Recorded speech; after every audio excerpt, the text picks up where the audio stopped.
Looks like we're back in the studio. Los Angeles, 1997. That's a good analogy. Brett Gurewitz behind the controls. This is Brett.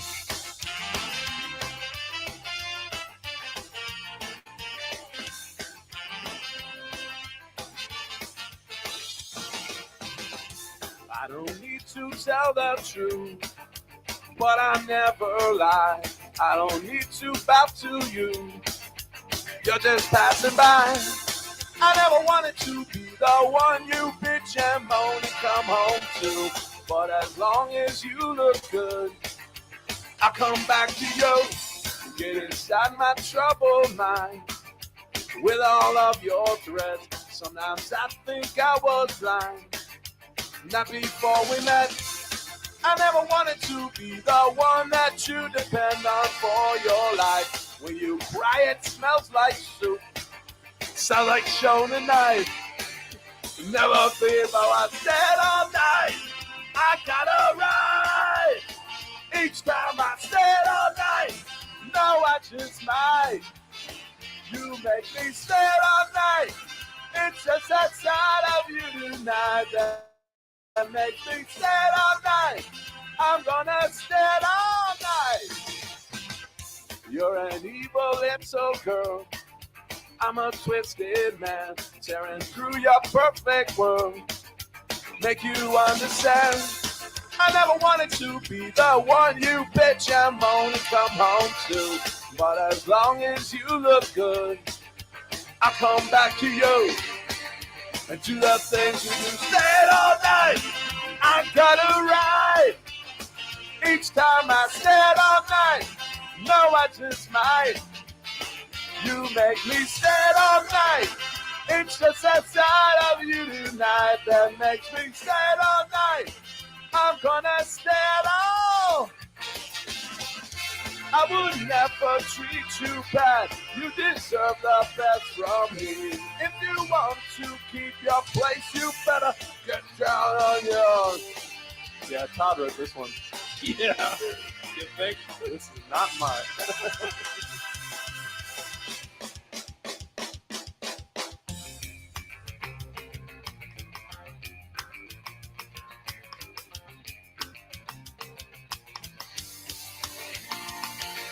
Stayed all night, I got a right. Each time I stayed all night, no, I just might. You make me stay all night. It's just that side of you tonight that makes me stay all night. I'm gonna stay all night. R.I.P. Todd. Text the round robin. Your questions, comments, wagers. Give us a reason. Sleeper fantasy play. Your best alternative line. Whatever you have. Text the round robin. 757-354-5517.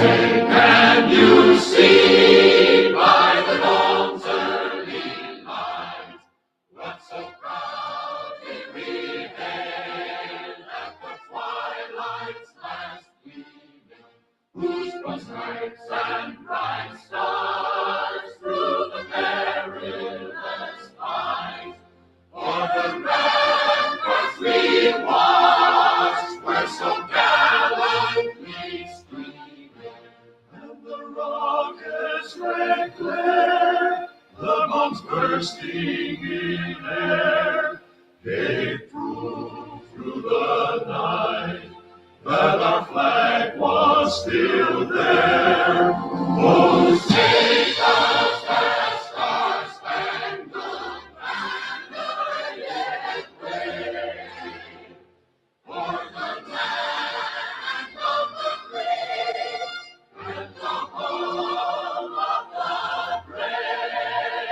This is the Deep End Broadcasting Network. You are tuned in to the Round Robin with Stephen Murray on Deep End Broadcasting.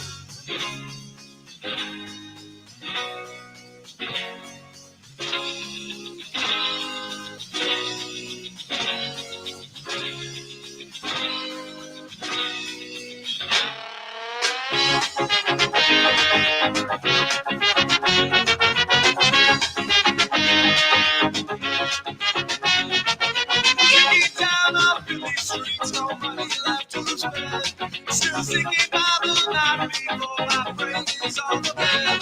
Way overhead, I see the crowd flashing through the lights. I'd rather see the college have some fun. The NFL Week 12 round robin is live. Just after 7 a.m. Eastern Standard Time, I am Stephen Murray. We are broadcasting live from our Chicks Beach studios in the lovely Virginia Beach, Virginia, the United States of America. See, we have a bunch of new viewers on board early on this morning. Welcome. Thank you for tuning in. If you are new to this program, we're a little different from all the others. We're going to give you some definite unique angles that the others don't explore.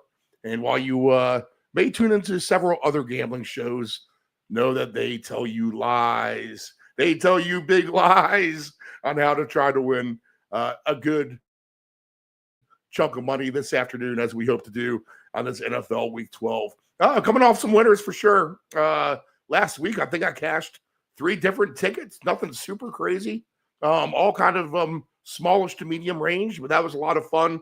The Ant-Man continues to be on fire. I think he's only had 2 losing weekends. Dave Del Grande with his call of the week last week with the 49ers. I used them as my, bet 1,000 to win 1,000 super lock of the week.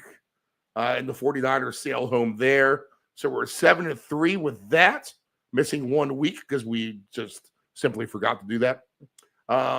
And Nephew Dave, I think 1 Flacco rushing yard away from a huge hit last week. So welcome, 4th and 1. Welcome to you from New Haven, Connecticut this morning. Let's see here. You like Tucker, Pickens, Taylor, T. Higgins for 2, and George Kittles.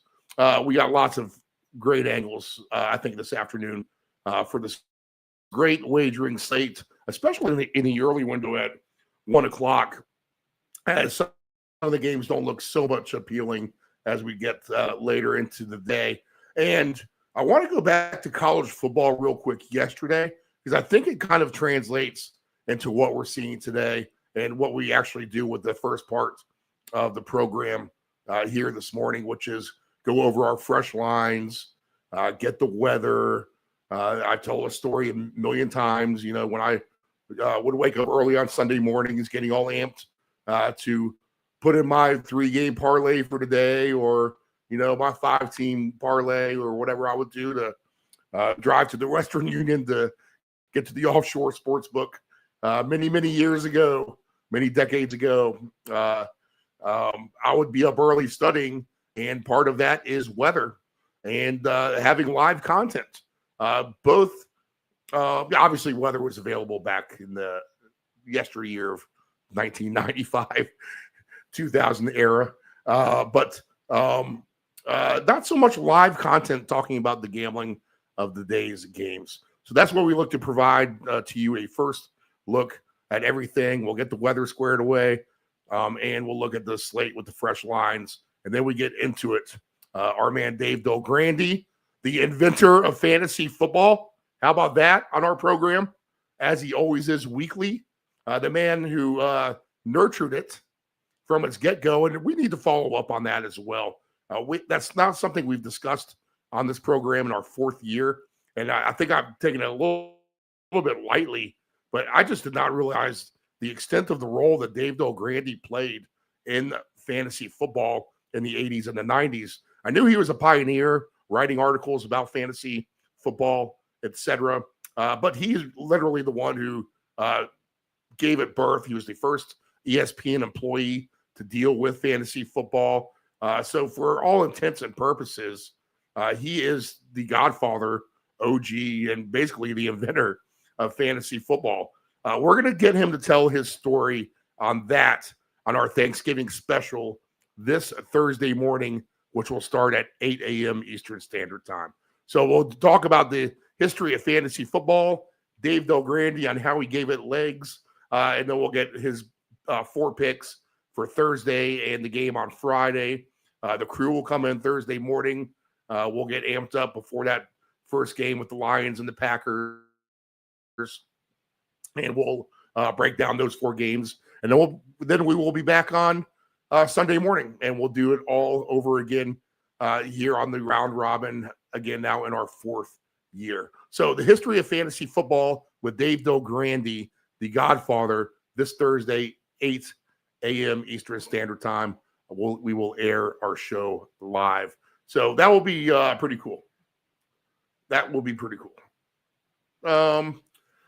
Let's see. Let's get to it. And what I was saying with the college football yesterday, and if you noticed just how nice it was everywhere, and then if you also noticed how many points were scored, because we had a ton of points in college football yesterday. Will that translate to Sunday? Well, it could, because we have some very nice weather all over the place. And again, even some of our colder venues are going to be indoors. So let's go through the weather and the updated lines right now as we see it. And let me get back to my main NFL menu. And we'll start with the first game today at Paycor Stadium with my Patriots, who I see at 7.5 now, 50.5. No Joe Burrow. And that's the other thing. Injury news happening at all times, any minute for the last few days, probably all up until the late scratches for your last second roster submissions at 11 a.m. this morning. So Patriots at Paycor Stadium now laying 7.5. That number has been all over the place, right? So the weather there in Cincinnati, 53 degrees, hardly any winds, a beautiful fall day for football there. I also see an 8 as well with New England now. Pittsburgh is catching 2.5. So they are underdogs at Soldier Field today. 50 degrees, sunny skies, 46.5 is the total there at Soldier Field. Let's see here. Get back to my weather page. Winds just under 10 miles per hour. All right. M&T Bank Stadium with the Ravens and the Jets. I now see the Ravens laying a full 14 points, 44.5. I also see a 13.5. No weather issues in Baltimore this afternoon. It is a nice 56-degree fall afternoon.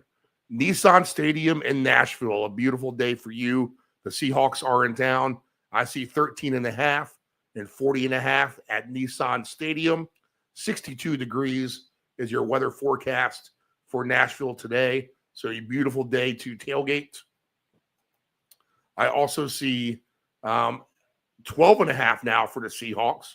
So that line moving in favor of Tennessee, taking some money early this morning. How about that? The Lions indoors today, 12.5, 49.5 against the Giants. If you're tailgating outside, bring a jacket, 45 degrees there. NFC North matchup with Green Bay at Lambeau Field, 41 degrees. 41.5 is the over-under degrees, probably close to that, right? 45 degrees, 46 degrees at Lambeau Field today. If you've never been to Lambeau Field, you must. We went for the Patriots and the Packers game, took the show on the road in our very first season. A little road trip, if you remember the original days of this program, where we stopped at Wrigley Field on the way, PNC Park in Pittsburgh.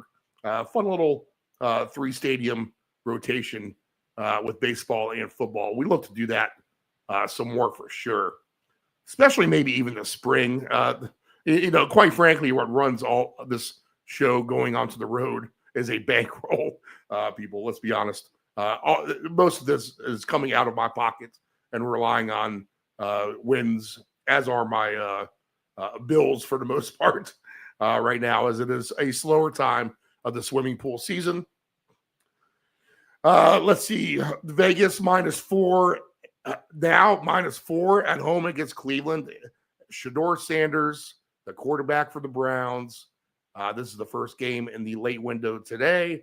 Why do I see Max Crosby running through the backfield, ripping the ball out of Shedeur Sanders' hands?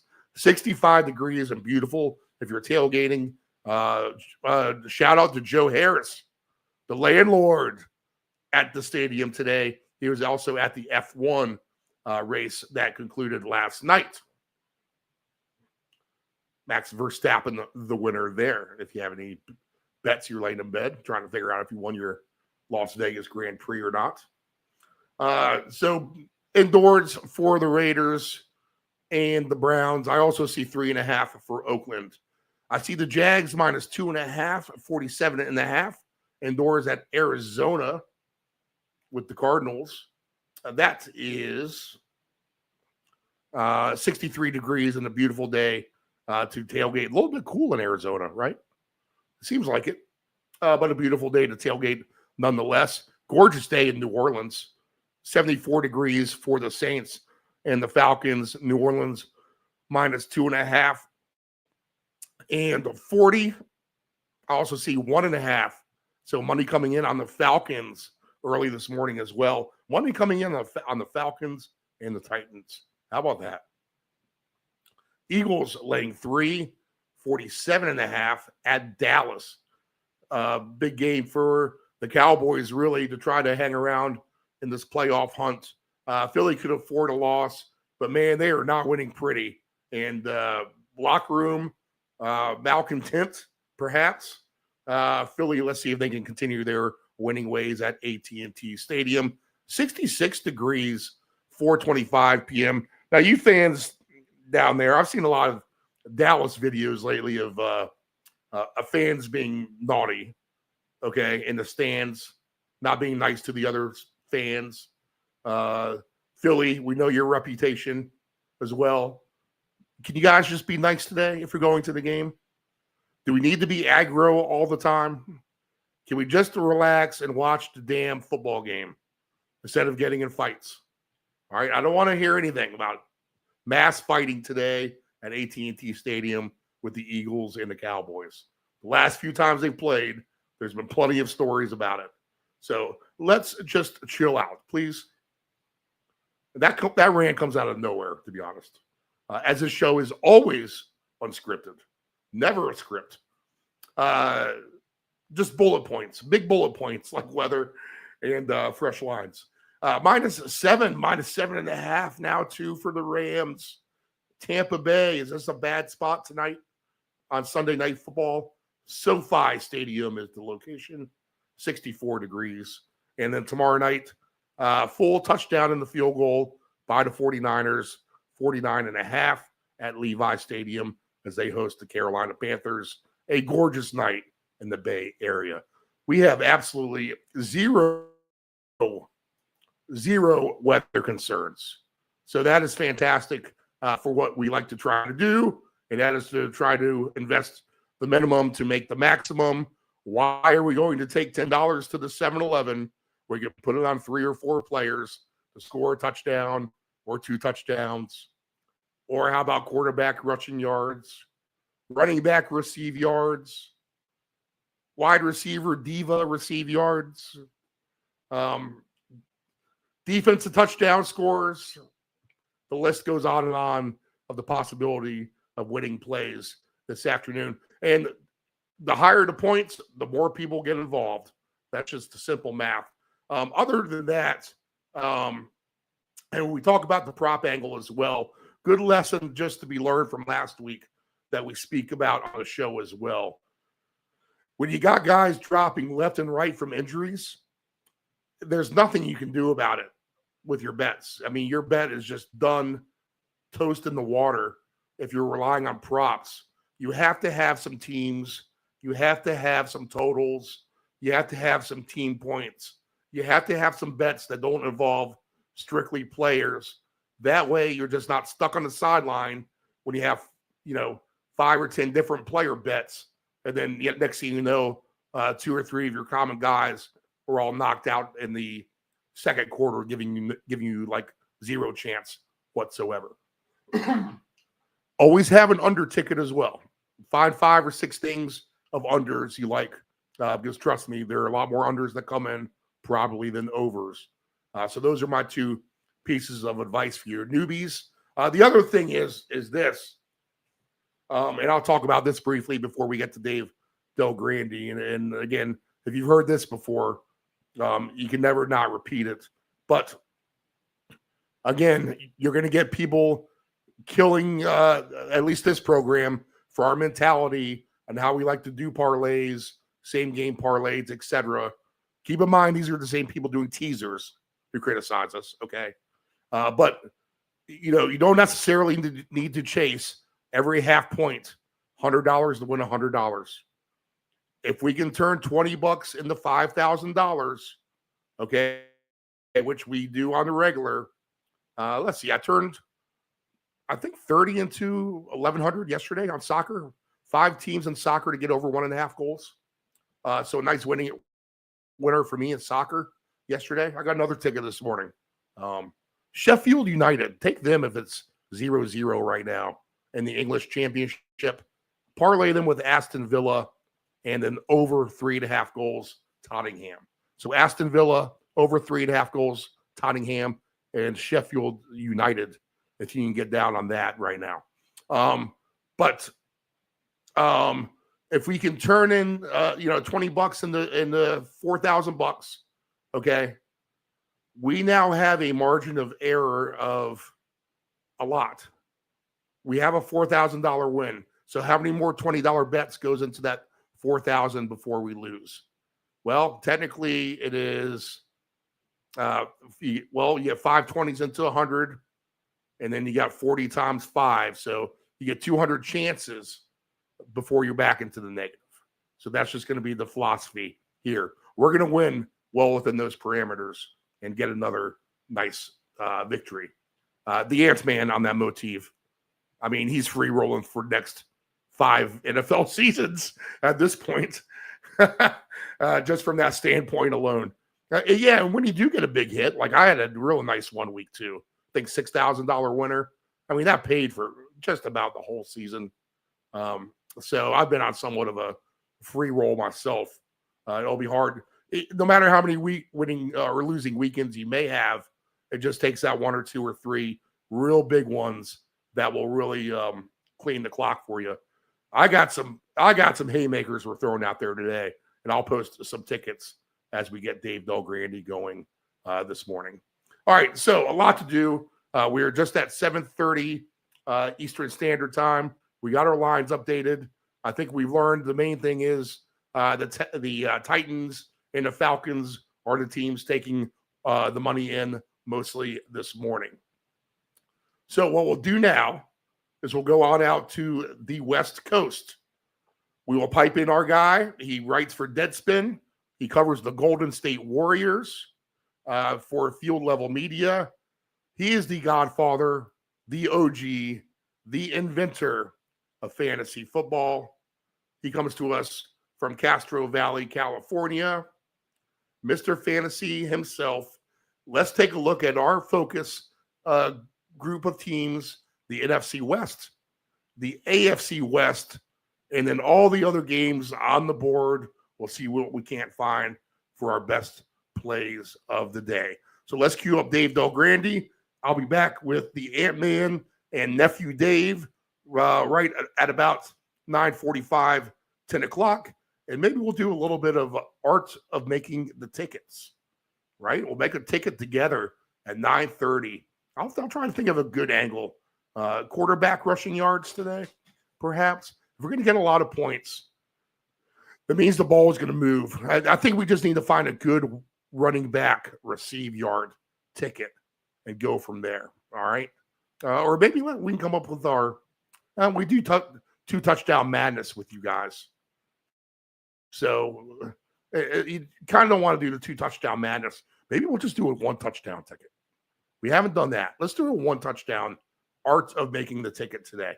All right. Sounds like fun. We'll do that at 9:30. Let's queue up without any further ado from Castro Valley, California, Dave Del Grande.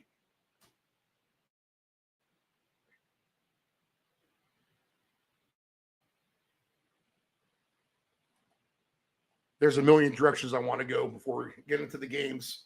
But maybe this will open it up to some extent. Is this the worst bet in the world right now for futures, considering how inconsistent most of these teams are? You know that always towards the end of the season, there's one or two teams that go ahead and make a run. So that being said, I feel obligated just to maybe try to find the two best candidates on the outside looking in. Granted, they probably won't win this bet, but for the price, I'm definitely priced in, and it makes it kind of fun at the end of the day to try to root for these guys to try to get into the playoffs.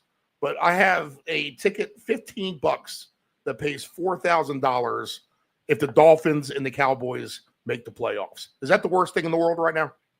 No, actually, it isn't. I think that, there are two ways of looking at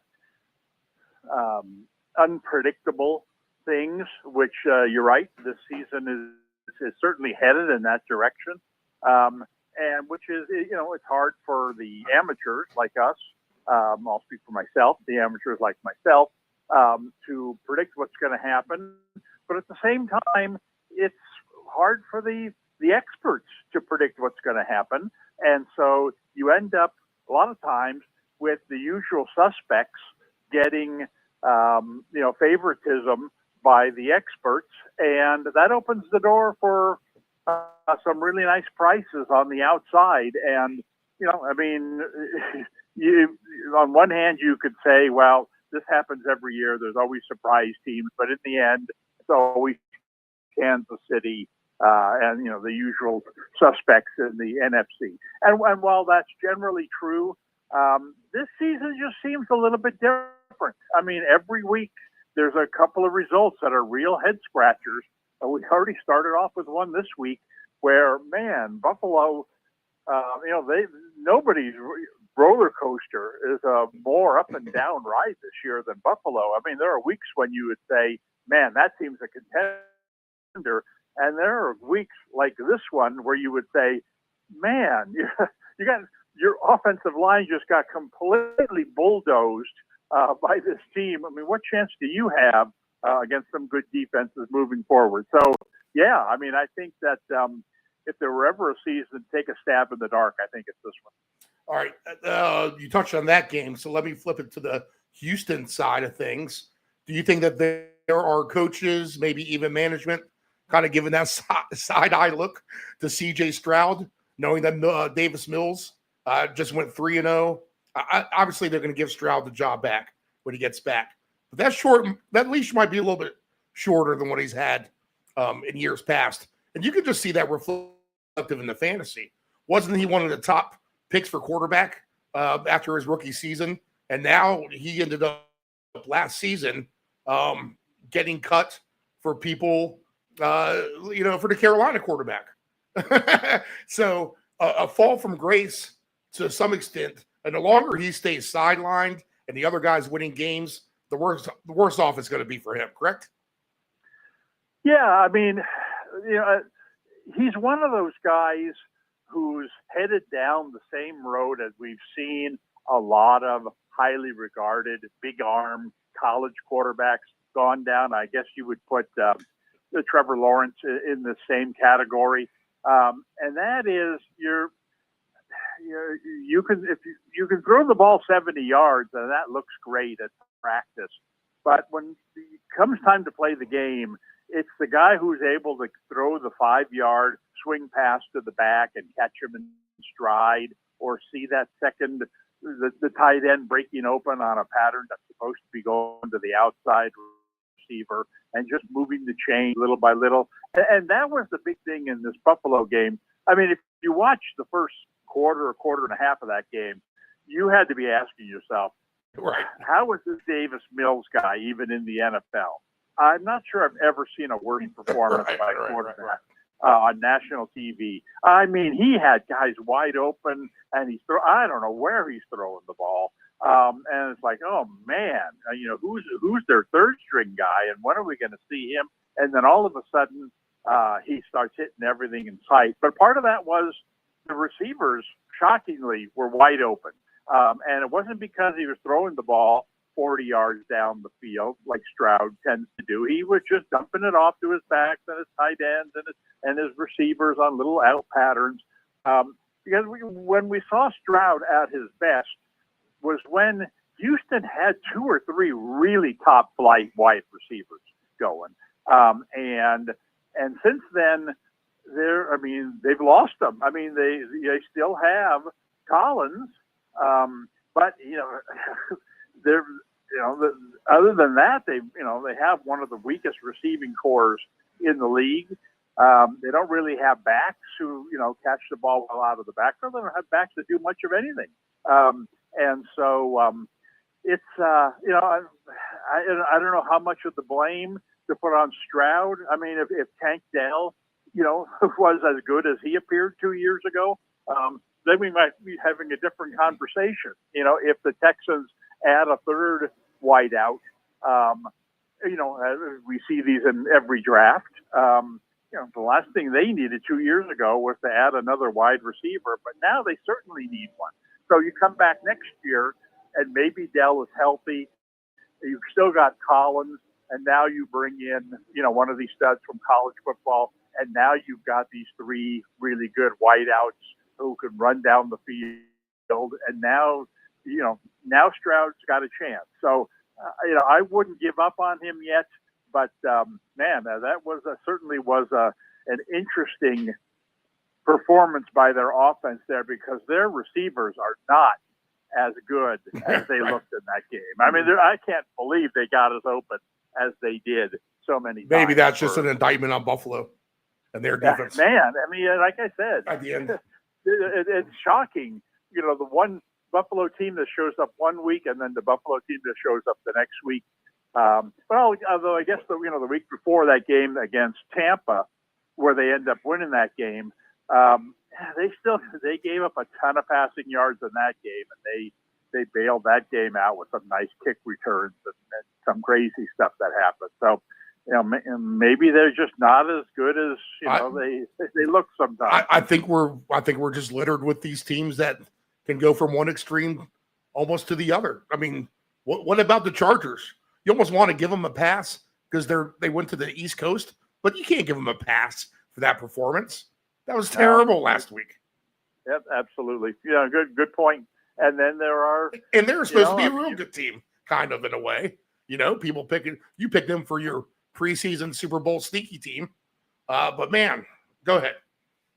No, good point. I mean, you started this conversation by saying it's just been an unpredictable season, a lot of inconsistencies, and even now, you look at some of the top teams and you wonder, is the schedule going to get tougher on them? Are they really? I mean, Colts? Denver and Indy, right? Denver and India. These are the 2 teams now that would be seeded first and second if the playoffs started now. And man, if I were Kansas City or Baltimore or heck Buffalo, even the Chargers, I'd love to draw one of those 2 teams in the first or second round of the playoffs. So we still got, and again, this gets back to what you said originally. It would not be shocking if Miami went on a little run here and started passing some of these teams that that are very inconsistent. And same in the NFC. Oh, the NFC seems to be a little bit more predictable, I would say, than the AFC. But someone's going to have to fall out, like Green Bay or somebody. Is going to have to just stumble bad. And injuries, will certainly play a factor down the line. One key injury, if McCaffrey goes out for the 49ers, then they're out of the picture. We see, injuries at Green Bay, and if the quarterback gets injured, what are they? Do they really got a shot? There's just a lot of teams like that there are one injury away from, even Philly, right? Which banks so much on basically 4 guys on offense.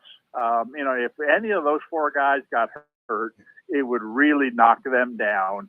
back to the pack anyway. So, that's part of the unpredictability of the league, So Phillies, they're a So little why soap not opera now? amongst themselves, Right. amongst everything else. Yeah, there's a lot to go through. I mean, the Colts, how about this? They might not win another game. They got the No. Chiefs, the Texans, the Jaguars, at Seattle. They got your 49ers. They got the Jags and the Texans again. yeah, I mean, they're going to win a game or two, but you could almost make the argument, if you want to talk extremes, this is where the bottom falls out for the Colts.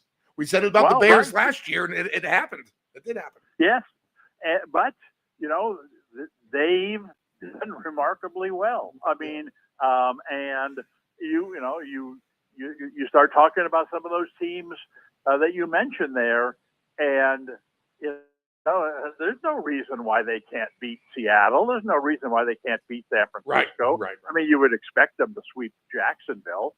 There's no reason they can't at least split with Houston in those. I mean, on one hand, you're talking about them going whatever 0-6 or 0-7 the rest of the way. On the other hand, you could look at it and say, if they went 5-2 the rest of the way, that wouldn't be shocking either. So who knows?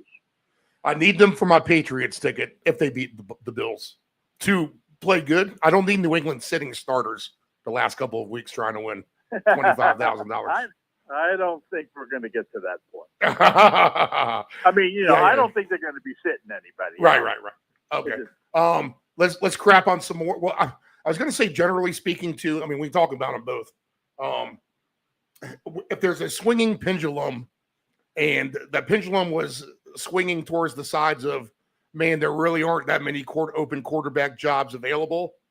That pendulum is swinging away from that statement to the, oh man, we're going to have a lot of different quarterbacks on some lot of different teams potentially. So generally speaking, I feel like that pendulum is swinging that way. And I'm willing to throw, I think, the Vikings out of the unpredictable role, that they're going to be predictably bad if they have, Wentz is gone. We won't see him again. But McCarthy is terrible.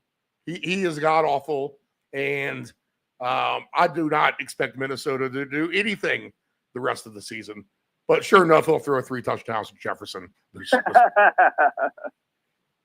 No, but what's interesting is, and I'm a big Raider fan, obviously, and you look at them, and they've got a lot of problems, no doubt about it. But they have to move off, away from the quarterback. They have to, draft a quarterback in the first round next year. The problem is, I don't see this guy. I mean, every week there seems to be a different projection on who's the top quarterback in college football. And, oh, man, I mean, Mendoza of Indiana, is now one of the favorites to win the Heisman. He played for Cal last year. So, I mean, I know him way better than a lot of these other quarterbacks.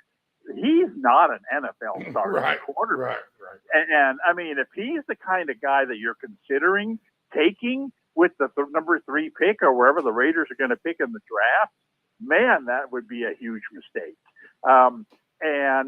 But yet, what do they do? I mean, you got to start with a quarterback, and you got to play somebody. Yep. I mean, you see this every year that it's bad teams are kind of forced to draft a quarterback, and it's led to a lot of mistakes. A lot of guys who just didn't, end up not having great pro careers or wasted first-round picks.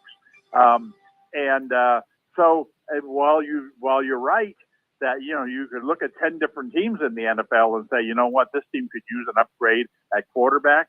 I'm not sure where it's coming from.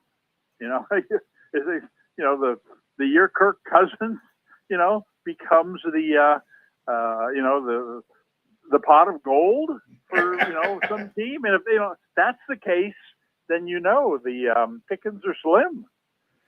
I guess that was my next thing. It's just we know the injuries. The injuries can be plentiful, and they are plentiful. But man, last week we were just watching guys again just go down left and right, guys that we had in props, and now he here's how these teams go. I mean, you have Atlanta with all the aspirations in the world, and here they are now, an underdog with Kirk Cousins back in there at the Saints. I mean, these teams, everything else aside, just the injuries alone can devastate you. And well, I'm sorry, I didn't mean to cut no, you that's off, it. but I mean, that's basically it.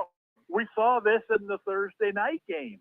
I mean, when the quarterback goes down, Allen, goes down and he's slamming on the turf, and it's like, oh my God, he just, what happened? I mean, it looked like he hurt his arm or broke his wrist, or oh man, there goes Buffalo's season, and then all of a sudden, he's back up and he's finishing the game. But I'm not going to be surprised to read Monday morning that he sprained his wrist really bad. Yeah, he's out a week or two. Yeah, right. Yeah, right. And so, but I mean that's kind of what I was talking about a minute ago. Is that if Josh Allen goes out for Buffalo, and they're already on shaky ground, well, cross them off. They're out. And so many teams are like that. And sure, football injuries can happen at any time. It just seems like there's been more key injuries of late than I can remember. And we haven't even gotten into the cold weather, part of the season where you would think injury would be more likely to happen. So guys are tired, they're cold, they want to be there in the first place, so. Well, that's where we take advantage. Well, we try. Yeah, but, we try. You can't predict injuries either. Right. That's why you have to have some team angles. You got to bet teams and totals. You can't be just player specific, because if you lose a player and that's what you're playing, you're done. If you have a team and a total, you can still override that at the end. So just basic philosophy gambling out there for all of you guys. Let's see. Anything else off the field here or anything else? Well, the Denver Broncos, they're on the bye week. So nice win. I mean, they did a lot better than I thought they would against the Chiefs. I thought the Chiefs were going to handle them decently, and they come up with the win. I don't know if that tells you more about their guts or not, or the Chiefs' lack of. But the Broncos, they get a bye at a good time now. They can rest up. So a nice surprise, I would say, overall. I expected them to be decent, and they still haven't blown you off like I said. They played out one good one half against the Bengals, and they just don't put a full 60 minutes together. They played actual good, decent football, enough to beat the Chiefs. So that's impressive to me. Maybe they just get better and better too. But you got to tip your hat off to the Broncos a little bit. Yes, but as you move forward, and we see this every year, it becomes more and more about the quarterback. And I mean, we see Mahomes, rise above the rest as we get later in the season. Right. And Hurts, starts running the ball more and becomes more of a factor. And you've got to have good quarterback play down the stretch and certainly in the playoffs to be successful. And I don't think I would rate the Denver quarterback in the top 10 at this point. I don't know that you can be successful moving forward without a top 10 quarterback. He's done fine in the regular season, but part of it is they don't really have a running game that to really help them. So they've become more of a passing team, reliant on the quarterback, and their receivers are adequate. I can just see it snowing. The playoff opener, Denver gets a home game and the first game come out and it's snowing and it's very hard to pass the ball, and they can't do anything because they can't really run it. They don't, their quarterback is not as good as the other team's quarterback, and you end up bowing out. So I don't know. I don't know that I would put them in my 5 most likely teams Right. All right. in the AFC to make the AFC Championship game. All right. Pat on the back. Good job so far. Pat in the back. Good luck in the future, maybe. All right. Let's start in reverse order. Let's go from Monday night because we have the boring games at the late window on Sunday, and the better games are earlier. So let's start with the 49ers on Monday night, then we'll work our way through the back end of the slate into the front part. And here we have Carolina coming in. The 49ers were a great call by you. You said that they would win convincingly.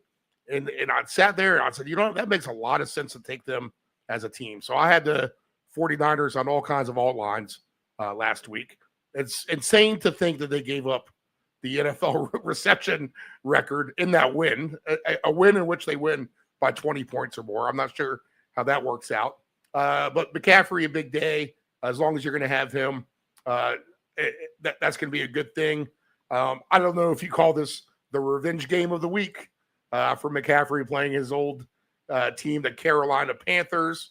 The Panthers, a nice little thing going.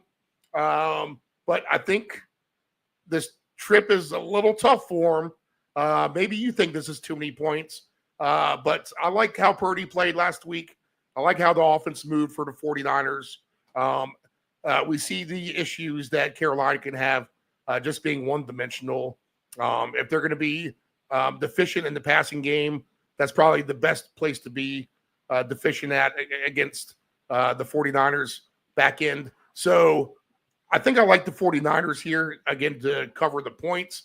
And I don't doubt that McCaffrey would have a big game against his old team. I just think the Panthers, tough trip and outcoached, outclassed here at the end of the day. So you give the Panthers a chance, or you like your Niners? Well, I mean, I'm impressed with the Panthers. I mean, they've got a nice little thing going. I mean, for a while there, they were very run heavy, and they've got a couple of decent running backs. But now all of a sudden, the quarterback, I don't know if it's just the bad opponents that they've been playing or what, but the quarterback looks like a real NFL quarterback. He's certainly got some real NFL caliber receivers. I mean, McMillan is on the, chase path. He's really, I mean, he looks like an elite receiver. And then Leggett, who was supposed to be an elite receiver when he was drafted, didn't do much, but now you're wondering, well, does that just have to do with bad quarterback play? Because he's all of a sudden, I mean, he looks like he's a top 5, number 2 receiver in the league. So they've got a nice passing game going against a team that just gave up record-setting numbers in the passing game. Now, granted, they were ahead by 2-3 touchdowns and probably, loosened up their defense a little bit. But I think Carolina is going to be able to put up numbers against the 49ers. But the 49ers, with their quarterback back, with McCaffrey healthy, with Pearsall back in there, with Kittle healthy, I think this is going to be a very high-scoring game. And I think it's a green light, the beautiful day in the Bay Area. Right. And, I think it's, you don't have to worry about, is it going to be 40 degrees? Is the wind going to be blowing? A lot of these things that first thing you hear on, when you get some of these Monday night games is, oh man, 35-mile-an-hour gusts, going to be hard to throw the ball, going to be hard to kick the ball tonight. That won't be the case this week in San Francisco. So I think it's green light all the way for any number of offensive players in this game. I think it's got a chance to be. I've circled 2 games as the 2 highest scoring games of the week, and this is one of them. The over was appealing to me as well. Let's see, Purdy for 1.5 touchdowns is minus 174, and then receiving wise, let's see what we got for low hangers. Anything I like here? Let's see, Carolina wise, Leggett's 23.5, Sanders 17.5, Coker 29.5, Pearsall's 40.5, Jennings 44.5, McCaffrey 43.5. Kittle 54.5. Anything you like on that list? Well, you didn't mention McMillan. 65.5. Yep. So I mean, I'd look at who has gotten better week to week and is about to bust something big is Brian Robinson. Right. He's getting, he's now getting 10, 12 touches a game in a wide open game like this. They're even if he's on the field and they're down by the goal line. While I have McCaffrey on my fantasy team, I'm used to them putting McCaffrey back in there and getting that cheap touchdown. Well, they'll keep Robinson in there if he's got on a little roll. I think he's got a good chance to score a touchdown this week. I think McCaffrey's got a good chance to score multiple touchdowns this week. And certainly, if Michael Wilson is catching 15 balls or whatever it was against the 49ers last week, you've got to think McMillan's going to catch at least 10 passes this week. And it's just one of those things that if the 49ers, we've talked about this before, 49ers get the ball and they come right out and they go down and they score a touchdown, and it kind of it starts the momentum going. And Carolina now has the weapons to counter that. And so I would take McMillan. 65.5, I think, is very cheap. I think his catches, presuming that they're 8.5 or lower, I think would be a nice play. Caught 8 balls last week, 2 touchdowns. And McCaffrey and Robinson, I think, are both worth touchdown plays. Probably McCaffrey, multiple touchdown plays. All right. You're going to like some of this for sure. McMillan to get 9 catches is plus 640. Yeah, you're right about that. Plus 390 for 8. You can get plus 118 at 6 or more if you want to play conservative. This is a team that granted, it's just 1 week. I understand that. But you're talking about Jacoby Brissett, right? Going for 450 yards last week against this defense. We know that 49ers have had all kinds of defensive issues. They have very little pass rush. You don't have Bosa in there, which kills their pass rush basically. You don't have the star middle linebacker in there, and they're already weak on the back end. Having lost guys in free agency and plugging in guys you've never heard of. I don't know. I just think Carolina is on a nice roll passing wise, and the 49ers are not the type of team that are going to stop it. I mean, we saw this last week, like I said. Again, Brissett and Michael Wilson, these are not household names, and they put up monster numbers last week against the 49ers. And now here comes, McMillan, who is an elite receiver, and you just wonder how are the 49ers going to cover him. So I like, I think that's I'd certainly go over take the 9 over the 9 catches. That's a very, very attractive price. 65.5 yards seems like an absolute steal. I mean, I take that over in a first half number. And like I said, McCaffrey 2 touchdowns has got to be a plus number, right? And Robinson probably a decent number for 1. Robinson is plus 420 for 1 touchdown. That's a nice number. Yeah, McMillan for 100 yards is 3-1. And I'll just throw out that Bryce Young is 204.5 for his baseline yards. Let's see here. So you can actually boost that through the roof if you wanted to. And McCaffrey for 2 touchdowns? Minus 400 for 1. Which I don't know if we've seen a minus 400 before. So that means he could be minus 120 for 2. Yeah, you might be even money. Let's see here. Plus 135. Yeah, I mean that's the least attractive of the numbers that I've seen. Right. Even the number you threw out there with Young, he's between McMillan and Leggett last week, in a game where they weren't necessarily supposed to put up big numbers last week. But between those two guys last week, over 200 yards receiving and 3 touchdowns. Why can't they duplicate that against the 49ers?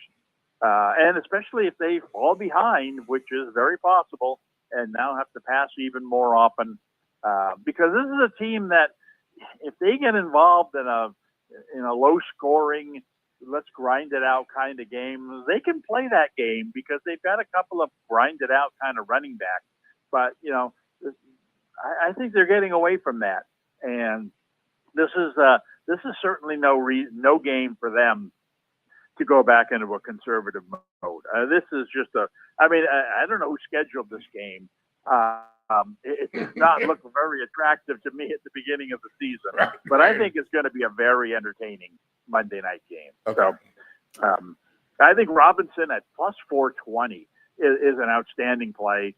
I think that McMillan, any of which two ways, even a touchdown score, which probably about even money, would be, I'd look at him in all possible ways, and Young over his passing yards. Now, warning is, I know better than to give 5 different plays in the very first game we're talking about. Right.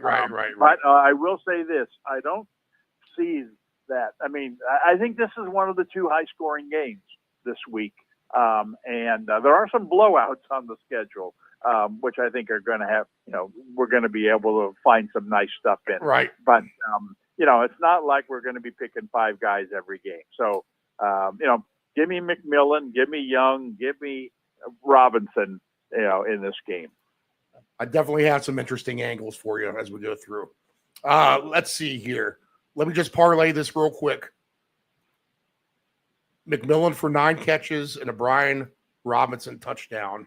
Let's just get the payout on that. 2 things, all we need to happen. 35-1 odds now. Yeah, that's and that's I know better than to let's do this and that and 9 other things. But I love the way you make it simple there.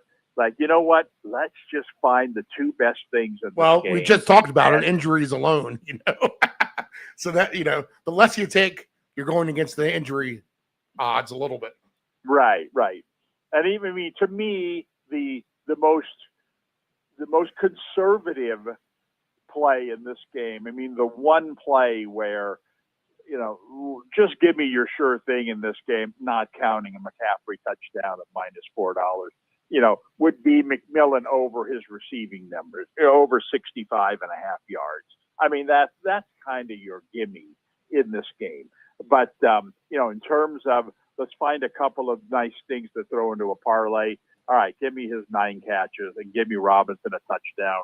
And wow, 35-1 or whatever you said. That's attractive. So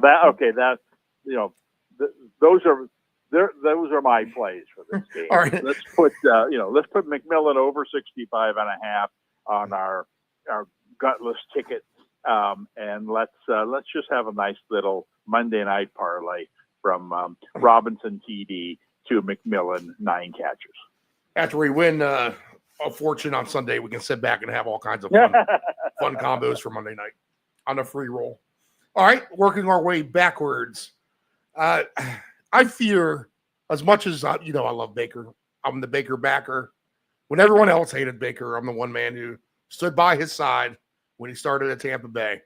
And I fear that by injuries and just the schedule alone, and the fact that they have to play this hard schedule, that's going to be a little bit too much. We saw it in Buffalo last week. They were able to hang in there for a bit, and then they got away from them.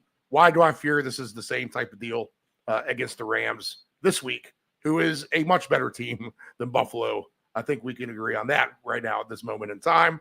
The Rams are 6.5, 49.5. That's going to be quite fine with me, that spread. I love Baker and company, but the injuries have done them in. I guess they get Bucky back this week. Is that the good news for them here? Let's see. Do we have Bucky Irving Possible. listed? I Yeah, still don't no, see him I mean- listed. Yeah, I think they're looking at next week. Oh, I forgot to even ask you about this Brandon Ayuk thing. What did I see on Yahoo about? Are they? Oh, my goodness. Is that falling apart at this moment? I mean, it sure sounds like it. I mean, I don't know exactly what's happening here. I mean, it sounds like he hasn't been, he hasn't been receptive, to the medical advice he's been given, or I don't know. I mean, he's not saying any of this stuff, and the media, they're drawing conclusions based on the fact that Ayuk used to be one of these guys who was always available to the media. Even on days where he wasn't practicing, he was always out there on the field running around, having a good time and what. And now, while he's been working out and rehabbing, it's all been happening very early in the morning. He gets in his car and he goes home by the time the media gets there. He's gone from this media darling to this big, why is he acting this way? Why does he not like us anymore? Kind of situation. Now this thing pops up. I don't know. It sure sounds to me like he's done playing for the 49ers. But after what happened with Kuminga out here, I would have sworn the same thing.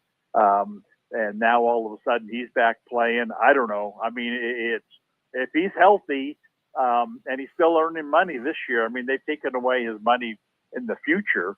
But if he's healthy in a couple of weeks, and this team has got, they're playing a stretch in the schedule right now, very, very soft stretch where they can have some, big wins and put up some big numbers. We already saw that last week. We talked about it for this week, and we haven't even talked about their games coming up here against Cleveland and Tennessee.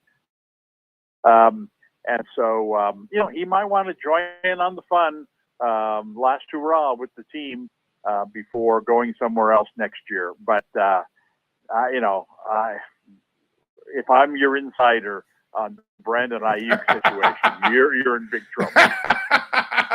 And for those of you wondering, if you haven't been paying attention, something about the 49ers potentially wanting to void the contract for Ayuk. So a little bit of a messy scenario there. Okay, the Buccaneers outclassed at the Rams. To me, I don't know how they do it. They'll do it through any number of ways. But the Rams win this game semi-handily to me. What do you think? I agree with you. This is, what I would consider. I got 4 blowout games on my schedule. Some are more predictable than this. But, yeah, I mean, the Rams are rolling. They're good defensively. And this is just a bad spot for Tampa.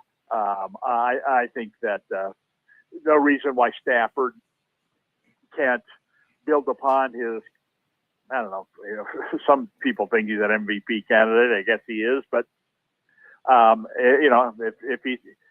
if he puts up another 3 touchdowns this week, then against Tampa Bay, and people are watching, that can only help his situation. So I can easily see this being a 3 touchdown kind of game for difference between the Rams and Tampa.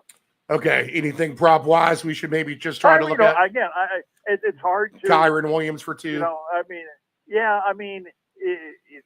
farther they get ahead, the more they're going to run the ball. Williams seems to find a way to score a touchdown every week. I do think they'll attack a very weak Tampa pass defense to start the game. Right. So I think Stafford, and maybe this is what would be considered a different way of thinking, but maybe a play where you get a nice number.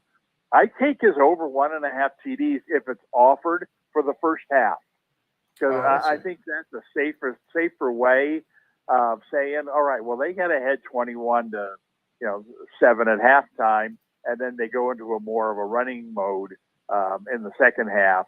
Why didn't I just play the over 1.5 TDs in the first half when he got his 2 or 3 TDs. So I think they'll come right out and put up some big numbers. Again, so you got a weatherproof game here for a night game. You don't got to worry about that. Tampa defense, just is not championship level, and the Rams are a championship level team the way they've been playing. So I take Stafford. My play in this game would be give me Stafford. Again, I don't even know if they offer it, but I take Stafford minus 1.5 TDs in the first half. I can't find it, but I can get Puka Nacua at plus 185 for a first half touchdown, or Devontae at plus 160. But there you go. I mean, I think if you play both of those, right, you got a chance to win them both, and you're going to win 1 out of 2. So if you can't get Stafford, I mean, those are his touchdown targets. And if he gets 2 touchdown passes in the first half, well, one of those 2 guys is going to get at least 1. And it's possible, unless the same guy gets 2, it's possible that they're both going to get 1, and you're getting a nice plus number.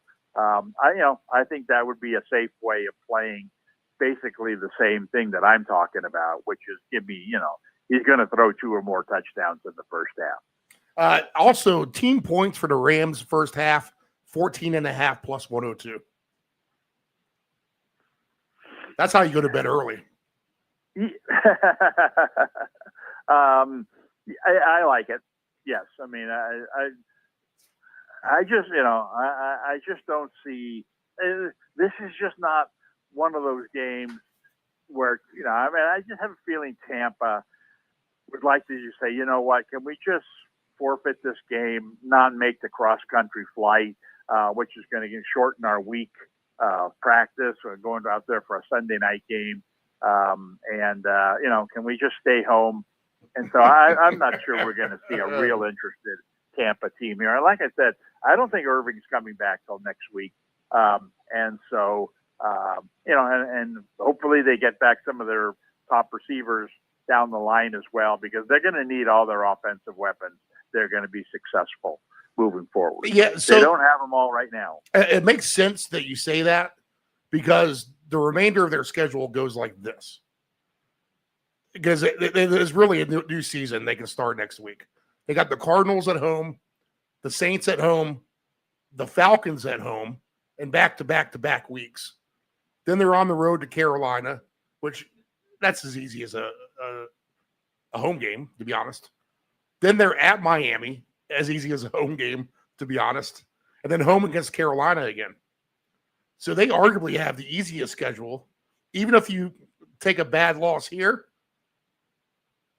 you could almost see Baker getting pulled early in the third quarter. Yeah, agreed. I mean, you're right. You cannot have an easier schedule than the one that you just mentioned. Miami would have a chance to beat them. Carolina at home might have a chance to beat them. But if there were a line on Tampa finishing 6-0,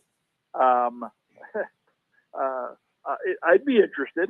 Yeah, I'd be curious to see what plus 500 or 10-1 or whatever you want to say. I think that and all the more reason as you look to the schedule like that. I mentioned this a couple weekends ago with the 49ers, and the 49ers were playing. Who'd they play 2 weeks ago? I forget who it was, but it was a game where I thought the Giants, maybe. It must have been the Rams game, whatever the Rams game was. So 3 weeks ago, where I thought, you know what, this is. I think I said this on the air. This is not a big game for the 49ers, because they can lose this game, and if they come out of it healthy, look at their next, the next set of games. The Giants, the Cardinals, the Panthers, the Browns, the Titans. I mean, it's like they don't need this win. They're going to go, 5-0 in their next 5 games, and they're going to not only make up this game, but probably make up another game on the Rams. And so, and this is and then they went into that game and they got blown out, and they responded with 2 really nice wins. And I think that's kind of where Tampa's mindset has to be right now. It's like, hey guys, I'm sorry, we got to go out there for this game. Right. I'll try to play everybody. Let's just consider it a scrimmage.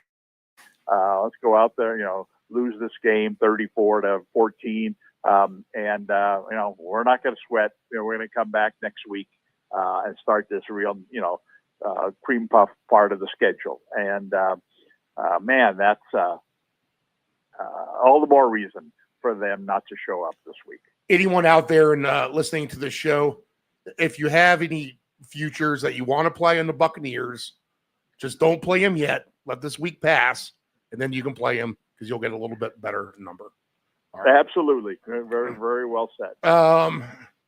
Okay. I can't wait. I love blowouts, so I'm looking forward to this game myself. Okay. Because I bet blowouts. Well, there's a blowout every game and every day. If you look at all the sports, Dave, it's my betting philosophy where everyone is so nitpicky on the half a point and closing line value and playing to the utmost etiquette. In every sport, if you look at the whole gambling board together, you can find one blowout somewhere, and that's the one you bet. Oh, and this week's schedule is full of them. So, we'll, like I said, you wouldn't necessarily, if you looked at this week's schedule, you wouldn't necessarily point to this game, this Rams game, as right. One of the blowouts. Right. And that's just my way of saying, well, you're right about that because the other 3 are much more obvious. Okay. So we'll get to them. Okay. Next game on the board is our Arizona Cardinals. We'll stick with the NFC West, AFC West theme, and then we'll backtrack through. Cardinals are at home against the Jaguars. The Jaguars are -2.5, 47.5. Well, I guess if the Brissett can throw for 47 completions against the 49ers, he might as well be able to throw for maybe not quite as many, but a decent amount against the Jaguars, who's maybe I'm giving their defense a bad rap. Maybe they're a little bit better than I think. The Cardinals are missing a bunch of players on defense. So this is the Jaguars' actual chance to come out with their 5-wide offense, which I pray that they always will. And Mr. Tampa Bay head coach, who used to throw the ball down the field all the time, let's see that happen this week. Indoors in Arizona. Can we get points in this game? So I think this is my other high-scoring game. Yeah, okay. I don't see why we don't. Well, first off, yeah, exactly. Arizona, right. This is I don't know who decided this, but it's a little unfair that Arizona has to start every game behind 14-0. Right. It's amazing. The 5 minutes into the last 2 games, they're already blown out. And why would this week be any different? They've got a bunch of injuries. They're down to their backup quarterback. They got no running game. They're missing their top receiver. I mean, there's just nothing about them that you would say, man, we need to be on top of our game in order to beat them. No, you know what? They've gotten blown out. I mean, you don't see this that often in the NFL where, come halftime, two straight weeks, you're like Kentucky playing Elon. It's just why would any of the starters play in the second half? But you know what? With Arizona, they've responded well to those games. They haven't quit offensively. Brissett has put up some big numbers. Michael Wilson last week obviously, identified himself as a guy that Brissett's just going to keep throwing the ball to. And as the other team gets farther and farther ahead, the coverage becomes looser and looser. And this guy, excuse me, 18 targets last week to Wilson. And caught 15 of them. And so I don't see why this week would be any different. Jacksonville is certainly not a great offensive team, but you wouldn't say Seattle's a great offensive team either. And this team just, that team put up 40 whatever points against Arizona. So I think that it's a great opportunity for Jacksonville to run up some really big numbers in this game. And I would think Arizona, and a good opportunity for Arizona, if they can do it against Seattle's defense and do it against San Francisco last week, I don't see why they wouldn't be able to do it against Jacksonville in a kind of another very loosely played game. So I think both teams have got a really good chance to put up a bunch of numbers. Now, on Arizona's side, much more predictable who's going to get those numbers. I think Wilson should have another. I don't know why he wouldn't have another big game other than McBride. Now, McBride is the obvious play in this game. Between McBride and Wilson, those really are, the only guys for the most part that they're going to throw the ball to. They're not running the ball at all. They're just throwing the ball on every down. So I think that, both those guys, both McBride and Wilson, stand to have really big games. The problem is on the Tampa side, on the Jacksonville side, who's going to be the beneficiary of this? It's much harder to predict because if Etienne was healthy, I would certainly think him, but he got injured last week and had to come out of that game. Tootin played a lot in that game last week. Yeah, and he's did very up. well. Yeah. And then he got hurt, so they end up using Lakeith Allen Jr. last week. He carried 8 times for 36 yards. I don't care who it is. Just tell me who the running back is going to be for Jacksonville this week. And I think you could, count them in for big numbers. They're getting Thomas back in their passing game this week, supposedly. Obviously, they don't have Hunter in there anymore. They've added, the guy from the Raiders, Myers. Yep. Myers, who hasn't done much yet. So Parker Washington had a nice game a couple weeks back. Exactly. And so there's, it's harder. Tim to Patrick, identify. maybe. It's harder to identify who's going to be this big, the big numbers guy on the Jacksonville side. But like I said, it's very easy to predict who the big numbers guys are going to be on the Arizona side.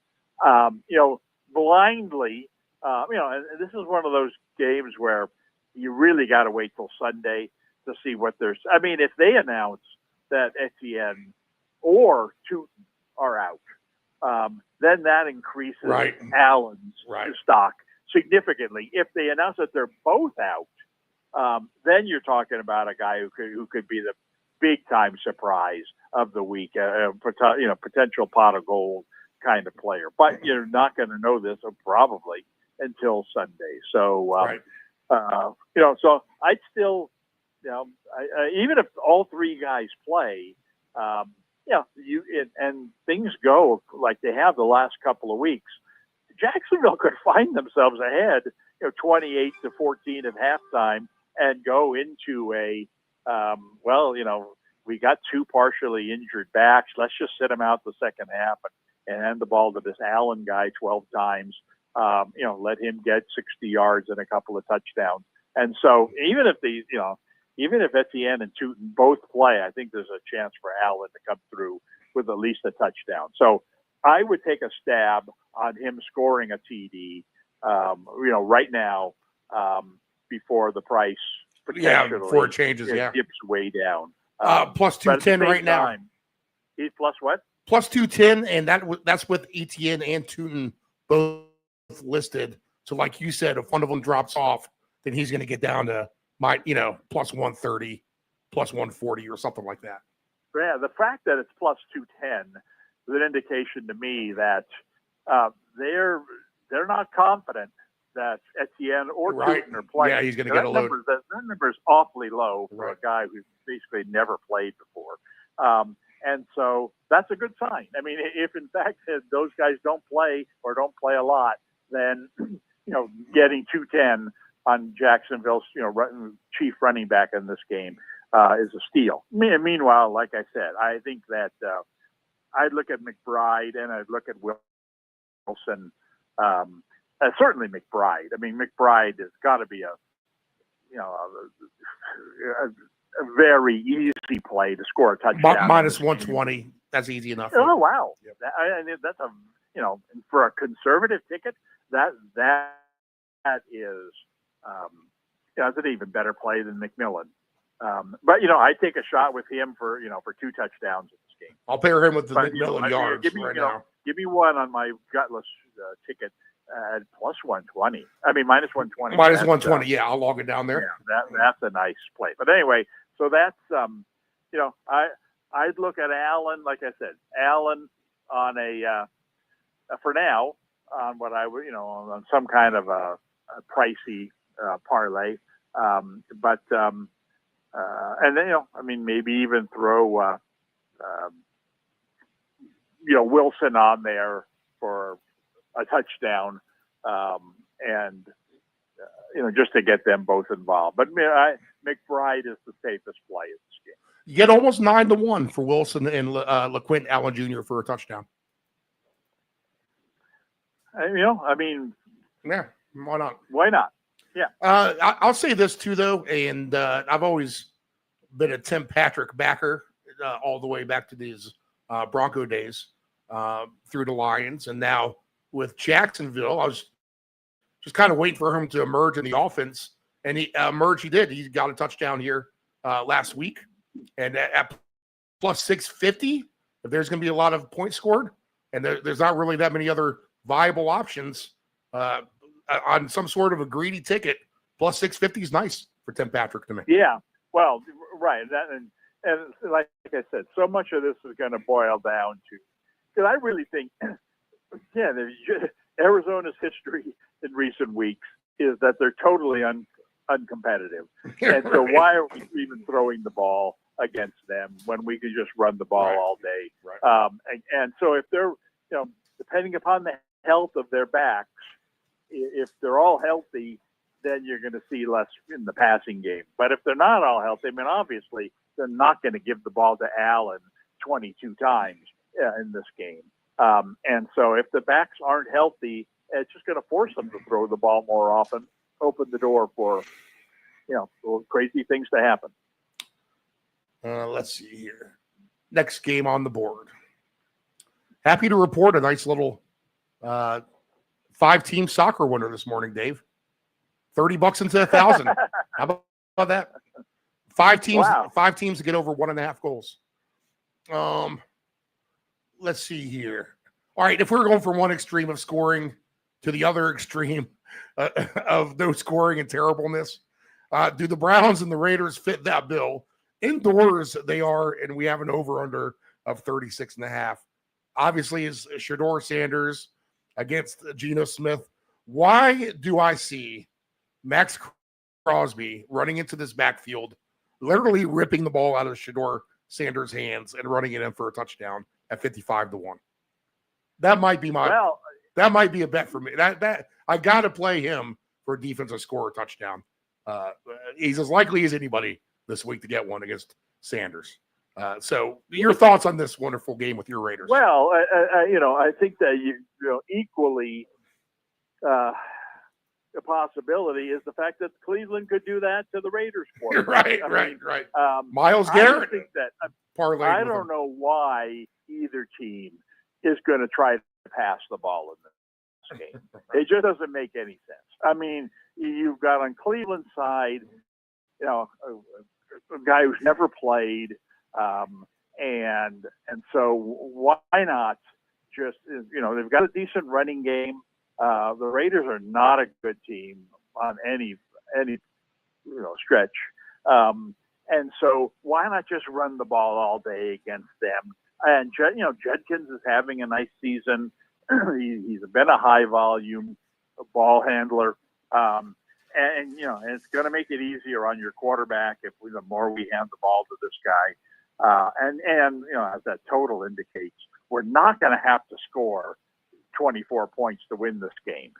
So why not play conservatively, just run, and then have Sanders fake the handoff a couple of times and run it around the end himself. I think he could have a nice day running the ball in this game. But I don't see any reason for them to pass the ball. Same with the Raiders. I mean, certainly the Raiders throwing the ball to Bowers is their number one weapon. But why would you put your quarterback at risk, behind a shaky offensive line against arguably the best defensive line in the game? This seems to be a game where Genty, should get the ball a lot. And unfortunately, that hasn't been a great offensive weapon for them this season. But if the longer the score is 3-0 or 6-3 or scoreless or whatever, just gives both teams the incentive to, we're not going to be, as you indicated, we're not going to be the team whose quarterback gets stripped and the other team runs down the field for a cheap touchdown. We're going to let the other team beat us, or we're just going to keep handing the ball to our back. So I don't see where points are going to come from in this game. I think that Judkins is the best play in this game because it would be dumb for them to feature anybody else with the quarterback that they're playing. Would you take Judkins and Gentry for a touchdown, both for 60 yards? 7-1? Well, I mean, to expect touchdowns in a game where, are there going to be more than 3 touchdowns total in this game? Right, so bad. It's possible either team in this game won't score a touchdown. I don't know. I mean, I'd be much more inclined to just think on sheer volume that each one of these running backs has got to have about 20 touches. So if their yardage totals are reasonable, that's what I would be looking to play. So what are there? Genty's 57.5. Judkins is 70.5. And maybe if we just look at their attempts, 18.5 for Judkins, 15.5 for Genty. That was, that's reasonable. We rarely talk about that as a play, but I think both of those are better than the yards, the rushing yardage, yes, and certainly better than the touchdown. I mean, I just think it would be crazy if Judkins doesn't get that kind of use in this game. Just it just makes no sense to put your quarterback, in that kind of situation where you're going to win or lose based on this guy who's never played before throwing the ball. We kind of saw last week, where that's going to lead you. And last week they were playing a team who you knew was going to be able to score points. This week they're playing a team that you're not sure that this team can score 10 points against you. So what's your rush, to score touchdowns? Let's just run, go down and kick a field goal and run and kick another field goal. And we can, in the end, we can win this game 12-10 without ever throwing a pass. So yeah, I mean, give me both those guys over their rushing attempts. I think those good chance to win both of those. Yeah, I like that actually. Good angle. All right. So it's going to be easy to figure out what's going to be on TV number 1 in this late window. Eagles and Cowboys. TV 2, 3, and 4. Which game deserves to be the second best amongst these other 3? All right, let's just go with the other bad late game. Atlanta and the Saints. As we'll get off script from our NFC West, AFC West teams. We'll close out this section of the day. Saints are the favorite, Dave. You buying that? Well, it's all based on the fact that the Falcons, don't have their quarterback and don't have their receiver. I mean, so it all comes down to Bijan. And I see no reason for Atlanta to be creative.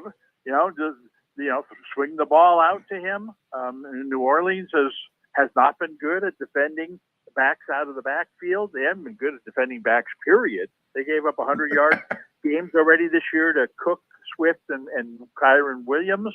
This is the best back they'll have faced. And so, I think Bijan has a chance for a nice game here. I don't know that Atlanta's good enough to win this game. They're kind of up and down. New Orleans, is generally competitive. But I don't know. It's certainly a game I don't have a whole lot of interest, wouldn't have any interest in watching. But if I had to pick someone to be the offensive standout in this game, I would go with the obvious choice and just go with Bijan. Yeah, right. You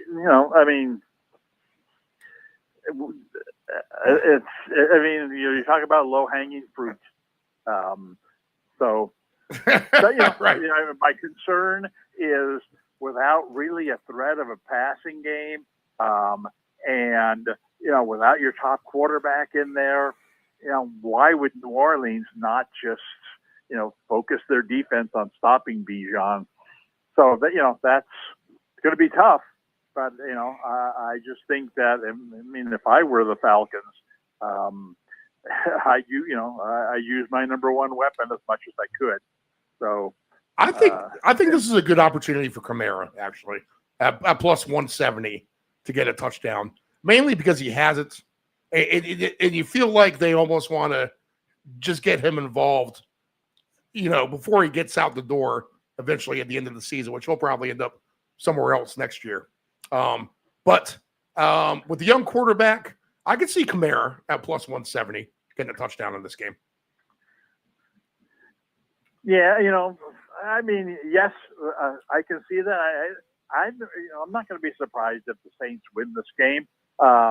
In a nondescript, kind of 24-21, 23-20 kind of game, someone's going to have to score. The New Orleans 2 touchdowns and Atlanta's 2 touchdowns. I just think it's a little more predictable that who's going to score Atlanta's touchdowns. New Orleans does have, Olave, who's having a nice season.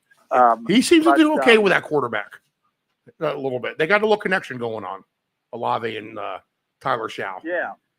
So, I don't know. I see better opportunities out there. By the way, you mentioned something earlier that I'd be very, very curious to see if now I don't even know that they're allowed to do this, but the Fox obviously has the Eagles and the Cowboys, the marquee game in the afternoon. But if CBS put up the Raiders game against Cleveland because of the Sanders, I don't really get it. I don't get why the whole world watches Deion Sanders when he coaches Colorado. Even this year, they've got incredible ratings, and they lose every game by 28 points. And now people are screaming that Sanders should be playing quarterback. Why isn't he activated? It's like, you're kidding. Right. And now that he's getting his first start of the season in the afternoon time slot, and just looking around the country, look at the afternoon time slot. You got the Los Angeles market. Neither of their teams is playing. One's on a bye, one's playing at night. The San Francisco market, their team's not playing. The New York market, their teams aren't playing. It's a golden opportunity to get some incredible TV ratings in the afternoon slot. And maybe that's what they're banking on with this Philly game against Dallas. But I'd be very curious to see the numbers if CBS were able to, as a national broadcast, show the Raiders and the Browns, Sanders' first start Right. up against this Philly game. I know which one I'd be watching. I'm very curious to see how this Raider game turns out. I'm tired of watching the Eagles. So I mean, in terms of, you were saying, what's the second most popular game in the afternoon slate? I don't think there's any question about that. Yeah, I didn't think of that angle, but it makes sense. I mean, when the competition is Falcons and Saints and Jaguars and Cardinals, there really is no competition. I think you'd be surprised the number of people that would watch Sanders starting the game. I did, regardless of who it was against. But again, there's just a lot of ducks in a row there. Is that why? You got New York, L.A., and San Francisco, and Chicago. You got these four major markets with their no competition. We got to show the Rams game. So no, we got to show the 49er game. No, you don't. They're not playing in the afternoon. And so I just think that it would set up for some incredible numbers for the highest numbers ever for a terrible football game. Anyway, that doesn't exceed 17 points. Sidebar there. No, gotcha. All right, let's talk Eagles Cowboys. You know what? I'm kind of sick of watching the Eagles too. They're very boring. And now I hear things this week like Jalen Hurts didn't talk to his center, Lane Johnson, for about 5 months in the offseason because they had some sort of a dispute. I guess it's coming out of the locker room. It's very real, the A.J. Brown, Jalen Hurts, that they don't like each other. And yet, here you go. The Eagles are sitting there with the best record in the NFC, almost like Denver. You kind of do a side eye, like, how are you guys still the best? They play every game close. That's the one thing the Eagles do. I've noticed is every game that they play is a close game. They're laying 3.5 here to Dallas. The over-under is 47.5. The over-under was flying to the over week 1 until we had that crazy storm, and then they scored nothing the rest of the game. We know Dallas can score a lot of points. We know Dallas can give up a lot of points. But this Philly defense may be improved as such, or they may stymie that if they can get in Dak's face up the middle here with pressure. I think the Philly controversy is real a little bit, but maybe they can all just correct that if they can keep on winning.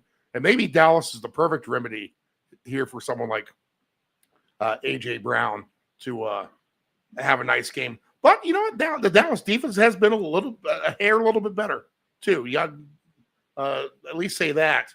I think this is a close game. Now, do the Eagles cover 3.5? They might, but they play every game close.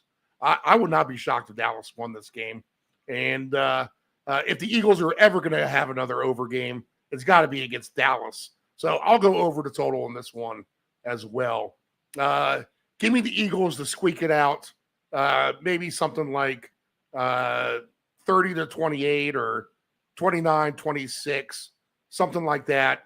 And they'll beat the Cowboys, but barely. I'll have this future ticket that I have with Miami for Dallas to make the playoffs. So I'll probably be rooting for Dallas. I just think Philly's probably the better defensive team here, and that's what's going to have to be the best unit of the 4 units altogether. So I'll give them the nod on the road, but barely. So Eagles over Cowboys, higher scoring game. Not shocked if Cowboys win at the end of the day, though. What do you got? Yeah, I agree with all of that. I think Philly's the better team here. I think Philly's going to win this game. But Dallas has the type of offense that should keep them in the game, even if they fall behind. And so, with their receiver weapons, they can backdoor you with the best of them, even if they fall 2 touchdowns behind, 17 points behind going into the fourth quarter. They could put up a 14-0 on you and end up losing that game by 3. But I do think that Philly, in terms of the individual players in this game, first off, as you mentioned, Hurts had a big running game the first time against Dallas. And that's just the way Dallas plays. Dallas makes it tough on outside receivers. They play a lot of zone. They drop their linebackers deep. They kind of give you the very short passes, the swings to the back, the quarterback runs. So not surprised to me that Hurts would have a big running game the first game, and I would expect the same thing here. The Dallas' defense is just not that good, and so they have to play conservatively. So I think Barkley, this seems to be a weekly play for you, where Barkley is receiving numbers. I mean, if they're 16 and a half, 16 and a half, low. 16 and a half. Yep. Yep. And Hurts rushing total 29 and a half for that. That's pretty low, I would say. Yeah. Both of those are very low. I mean, that would be, I think that's the way Dallas has to play against Philadelphia with their big weapons on the outside. Keep them from big plays. But, Hurts takes advantage of that. He's as good a quarterback as there is at running to the chain and getting your first downs and moving the chain. I mean, he'll run the ball 10, 12 times. I think that first game of the season, he ran more than that. And Barkley, while he hasn't had a great rushing season, he's been helping his fantasy teams by catching the ball. Nothing great yet, but this is an opportunity to have a nice pass catching game as well. So I think both those numbers are very attractive, and that's where I would go in this game. If I want to get greedy with Hurts for 40 yards and Barkley 40 yards receiving, that would be Hurts 40 yards rushing and Barkley 40 yards receiving. I can get a little bit better than 14-1. Yeah, I think that's very reasonable. Because you have, first off, as I said, I can see Hurts running the ball at least 10 times in this game at 4 yards a clip. Right. That's easy enough to imagine. And with Barkley, while he might only catch 4 balls in this game, every time he catches one, he's one broken tackle or a spin move away or whatever. Going 25 yards. And if he gets one of those 25-yarders, he's going to go over 40, even by catching only 4 balls. So I think both of those are, that's a nice way to play. Put those two things together. Okay, let's go to the early slot now, and we'll stick with our NFC West team and the Seattle Seahawks laying a huge number at Tennessee. Tennessee did end up covering barely against the Texans last week at home. So if you played the Titans at home plus the points, you got the money last week. You're going to get 13.5 if you want to do the same thing this week. 40.5 is the total. 13.5 is a lot of points to lay here. It really is. This game's going to go one of two ways. It's either going to be really close with Tennessee, even with a chance to win it, or Seattle's going to blow their doors off. One of the two. I guess I'm going to lean with Seattle will blow their doors off because Tennessee, I've watched them play all year. They have nothing compared to what Seattle does. Ridley goes out last week again as soon as he comes back, basically. So they're down some weapons for Tennessee as well. Seattle's the better team here. I guess 13.5 seems like a lot, but at the end of the day, it really isn't. Is this on your blowout list? Yeah, it is. And I don't know that I'd be crazy about laying 13.5 points on the road, but Seattle does seem to be playing that level of football. I mean, even last week, the big game against the Rams, and they fell behind early, and I thought, oh boy, they've been exposed. And they outplayed the Rams in that game for the last 3 quarters. I thought that was a very impressive performance, even in a loss for them. Their defense is just playing extremely well. I don't see how Tennessee, scores more than 13 points in this game, maybe 10. And the way Right. Seattle's been playing, Yeah, they'll score 28. They'll get 28 or so. 34 to 10 kind of Right. game written all over it. Now, Tennessee rush defense has been good, but that doesn't help you that much against Seattle, who has increased their passing efficiency. Now they've got Rashid added to the team, and obviously Smith-Njigba's catching the ball as much as any receiver in the league. So I think Smith-Njigba should have a really nice game in this game. He's got to score at least one touchdown in this game. So on a conservative ticket,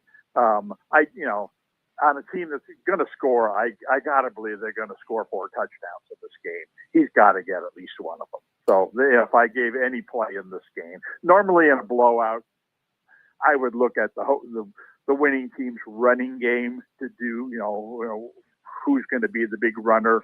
But Tennessee's tough to run against, so I don't know that that's going to be the way this game turns into a blowout. I think that they'll get 2 or 3 passing touchdowns. And, so I don't know, Smith-Njigba at minus $1.40 Let's see per here. TD. Yeah, and I'm going to come up with a number I think you'll like as well, instead of laying the 13.5 points here. Because I think, as I'm looking up the touchdown score, I think maybe the even better move is to take Seattle's team points over 26.5, just in case Tennessee finds that extra touchdown. You don't have to worry about what Tennessee scores.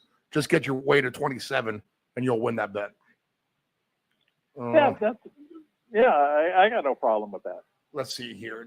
For Jackson Smith, even money, plus 100. Oh yeah, I mean, I'll certainly take that. I think that's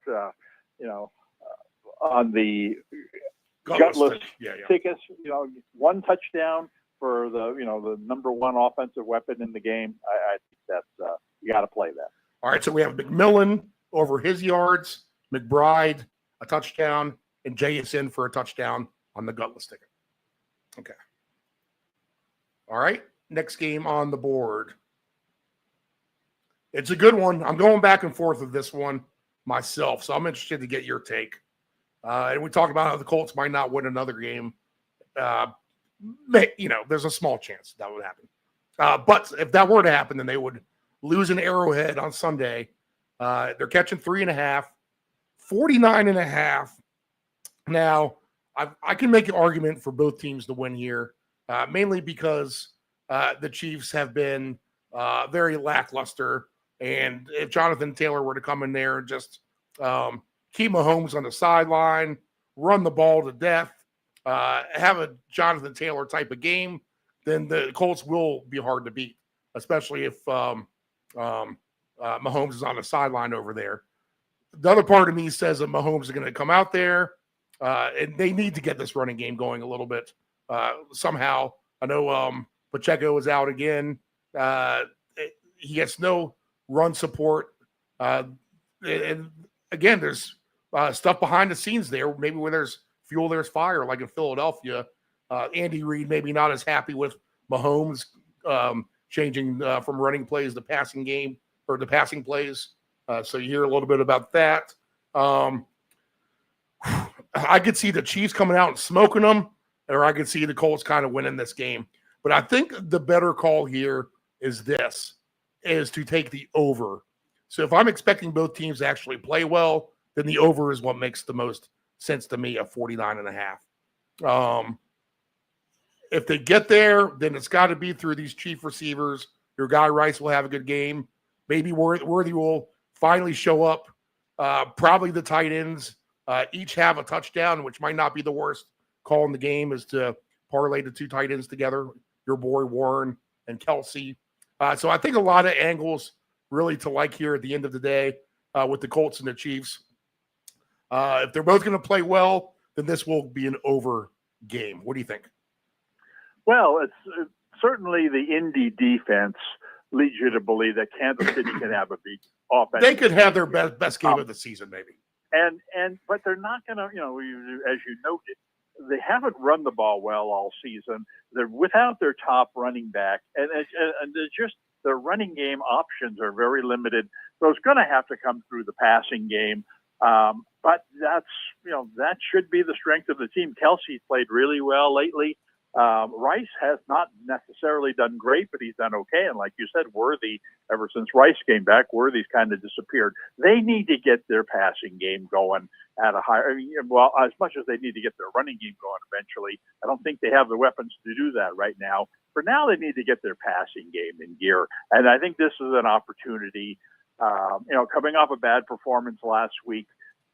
You would think that they've been attentive at practice this week. I think they'll treat this as a big game, and I think that they just have too many weapons in the passing game. So I think that like I said, I think Kelsey has done really well. He probably he seems to be on a nice roll that maybe you'd want to continue riding that. On my conservative approach, I'll drop back to my Mahomes minus 1.5 TDs, and hope that's close to even money, because that seems to me to be the most obvious play. They're gonna throw. I'd even consider going minus 2.5 on the TDs in this game, because they've got to throw the ball in order to win this game. And I think they will throw the ball very effectively. I think Kansas City over its point total in this game, which based on the numbers you talked about, is probably somewhere in 30 range. Let's see. I think that they can go over that number in this game. If Indy's going to be competitive in this game, they're going to have to do it with their offense.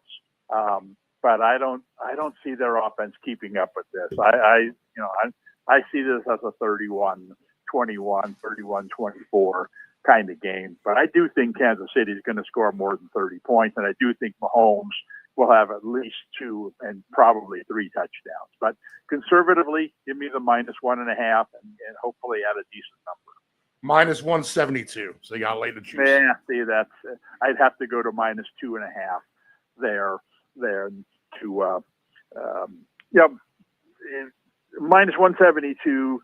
You want to put on an extremely gutless ticket, to play it safe, then that's fine. But I think you can go to minus 2.5 safely and, get a little price there. Plus 225. So you can, so these 4 right now would pay, if you're going to take Mahomes with over 1.5, you're looking at 8-1 odds. If you take him plus 225, you're actually looking more like 21 to 22 to 1 odds, just on that extra touchdown.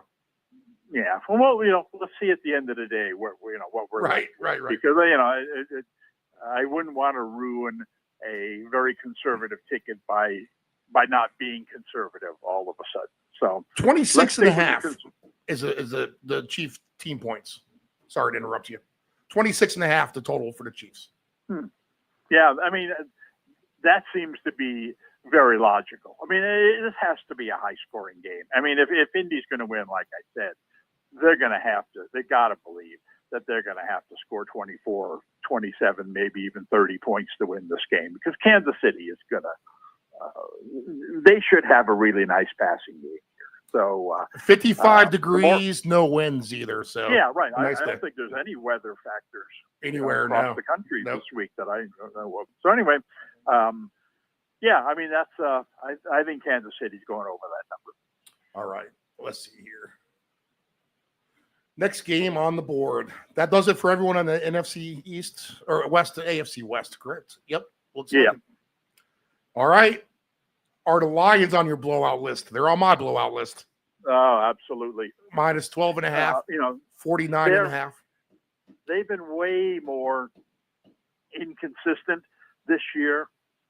But one thing that they're consistent about is when they lose, they bounce back big time.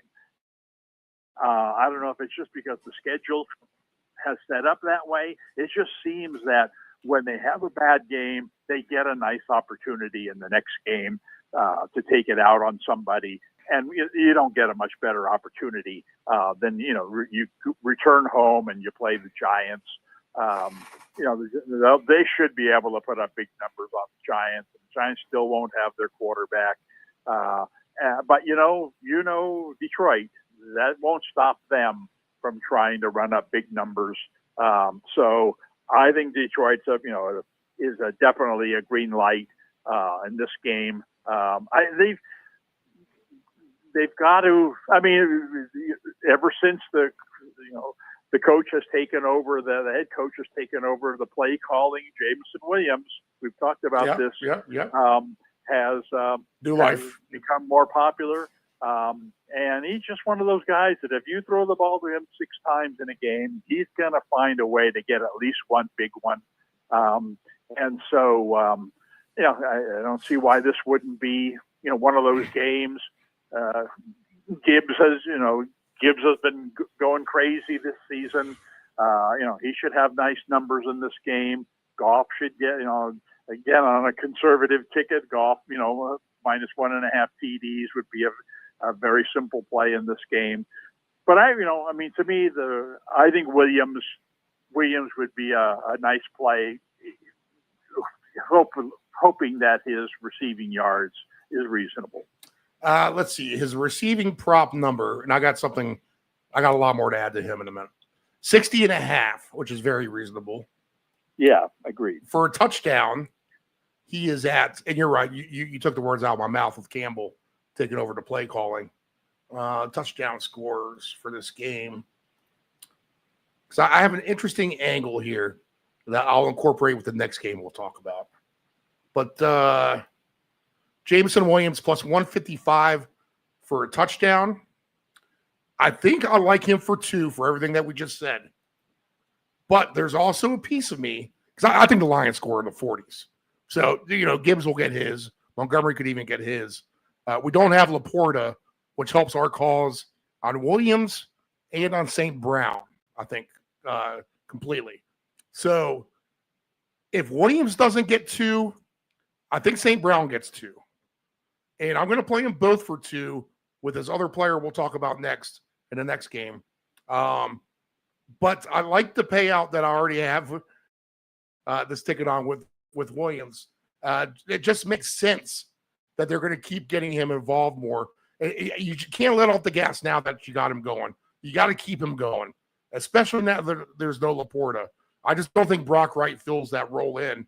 So let's get Williams down the field more, especially if we're trying to blow these guys out and get some rest for maybe our starters in the second half. We'll do that through the long passing game, especially. So I like Jameson Williams as a focus here, but he does, and I'm talking about Campbell, he does love himself some St. Brown, and if they're at the 10-yard line or so, instead of maybe pitching to the Gibbs, he could find St. Brown's running, across to the corner or something like that back of the end zone. So I'll play them both for 2 touchdowns and leave the other slot open. But I think the Lions team points to get 40 or more on the alternate line is wide open on this too. Yeah, that's interesting. Now, what about Goff minus 1.5? What kind of price we laying there? It's probably the same as Mahomes, but let's see. I'm guessing it's got to be a little lower. It's worse. Minus 230 over 1.5. Wow. Jameis Winston plus 162. For 2. Well, they've got to, after they start falling behind, they've got to start winging it. No, I don't know. I'd focus on the Lions thing. Yes, yeah. So. Okay. Is the Patriots your other blowout game? You said you had 4. I think we talked about 3. Okay. We're getting Burrow back this week, right? Yes, but I don't know if that's good for Burrow, to be honest. Maybe a little rusty without Chase. I think they should. They have to bring him back. They don't have a choice record-wise, I guess, especially if Flacco's banged up. I don't think it matters who the quarterback is in this game for the Bengals. I think this is a one-sided affair, to be honest.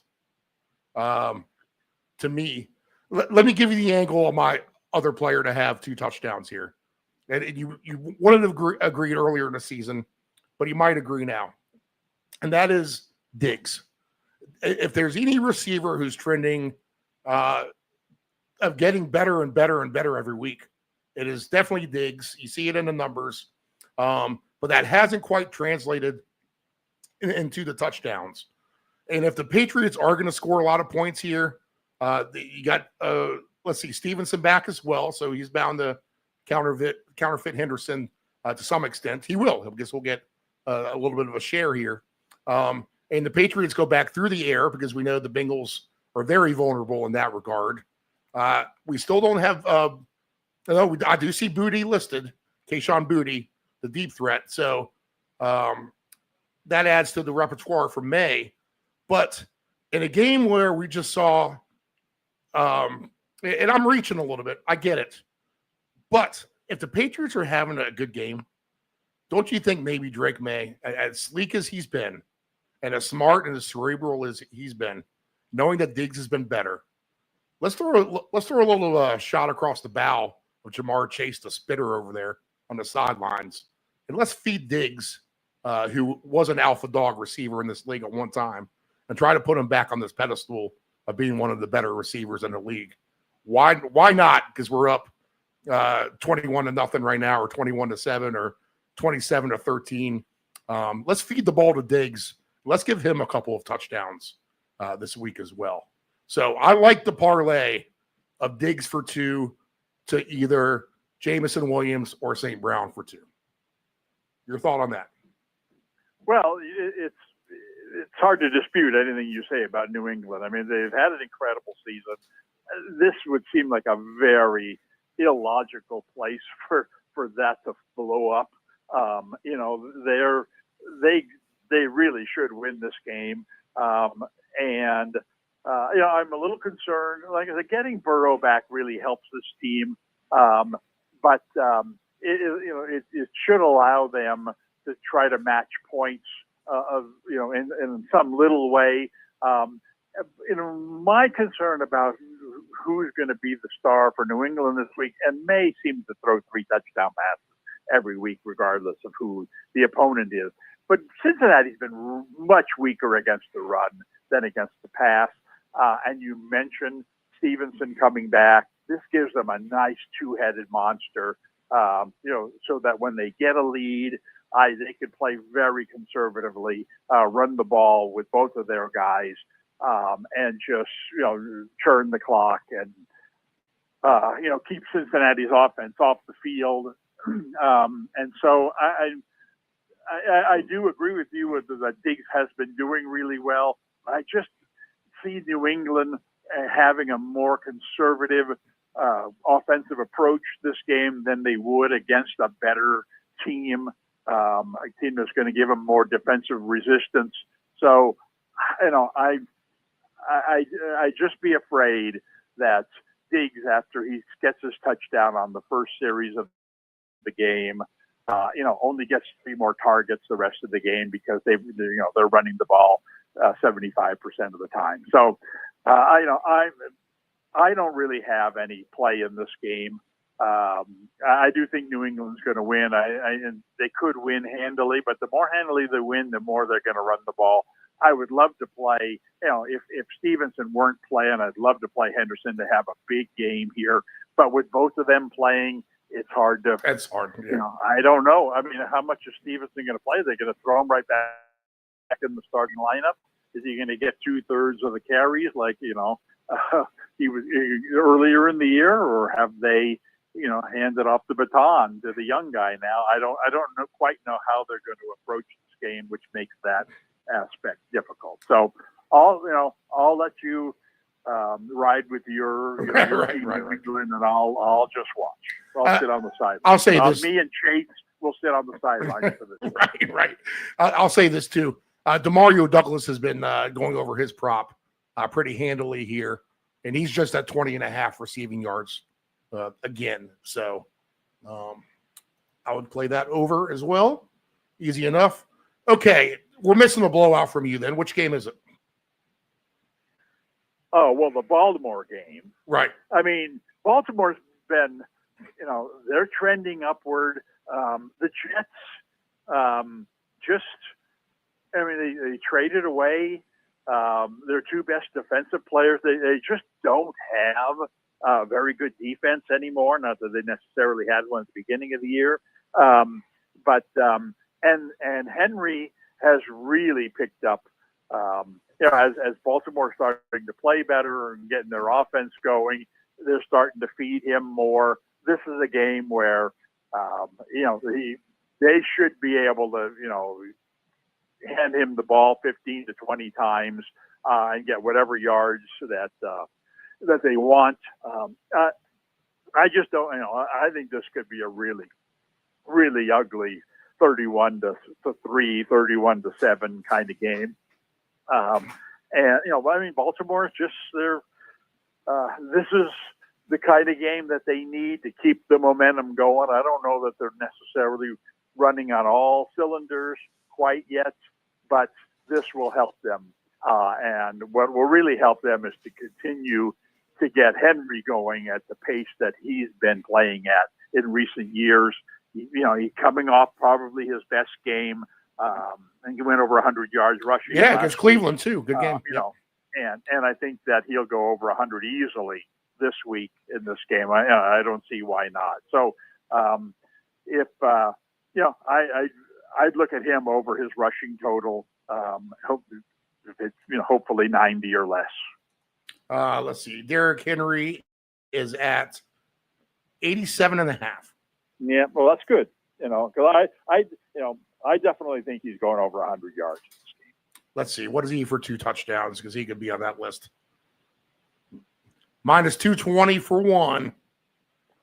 Plus 250 for 2. My only concern, and it's the same thing every week, is that you're at the 1 yard line. It's easy Henry territory for a second TD, and we choose to play fake and throw Jackson, the curl pattern to Andrews, or Jackson runs around. They just have a lot of different things that they do down by the goal line where it seems like you really didn't need to do that. Just hand the ball to the big guy. Right. But they, I don't know, they just don't do that as much as I think they should. So, but yeah, I mean, it's I certainly, for him for 1 touchdown, I don't like the price, but for 2, it's reasonable. I'd stick with the yardage though. I just don't see why this doesn't turn into a blowout game where they ask themselves, why are we throwing the ball when we could just run the ball on every down and get Henry, up to speed. So he's my play in this game. Okay, let's see here. I would be interested in perhaps. So we get Derrick Henry at plus 115 for a touchdown in the first half. And then let's go all the way back to Monday night. And let's look at McCaffrey for a touchdown in the first half. And we will get McCaffrey minus 145 plus 263. If you wanted to put a big bet down, is that reasonable? I don't know. Scary, but yeah. Yeah. I mean, you would think so. But like I said, I've just seen Baltimore so many times just go away from him at the goal line when they really should. I mean, maybe that's just an indication that he wasn't having a great season early on, and now he tends to be trending in the right direction. Because I really think they're only going to go as far as he's successful moving forward. And here's your opportunity coming off, like I said, his best game last week to build upon that. He puts up a nice 150 game this week, and now all of a sudden you're looking at Baltimore as maybe even the favorite. As bad as their record is, Because you're moving off of Kansas City, you're moving off of Buffalo. Who does that leave? Oh, are we really talking New England, or we're really talking Denver? Baltimore, look out. Baltimore, they got a full head of steam, and they're back. And I think it'll take a remember me kind of performance by Henry to get them back to that status. And there's no better opportunity than to face a already pretty bad defensive team who 2-3 weeks ago decided, we can just give away our top 2 defensive players because we don't care anymore. So this is a golden opportunity for Henry to, he would be my choice to be the top rushing, ground gainer this week. I really think he's got a chance to go to 150 or somewhere in that range. So that's, I feel strongly about, as I mentioned before, these blowout games. The Detroit blowout, they've got so many different weapons that they can use. It's hard to really focus on one of those guys. But in this game, I really think he should be the focus. I don't know, you got your running back. I mentioned before, in a blowout, I like the running back, the chief running back, to get heavy usage. And if he does, then he gets heavy yardage. Well, that's not going to happen in the Detroit game, but it will happen in this game. Does the Green Bay Minnesota game feel like an under game to you? It feels like an under game to me, especially if McCarthy can't do anything. And it pains me to see Jefferson, the talent that he has, unable to, week after week, not put up anything relatively close to what his prop suggests that he should be putting up. To me, this is probably an under game. The Packers play under games anyway. They have a good defense. I expect the Packers to win this game, and it's probably a lower scoring game to me. Yeah, I agree with that. I think both these teams are disappointing in some ways, especially offensively. Chicago last week ran 39 times against Minnesota for some reason. Chicago's not a great running team, but they had success running. They try. the ball. They try. You got to give them credit. Yeah. And Green Bay is much more of a running team than Chicago is. I got to believe that they'll use a similar game plan, even though, they're probably missing their top back, right? Yep. Wilson's who I got listed now with Chris Brooks as the backup, right? Yep. Well, yeah, Wilson. I mean, I would think he could be one of the, an under the radar. Let's see, last week, 11 carries for 40 yards and a touchdown after the injury. And, playing basically half the game. If that's their approach to this game, and he gets 15 carries, which I think he easily could. I mean, they really don't have a third option there. He could be looking at a 70, 80, 90-yard game. So do they have a... He's off the board for rushing yards right now. I do have him to score. He is at minus 110 for one. I'm sorry, plus 110 for one and plus 550 for two. Yeah, see, I mean, I don't know that much about him to know that, how much they would use him around the goal line. I just think that I'd be much more interested in his rushing number because it's one of those things where, okay, he hasn't played much, and so if we look at his averages and what have you, all right, we'll put a 55 on him, and at which point it'd be an automatic buy sign, because if it were the other guy playing, he'd be much more in the 80s or 90s. In a game like this where you could project that they're going to run the ball a lot. So, why wouldn't Wilson put up 75 yards given 15 opportunities in this game? But, until we see a number, I'm certainly not going to play him over 80. But if his number's down closer to 50, I think it becomes a much better play. So anyway, keep your eye on that. Your Bears, you predicted to be a fun team preseason. That been a good team. So nice call by you. And now they'll get Pittsburgh at home.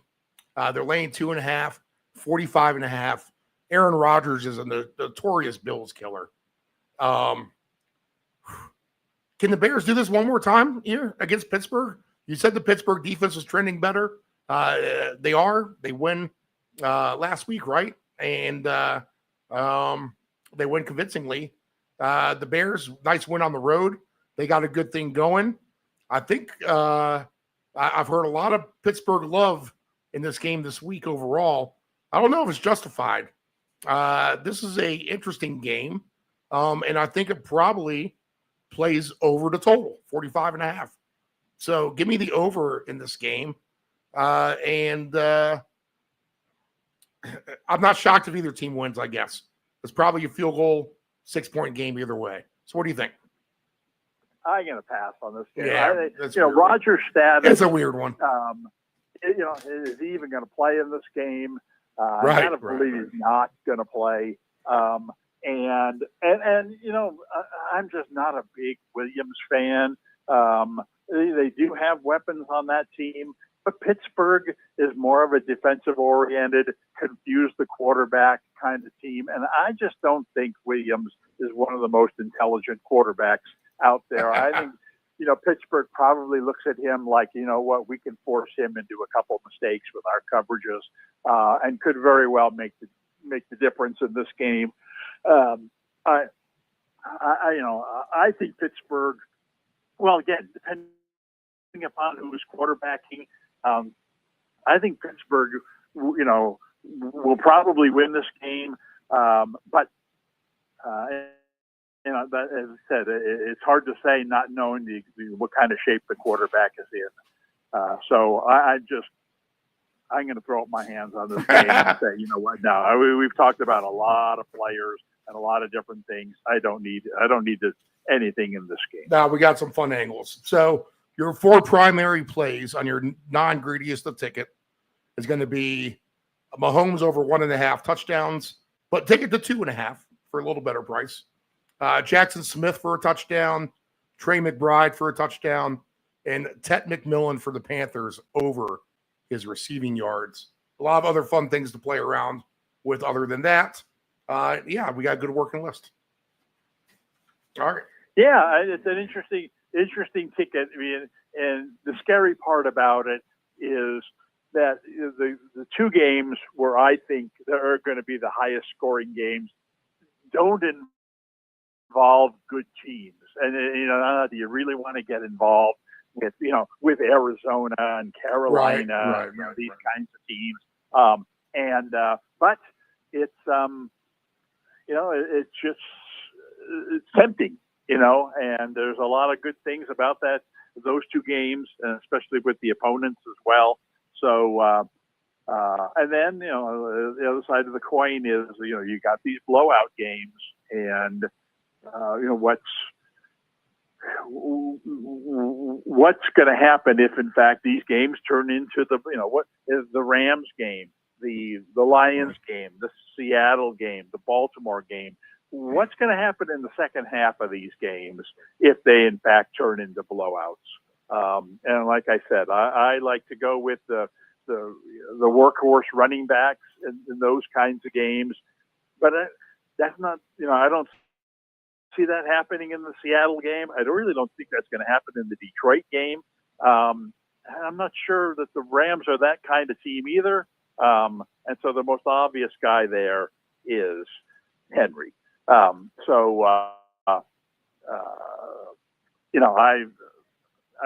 think he belongs on our gutless ticket over his rushing total. Oh, okay. Yep. All right. We'll add him But on. but like I said, he's also a guy who I think you could, if you really want to roll the dice, you could go 120, 125, 130. Heck, even go shoot for the moon and go for 150 with him this week. And if you really want to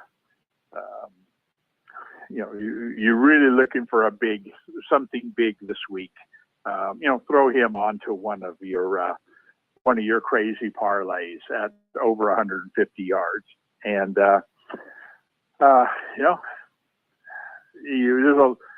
the good part about having a conservative ticket going is that, hopefully it hits, and when all's said and done, you win your 8-1 Right. or your 12-1 or whatever on that. And that allows you to Have fun with the rest. take some shots. Yeah. And that, Henry to me is a guy who, the sky's the limit this week. All right, so we're going to take Henry, 150 yards at plus 750. We're going to take Ted McMillan receptions at 9 or more. Because I remember that's a big payout, so let's see what we get here with that. And I'm going to throw one more random one at you. Where's he at receptions? There he is. All right, so just those two things pay 62-1. How about that? Henry for 150 or more, Ted McMillan for 9 catches, and I'm going to throw in the Rams to win by 13 points or more on an all line. Because I think of all the blowouts, that's probably the one where Tampa's going to sit their guys rather than try to backdoor you, right? There's no backdooring that spread against the Rams. So we take a minus 12.5, 170-1 odds. $10 win 1,700. So that's a greedy fun ticket. There you go. Okay. All right, Dave. We'll talk Thanksgiving. Thanks. Okay. Good luck. Have fun. You too. All right. Bye.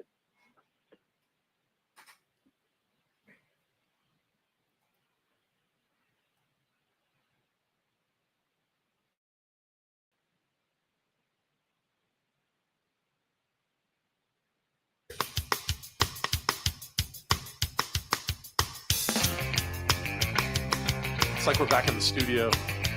Los Angeles, 1997. That's a good analogy. Brett Gurwitz behind the controls. This is Brett.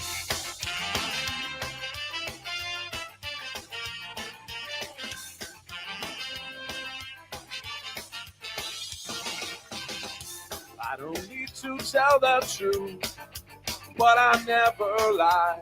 I don't need to bow to you. You're just passing by. I never wanted to be the one you bitch and moan and come home to. But as long as you look good, I'll come back to you. Get inside my troubled mind with all of your threats. Sometimes I think I was blind. Not before we met. I never wanted to be the one that you depend on for your life. When you cry, it smells like soup. Sound like Shonen knife. Never think about what I said all night. I gotta ride. Each time I stayed all night. No, I just might. You make me stay all night. It's just that side of you tonight that makes me stay all night. I'm gonna stay all night. You're an evil. The docile sounds of the Pie Tasters bring us back in from break. Make you understand. I never wanted to be the I am Stephen Murray. This is the Round Robin. You are on the Deep End Broadcasting Network. We are live just before 9:30 a.m. Eastern Standard Time. Coming up shortly, we'll have Nephew Dave. We'll have the Ant-Man in studio. And we're going to go through the whole list of games, prop by prop, alt line by alt line, survivor pick, you name it. We're going to go through it all. As we fade out the Pie Tasters, play producer, and on the air talents all at the same time here. Okay, so what we'll do now is we'll do a little art of making the tickets, and then we're going to do a commercial break. So bear with us once we get to the commercial. Don't freak out. Don't leave. Just give us a minute to stretch your legs, reorganize, and get everything rolling the way we need to for this last couple of hours as we'll go through, again, pick by pick. We'll get the Ant-Man in here. We'll get Nephew Dave and myself, and we'll come up with some hopefully nice winners for today. I mean, this is kind of in the wheelhouse here, November football, right around Thanksgiving. Usually if I've had rough seasons in previous years, and I can't call it a rough season. We've already had that one big hit like we talked about earlier in week 2, and some nice wins last week. So we're definitely floating by. But if we have a time of confidence, it is the later that we get into the season as a whole. Thanksgiving, December, the playoffs. And, I can't remember a playoff where we didn't win at least one big round, to cover all of our playoff activity. So we look forward to this November football today as we get into the last, basically the last week. Do we have a November football next Sunday? Yeah, we do. It'll be the 30th. So we'll have today, Thanksgiving, Friday, and a Sunday, and then the Monday night game will mark December football. This is where we expect to get separation. If you kind of separate the season into quarters, the September football you'll hear the terms out there. October football, November football, December football. The later you get, the more hardcore it gets. We are going to weed out the pretenders starting now, and the strong teams will rise to the top to try to make a run at the playoffs. All right. We do have a futures ticket. Mentioned it earlier. If you're just tuning in, we're going to take a stab. Dave Del Grande likes it too. But 2 teams outside looking in right now of the playoff picture. And I guess I can actually go over that. We haven't talked about playoff pictures or standings or anything like that. Let's see. It's amazing when you go to the ESPN site that the NFL is just not across the top. It's all baseball and everything else. So let's see here. As far as our standings go, and I do have a ticket. I put $15. In fact, I put another 10 on it last night with Dallas and Miami. So we'll just use those teams for an example real quick. We'll make this part of the art of making tickets as far as the futures go. But let me get the playoff picture up here. This is good old NFL.com site, which, they want to get all fancy with their graphics. So it takes a million minutes to load up. All right. So right now, here's the theory on this. And this is true for basically every football season if you're kind of new to NFL gambling. Things are not always what they seem at the beginning of the year. Teams may start off strong. When we talk about September, October, November, December football, teams may start off strong, and then they'll, basically bust their load, and then they'll teeter off towards the end of the season, or injuries will get them, like the Bills missing everyone on defense, Lions missing everybody on defense against Washington last year. All right, and then basically you're just kind of outmanned and outgunned at that point. So you hope to, 1, get into the playoffs healthy to make a good, strong run. And then 2, you want to get all your bad games out early and go on your big run late, as the hottest team will win. So that being said, you always have a couple of teams who will make an unknown run into the wild card. Just back to last NHL season, the St. Louis Blues had to win 12 games in a row, I think. Maybe it was 13. But 12 games in a row to get into the playoffs. Isn't that crazy? So things can happen. There's still plenty of football left. And for the price, I'm going to do it. I mean, what do we got? We got 7 games left, right? For the most part, for everybody. A couple teams still haven't had their bye week yet, like the 49ers and the Patriots. Everyone plays next week, and then 6 more teams on the bye the week after that, and then we're done with byes. So we'll have everyone evened up, and it'll be a little bit easier. But for $25, since I added 10 to the 15 last night, $25 to win well over $4,000. The ticket is to make the playoffs, the Cowboys and the Dolphins. Now, yes, you might be laughing out there. Everyone's laughing. I kind of laugh at it. But, I mean, if the 49ers or the Packers were to drop off, would that shock you? The Cowboys are 2 games behind the Packers. They're right there. That's the 6th spot. So you can make that up for sure. You just got to get hot and figure the teams in front of you lose a couple of games. Now, that's a big task for Dallas. They got a hard schedule coming up, but doable. And on the other side, we look at Miami. Now, they'll have to jump. How about this? The Ravens, Chiefs, and Texans have the 8, 9, and 10 spot in reverse order of what I just said. So the Texans are 8, Chiefs 9, Ravens 10. And then the Dolphins are 11th at 4 and 7. But really, the Texans are just 2 games ahead of them in the 8th spot. And so are the Jaguars at 6 and 4, still with a bye to come for Jacksonville. No, they've had theirs. And Miami gets theirs this week. So say Jacksonville loses today. They'll be 6 and 5. And really, the Dolphins are just 2 games back. Anything can happen, literally. So you're priced in at that point for $10, $20. I put 25 on it. 25 to win well over $4,000 on a 2 teams on the outside looking in with the Cowboys and the Dolphins to make the playoffs. If anything, it's fun. And yeah, if they lose 2 or 3 weeks in a row, you bag it and you move on. I get it. You take the loss. You can live with it. But for the payout, you're priced in. You got to try to take the shot at it if you're smart. That's how you're going to get ahead in these wagering games, people. Just use your brain a little bit. Know that, like I said, every year somebody comes from outside looking in to make the playoffs, it seems. So why not Dallas or someone like the Dolphins? Could it happen? Yes. And if you can answer that question half the time, or all the time, really, if you ask it to yourself, is this possible to happen? And the answer is yes. And then you look at the numbers and they're astronomical, then you kind of have to roll with it. You're going to hit some. And that's where you're going to be profitable at the end of the day, is when you turn these $25 bets into $4,500.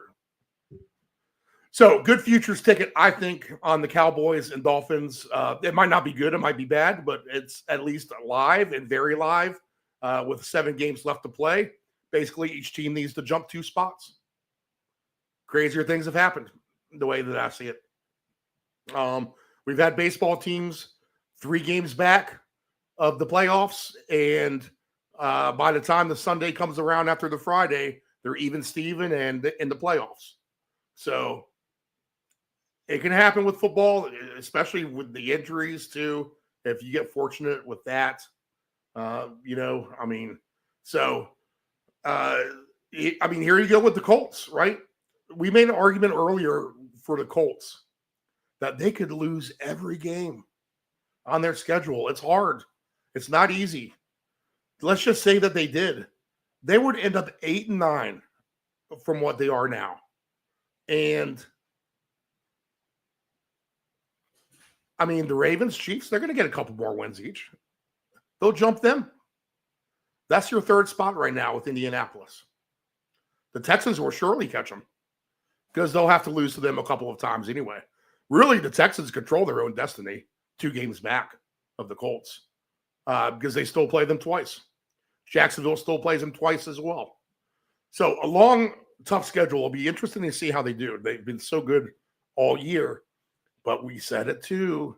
You got these teams that start real hot. They play great. The next thing you know, they fall flat on their face. Are the Colts a candidate to do that? We'll find out a lot more about that this afternoon in Kansas City. All right, let's build a quick touchdown ticket, and then we'll go take a break, and then we'll get Nephew Dave in here and the Ant Man and go through this whole slate. So I'm looking for a touchdown scorer ticket of 1 touchdown each, and let's just find 3 of them and make this a semi decent sized bet at like $20 or $25, something like that. All right, so 1 o'clock window, we'll focus there, and we want to focus on the teams, obviously, who are going to be scoring the points. So the first game that I see that has a chance to do that for us is New England with the Bengals. Now, I don't have much action with Hunter Henry yet, so we'll start it right now with him here. And the Bengals are atrocious against tight ends. You figure Hunter Henry's kind of on a do list. He's just really due to score now. Drake May will have multiple touchdown passes today. Yes, the running game could get a decent amount as well. But you got to figure at some point, especially if Cincinnati is bad against the tight ends, that Hunter Henry has a decent chance to score this afternoon. So we'll go ahead and throw him on at plus 180 onto a touchdown ticket. Again, you ask yourself, is it possible for Hunter Henry to get one touchdown today? Yes, very, very possible. Okay, next game on the list. Pittsburgh and the Bears. Let's leave that off. We know we got Rodgers beat up. Dave Delgrandy scares me about Caleb Williams now at this point. The Bears have been nice story. A lot of different players can score in this game. Let's just try to narrow it down a little bit more. So we'll pass with the Steelers and the Bears. The Ravens and the Jets, you figure there's any number of Ravens who can score in this game. If the Jets do get a touchdown, it's probably Breece Hall, right? Could it be on the outside to do we have Garrett Wilson in the lineup today? Let's see. Nope, I don't see him. So, I mean, is it strictly Breece Hall at plus 140? I think we can find better options in case Breece has a tough day against Baltimore. And there's Henry at minus 195. He's an obvious one, but we probably want to use him in a maybe like a superstar running back one touchdown bet. Derrick Henry at minus 195. Andrews has been good at plus 150. He would fit the tight end theme. Likely is a definite candidate at plus 310. Lamar at plus 220. Any number of the Ravens can score. Let's just skip those guys because there's too many mouths to feed there. And then let's go to Seattle and Tennessee, where Tennessee's interesting on defense a little bit. They're at least mediocre, maybe, which I think feeds us to our next touchdown scorer, to be honest, for Seattle. Because I think Seattle still scores their points today. And one guy who's been a little quiet, too, in terms of the Derrick Henry front of kind of being on the do list. We have my man A.J. Barner today at plus 250 for one touchdown. So if we add him and Henry together, right now we're at plus 880 for a ticket. Just one touchdown by Barner, one touchdown by Hunter Henry. And we got a nice thing going so far. You would think Shaheed would be a nice pick at plus 260. Let's give him another week to fit in. Kind of a weird game in Nashville today. It's going to be warm too. It's not Seattle's familiar stomping grounds. It's not exactly their comfort zone, let's just say. Although they've been pretty good on the road, right? Let's just we expect them to score. And yes, Jackson Smith probably scores. Yes, Charbonnet probably scores. Man, Charbonnet, would we just want to take him at plus 115? Kenneth Walker gets nothing by the goal line at plus 130. Let's stick with Barner, our first gut, plus 250. Let's get the tight end back involved for Sam Darnold today, especially after the picks last week. Maybe he wants to be a little bit more easygoing, and the tight end might be someone to be able to provide that luxury for him in Nashville. So A.J. Barner, Hunter Henry for one touchdown each. Let's find one more. I mean, this Lions game can have any number of touchdown scores for sure with the Giants. The Packers and the Vikings are kind of an under game. And then we have the Chiefs and the Colts, where, again, the Chiefs have a lot of mouths to feed. The Colts, you got to really pay the price. Although Warren seems attractive for a tight end today to score for Indianapolis. I feel like we can put him on the list. It's the Lions are going to score points. That's the thing. So let's just take a Lion. And I think you just have to hope that Jameson Williams gets his 1 touchdown, right? He might not get 2, like I kind of have that theory on for today with that parlay with Diggs we talked about. But Jameson Williams at plus 165 for 1 touchdown is interesting. So we'll pair him with Barner, Hunter Henry, and Jameson Williams. There's one guy in the 4 o'clock window. Do we want to add him onto this ticket? Let's just see what it would pay. I said it before, and I want 1 touchdown for Alvin Kamara. I just feel like he's on a do list of guys to score, right? I mean, and he's plus 170 for a touchdown today in a game where the Saints may beat the Falcons anyway. If we add Alvin Kamara to Jameson Williams, Hunter Henry, and A.J. Barner, we get 69-1. So $10 will win us 690. I think the thing to do is split. Let's split it up. We'll play those 4, and then we'll knock Kamara off and play the first 3. $10 to win 250. And then if we win the first one, we can try to root home that Kamara one with just 1 pick on a nice little, moderate Sunday afternoon $1,000 jackpot just for 4 guys to get a touchdown, right? $20 is the investment there. So 4 touchdown scores, but let's play the first 3 by themselves, and we'll add Kamara to a second ticket. But that is Hunter Henry, A.J. Barner, Jameson Williams. All seem logical to have a good chance to score today at a good price. Play that for 1 ticket, and then let's do a secondary ticket. We're going to add Alvin Kamara, and we're going to put another $10 on that to pay closer to $700. So the first 3 pay $250. Add Alvin Kamara for the $700 winner, which is a $950 little mini jackpot. And might I say, quite the nice Sunday afternoon. Okay, so there's some tickets for you. I got other tickets going up on the screen now, scrolling through. I got some haymakers up there, guys. Let's see. I mean, this is a haymaker that I see on the screen now.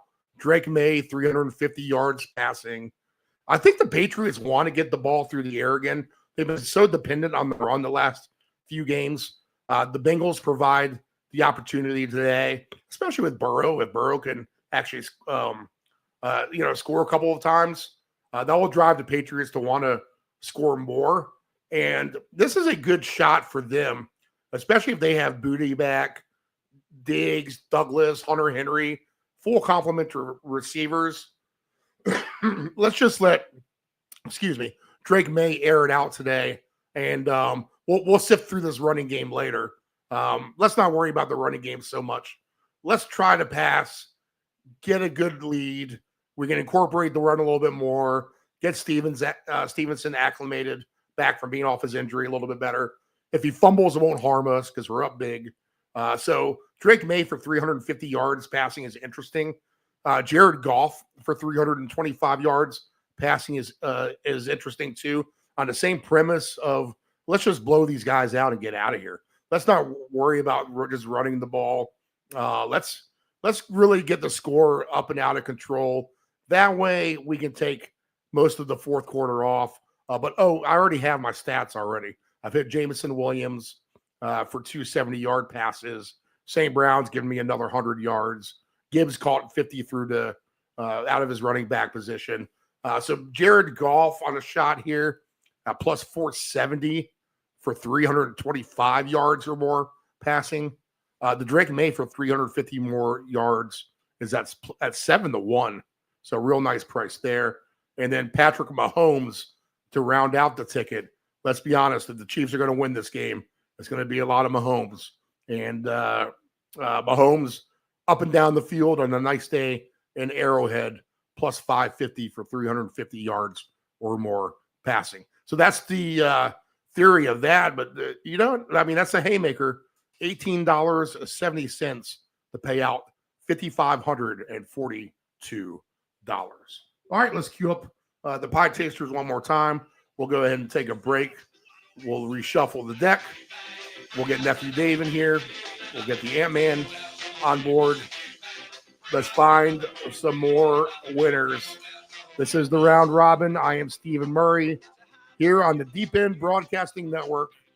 Good morning. We're live from Virginia Beach, Virginia, in the United States of America. Back after this.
Dependable Solutions can provide all voiceover services for your advanced audio production needs. Think of us as an inexpensive option, no matter what the size of the project is. From one-word cameos to full script productions, contact Dependable Solutions at 757-354-5517. Know your gambling limits. Don't ever bet what you can't cover. Wagering on sports is only fun when you do it the right way. Not every bet will win. When you get on a bad run, know it and avoid trouble. Know your gambling limits.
Family owned and operated, CP Shuckers Cafe and Raw Bar specializes in delicious cuisine, refreshing drinks, and a laid back atmosphere. We opened our doors in 1995 and have enjoyed being a place to either relax or celebrate ever since. Whether you are in the mood to indulge in a great meal with your friends and family or watch the game, we promise that our inventive menu, attentive service, and skilled bartenders will have you truly satisfied. Both of our locations have spacious outdoor patios for enjoying the breeze and catching a little sun. Our friendly staff at CP Shuckers will make your next dining experience a pleasant one by delivering personal care. We are open until 2 a.m. Full menu will be served until 10 p.m. and late night limited menu until 1 a.m. For larger parties, please give the location of choice a call. Pacific Avenue, 757-425-8676 or Shore Drive, 757-412-2929. More information at cpshuckers.com. Thank you for your continued support and have a shuckin' good time. Control your alcohol. Don't fight. Don't drink and drive. Your one punch could kill someone. It happens. If you're behind the wheel, you may think you are fine, but then the other driver is under the influence of texting, and then you are done. Control your alcohol.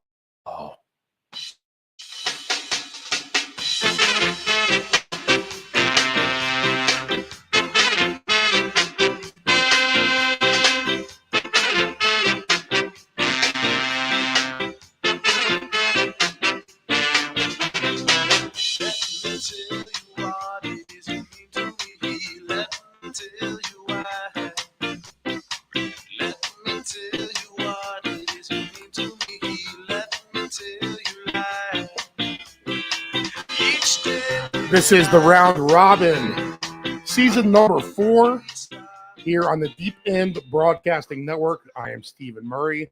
Nephew Dave joins me now. Join us this Wednesday morning, 8 o'clock Eastern Standard Time, a special start time, as we will go through the 3 Thanksgiving Day games and also the Friday game. And then we will be back next Sunday at the normal time of 7 a.m.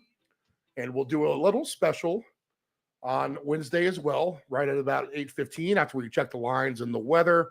We'll go through, a good 45 minutes or so and talk about the foundation and formation and how fantasy football came to play as you know it. And what makes that even better is that the guy who will be discussing it, our regular Dave Del Grande on a week-to-week basis, is basically the one who nurtured it. Invented in the early 1960s, fantasy football. It really wasn't a major thing as far as, webs. Obviously, there's no websites, but, you got to think you only had newspapers and magazines back then. Basically, the way that people played fantasy football was amongst each other and their friends, and they kind of formed a league and kept points by themselves until Dave Del Grande kind of gave that its own personal substance and touch there in the mid-'80s. He would actually write about it, and then his editor-in-chief basically made him be the fantasy football guy, thinking that it was great talk about, who do you start if you're a GM and stuff like that. And then after the UPI, the United Press, went ahead and picked it up for some of the major markets across the country, his column that he did in San Francisco, ESPN basically came calling, and he was the first guy for ESPN to do fantasy football when they formed their leagues. 2,000 emails asking fantasy football questions. His first time that he answered questions for ESPN. How about that? So fortunate enough to have Dave Del Grande on this show. And if he's talking props and stuff like that for the last 40 years, then you know that what he has to say on this show is great. And what I also noticed as well is a lot of times I'm giving him the lines and he doesn't know them beforehand, but he already has the picked out of what he wants. And when he hears the line, He's like, oh yeah, that's way too cheap. That's way too cheap. And we have a few of those from him this weekend. The Ted McMillan one, Dave, on Monday night, he really loves for his receptions. Right. You're getting almost 7-1 on 9 catches for McMillan. Oh, wow. And he likes Brian Robinson for a touchdown. Interesting. He thinks you parlay those two together, you get a real nice big payout. Interesting. Yep. So keep that in mind when you're doing tickets. Good morning, Nephew Dave. Good morning, sir. How are you? Doing well. The Commanders on the bye week, along with the Dolphins, the Chargers, and the Denver Broncos. So let's go ahead and get your State of the Union of the Washington Commanders out of the way here. It's the bye week. What does this team do moving forward, Dave? Well, Steve, I think that's the question. There's plenty of room for debate on when Jaden Daniels is healthy. Do you play him, or do you shut him down to mitigate injury risk there, so to speak? As you know, now you're in a season that has gone completely downhill. Lost season. So many injuries. They're going to have to, I don't know if that's a training staff issue or what that is, but I mean, you lose basically all your starters there, Steve. So, we'll see what happens. I think you give your depth players, of which we don't really have any. And I say that again, that was my preseason concern. And sure enough, I was spot on in that regard. So I think you got to give them a chance. And I'm not saying tank it, but at 3-7, you're primed for a good draft pick right now. You're going to have some cap space, so you're going to be able to do some things here in the offseason. And you parlay that with a nice early draft pick, in which there is definitely some talent that could help this team coming out of the draft this year. You know what? Don't try your hardest to win the games is kind of what I'm saying there. I mean, give the effort, go play the game. If you win, you win. That's great. You always want to win. But if you lose, it's really not the worst thing ever. I was not upset last week in the loss. That's just kind of where we're at, Steve. So going forward, I think you kind of give the depth guys some playing time there. Kind of see what you got, maybe what you want to keep moving forward, and then really hit the offseason with your cap space and draft picks and really turn this thing back around. I don't think it'll take much. Again, a season that we were so hopeful for, unfortunately, goes in the wrong direction. These things happen. So it's definitely time to start thinking about next year and what moves we can make to get back to where we were last year. So, Steve, it is what it is at this point. We'll see what they decide to do. That's pretty much that, honestly. Very well spoken, Dave, from the Washington fan perspective. I think that makes a lot of sense, to be honest. Kind of, approaching that philosophy, and you still have Debo you need to keep young at some point as well. So it's not a full tank job. No. But maybe if things don't look, hey, you never know, man. You went out. You'll find yourself into the playoffs more than likely. It's in a weird kind of way. 9 and what are you, 3-7 right now? 3-7. So you could end up 10-7 if you win out somehow. They're just Steve, they're just not healthy enough. If it was a little bit less injuries, I would say, hey, let's get it going off the bye week. But man, Steve's just so banged up. Yeah, you just hope that that's not a one and done thing. Last year was fun watching them, and just to see them super regress is like, what? Right? Yeah. Even as a neutral fan, but that's the wacky season that this NFL is. I mean, explain to me the Vikings, right? One week to the next. How about the Chargers getting thumped by Jacksonville by 22 points? A nice call by you too, right? Did you have Jacksonville? No, I had the Commanders. Ant-Man had Jacksonville. Yeah, well, and you called that game beautifully too last week in the show. You said tough trip, early going for the Chargers. And man, if you weren't spot on there, Steve, so that's also a good call there on your part. The Chargers play better at night, that's for sure. Right. I should have been more on the or on the Jaguars. West Coast. As a traditional underdog player, Dave, I have not been playing underdogs. I've been attacking these props and alt lines and stuff like that. But there's been some decent dog weekends here where if you're playing dogs in some sort of an alt line, like Jacksonville minus 12.5 last week was probably paying 6 or 7 to 1. Absolutely. And they cleared that easily. Right. Oh yeah. That's did what they needed to do. All right. Much brighter note, real quick. Your Sooners. You're happy with them? Oh yeah, Steve. Big win against Mizzou.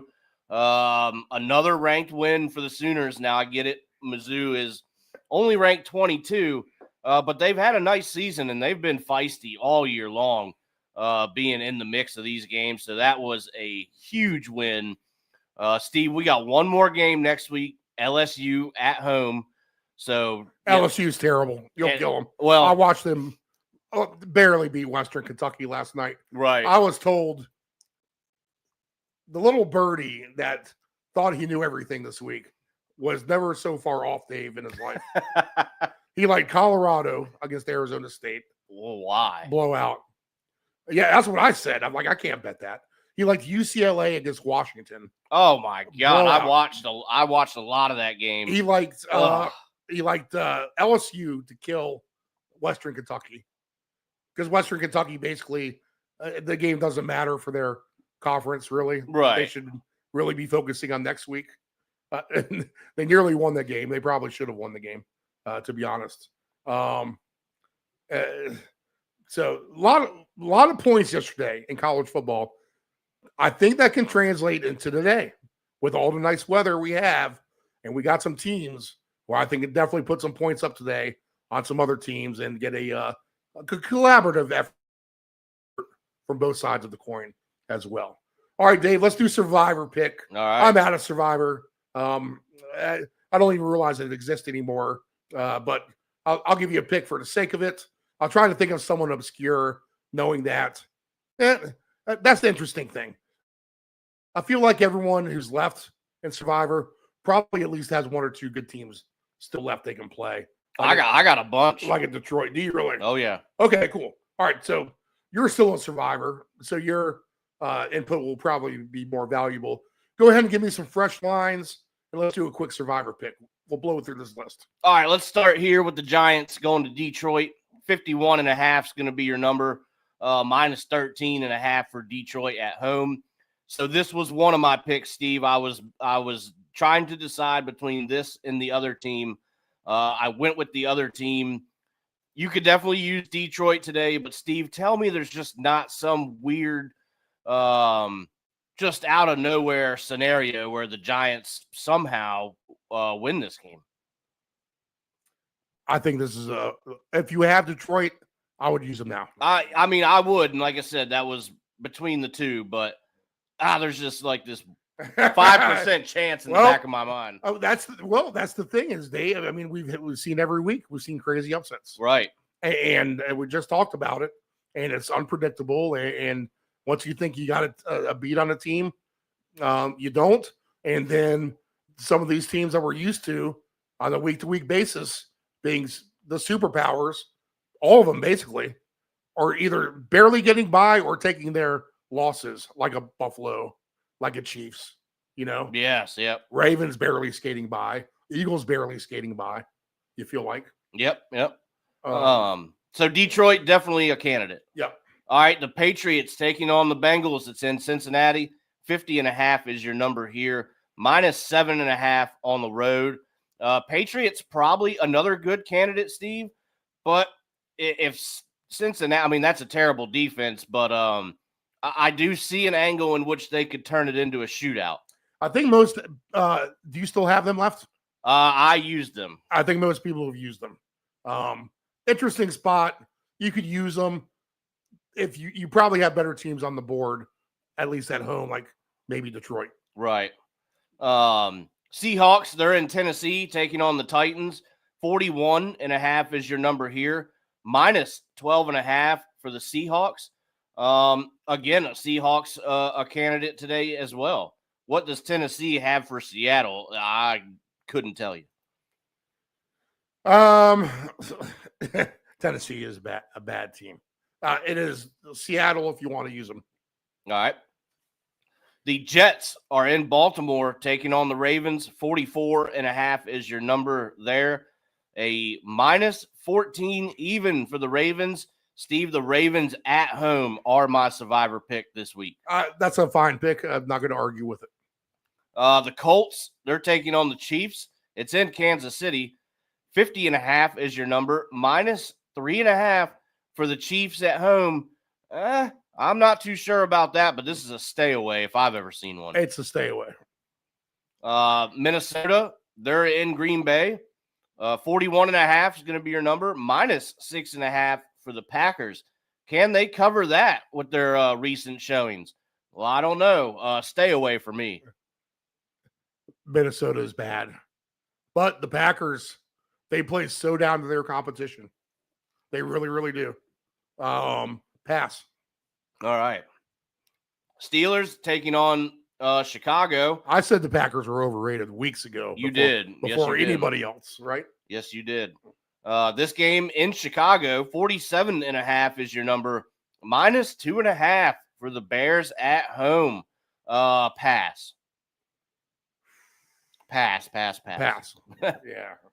All right, we're getting into the 4 o'clock. Jacksonville is in Arizona to take on the Cardinals. 47.5. Pass. Yeah, pass. -2.5 though for Jacksonville on the road.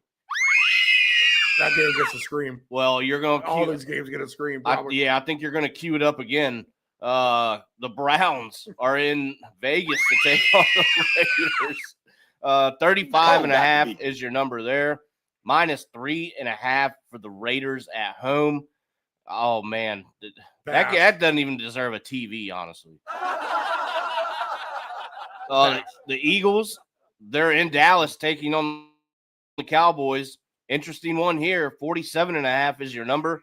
-3 for the Eagles on the road. That's going to be a pass. Over under of fights in the stadium is 50. You guys need to, again, I said this earlier, out of the blue, Dave, unscripted, as this show always is. You fans need to behave. Stop fighting each other. Eagles, Cowboys. I don't want to see any Monday morning videos of bloody Cowboy fans laying down and these stupid drunk Eagle fans all laughing at them, or vice versa. That door swings both ways. All right. Be nice. Buy each other beers. If you're at a tailgate listening right now, we got a ton of viewers on here. So there's a good chance that may be happening, or you guys are eating brunch together, giving each other dirty looks. Let's not get all aggro today. Take it easy. Put your professional big boy britches on and do not fight inside the stadium or outside the stadium or afterwards or beforehand or anytime this weekend. All right. Be nice. Well, Steve, I think that's a perfect for an Ant-Man saying of control your alcohol. Don't fight. Right. I'll pass. All right. Falcons are taking on the Saints. 40.5 is your number. -1.5 for the Saints at home. Really? Pass. Pass here. I think a lot of people are taking the Saints, but I'll pass. The Buccaneers, they're in LA taking on the Rams tonight at 8:20. 49.5 is your number. -7 for the Rams at home. Give me a pass. Honestly, I think you win Survivor Pool if you have mass upsets today, and if you take the Rams, you're going to win Survivor Pool. Right. Could be one of those days. The Rams are going to win that game against Tampa Bay. I'm going to tell you that. All right. The Buccaneers, we'll get to that game. But as we mentioned with Dave Dolgrandy, if you were listening, the schedule has been not friendly to Baker. It looks like he'll get Godwin back. Their schedule is much easier starting next week. Right. They have an easy rest of the year. If they get down this game, Baker should really come out of the game in the third quarter. If they're down big. If they're down 21 points or so. Yeah. Because they need to be healthy the rest of the way out. their season starts next week, not this week. Right. So the Rams, I think, are a great survivor pick that no one is thinking about. Interesting. That's how you can win survivors. All right, I like it. All right, Monday night, you have the Panthers taking on the 49ers. It's in San Fran. 49.5 is your number. -7.5 for the Niners. Again, I feel like we find ourselves saying it every week. You could use the Niners in this spot, but why wait till Monday night for Survivor? I just wouldn't do it. Steve, what do you think? I'll pass. Pass. All right, so my pick, Steve. We're gonna go with the Ravens today. All right, and I'll take Detroit. All right. So let's get to the slate. What we'll do now is we'll go through every angle of every game. Let me make sure this sports book stops going haywire. And I do have tickets rotating up on the screen as well. If you are listening, if you're listening and not watching, maybe screenshot every few minutes, and they'll give you a ticket you can look at right before kickoff. Or if you are watching, get your pen and pad ready to roll. Let's get some good action here.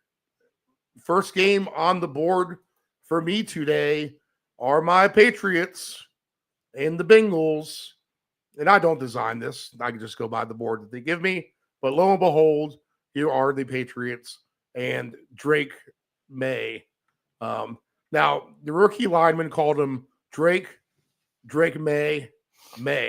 So I think they gave him his own nickname. Isn't that kind of funny?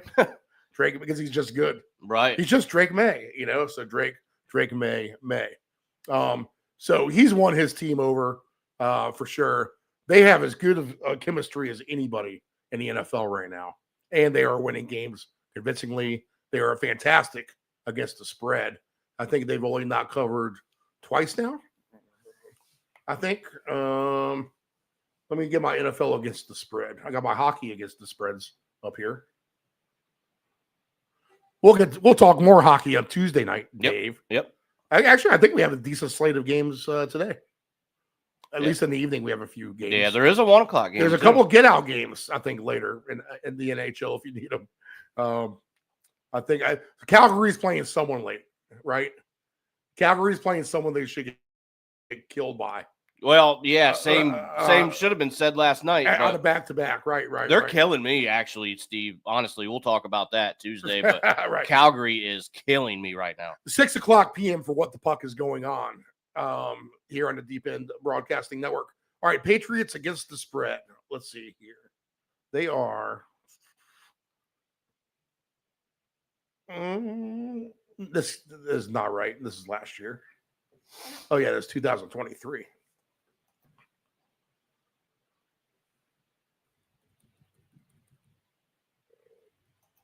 All right, so I need to move it here. Sorry, I know this is enthralling. But the Pats against the spread this season, 7-3-1. I think they gave them the push against the Jets. That doesn't count. If you bet that early in the week, you covered that game. So I would say that they're 8-2 actually, which is tied for best in the league with Seattle. The other bet teams covering the spread, the best are the Rams, 7-3, the Eagles 7-3, Indianapolis 6-3-1, Carolina 7-4, Bears, Lions 6-4. Worst teams against the spread, real quick. You have a bunch of 4-6s: Cleveland, Tennessee, Vegas, Minnesota, Chargers, Baltimore, and the teams worse than that only covering 3 times each: Cincinnati, Green Bay, New Orleans, Washington. Dave, interesting. Over under wise, just real quick before I give the State of the Union of the Patriots. I just wanted to mention their spread, but let's mention everybody else's real fast. Your teams to the Super over right now: Baltimore, San Fran, Minnesota, Dallas, and Cincinnati. So those are your pure over teams. Your pure under teams at the moment: Kansas City, New Orleans, Houston, Denver. All right, so file that away and make notes of that. All right, so the Pats good against the spread, basically 8-2 at least in my book. And I mean, what's not to like here? I think, like I said, the running game, they've got it going with Henderson now. Now with Ramondre Stevenson out, they'll get him back. So there's going to be some reshuffling of the deck. But while they are getting Henderson going, they somewhat neglected the passing game a little bit. I think the passing game comes back today. Josh McDaniels is a lethal assassin. And I like this prop as good as any prop of the week. And I'm telling you, this is actually a thing on the sidelines. It sounds like a stretch and a reach, but it does make sense at the end of the day. But when you have these Spitzer and Jamar Chase sitting across on the sidelines, the number one man in fantasy football, the number one draft pick overall by many in the league who have been completely disappointed if you did take him number one, let's be honest, except for a game or two. You have him sitting on the sideline via this one game suspension for spitting in Jalen Ramsey's face.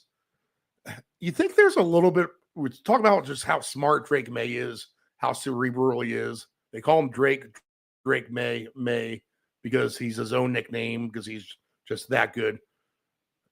Between him and his brains and McDaniels, don't you think, you know what? We have our own alpha dog wide receiver.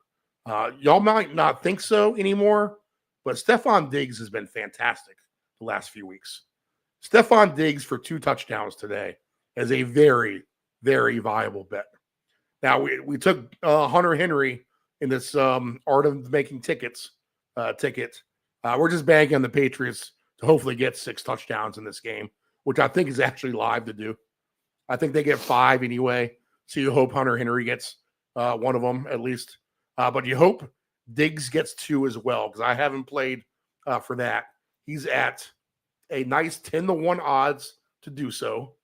Travion Henderson was plus 350 last week, plus 750 now with Ramondre Stevenson in there as a plus 550 favorite.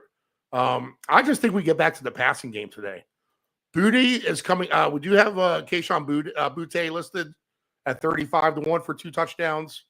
And maybe that is the way we go, and Drake May airs it out all over the place. But I think there's a shot that with Chase just sitting over there, you know what? Let's show these guys what a good, well-rounded team is, and let's use our alpha dog receiver ourselves. And while you're sitting on the sideline fuming, you'll watch him get a couple of touchdowns on your porous defense. So I think Diggs a great shot for 2 touchdowns today, Dave. Yeah, absolutely. You like that angle? I do. Yeah. So I think the Patriots, you want their team points, go for it. DeMario Douglas over his receiving yards is at. He's been money on this too. I think 20.5. Yep, 20.5 is the number there. Travion Henderson 14.5. Ramondre Stevenson 8.5. All that is fair game and a passing game today. Gesicki is 26.5. I don't want anything to do with any Bengals, to be honest, even with Burrow back. Mac Hollins 23.5. Boutte is at 30.5. All these guys could go over. If you want to do a same game parlay with some Patriot receivers, I've been doing that every week and they've been close. So I'll just fire again. Why not against the Bengals defense? Some sort of, these guys on an alternate number over their total. Hunter Henry, I'm not sure for 39.5 yards. I think I just like him better in the red zone. Diggs at 59.5 yards. I would bet that over as well. Passing prop wise today,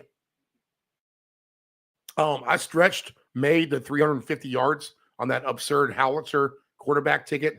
He's 256 baseline to get 3 touchdowns today. Drake May is at 220 plus 220. Joe Flacco is at plus 270. The team points for the Pats, I think it's 28.5, if I remember correctly. I think that's an over. Let's see here. Patriot total points is at 30.5, minus 102. So we'll play that over. Again, I think they can get it to the 40s. Worst defense in the league. If they want to. if they want to.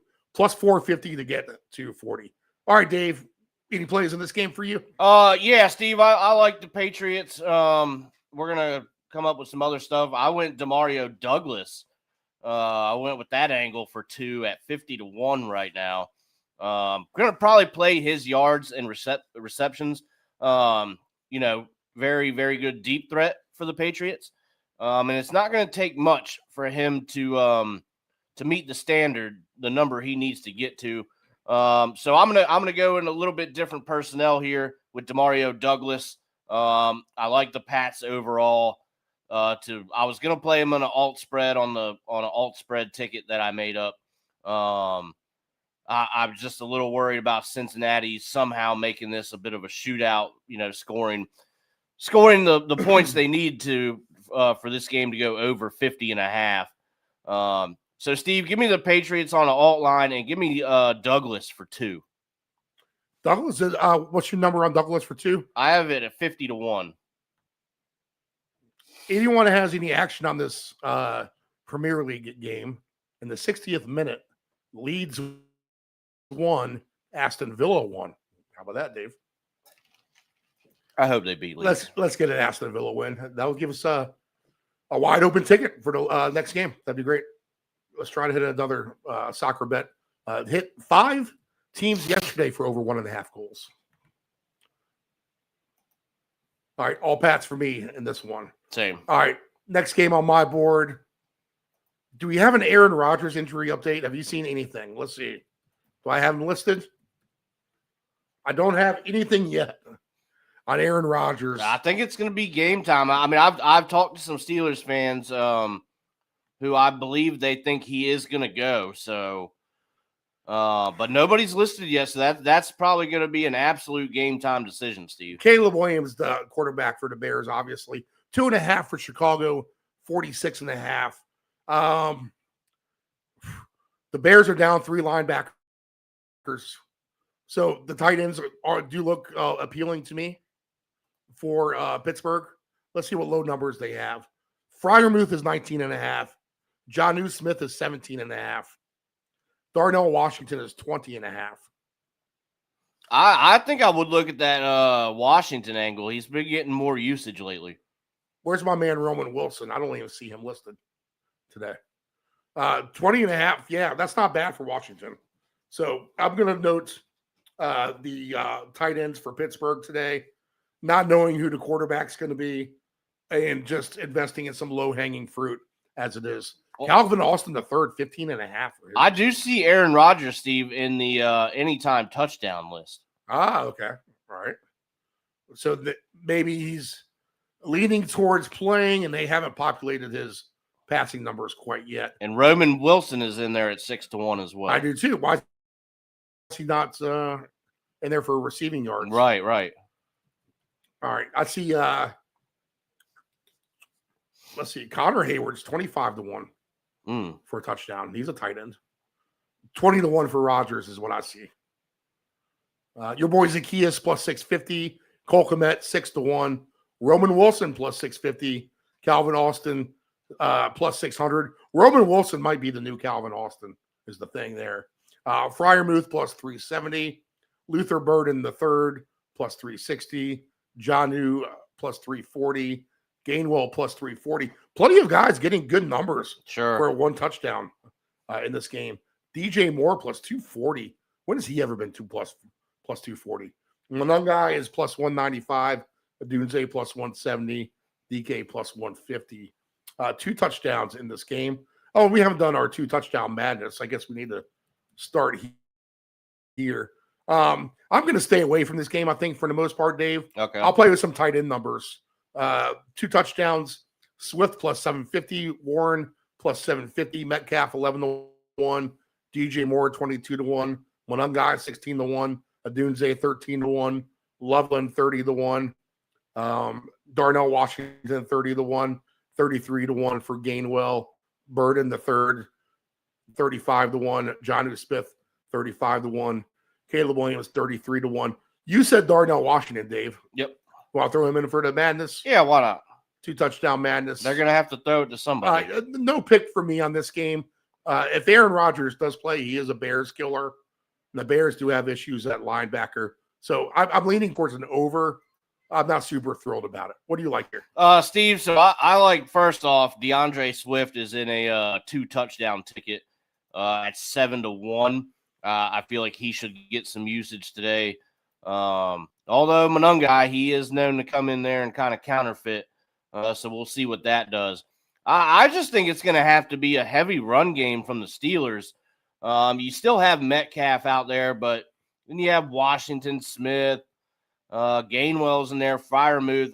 I'm telling you what, if I'm a quarterback, I'm liking the wide receiver personnel for Chicago a lot more than I do Pittsburgh right now.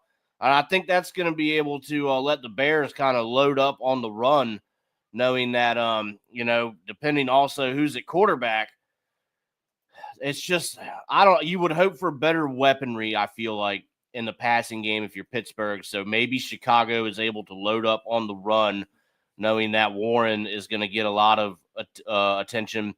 And so also is Gainwell. So I think that's going to have to be the angle for the Steelers today, is they're going to have to kind of rely on that run game. And I'm just not so sure how that's going to work for them. The Bears have been a nice story. Not the best defense, but, we'll see what happens. See, the Steelers tend to drag teams into these muddy under type of games.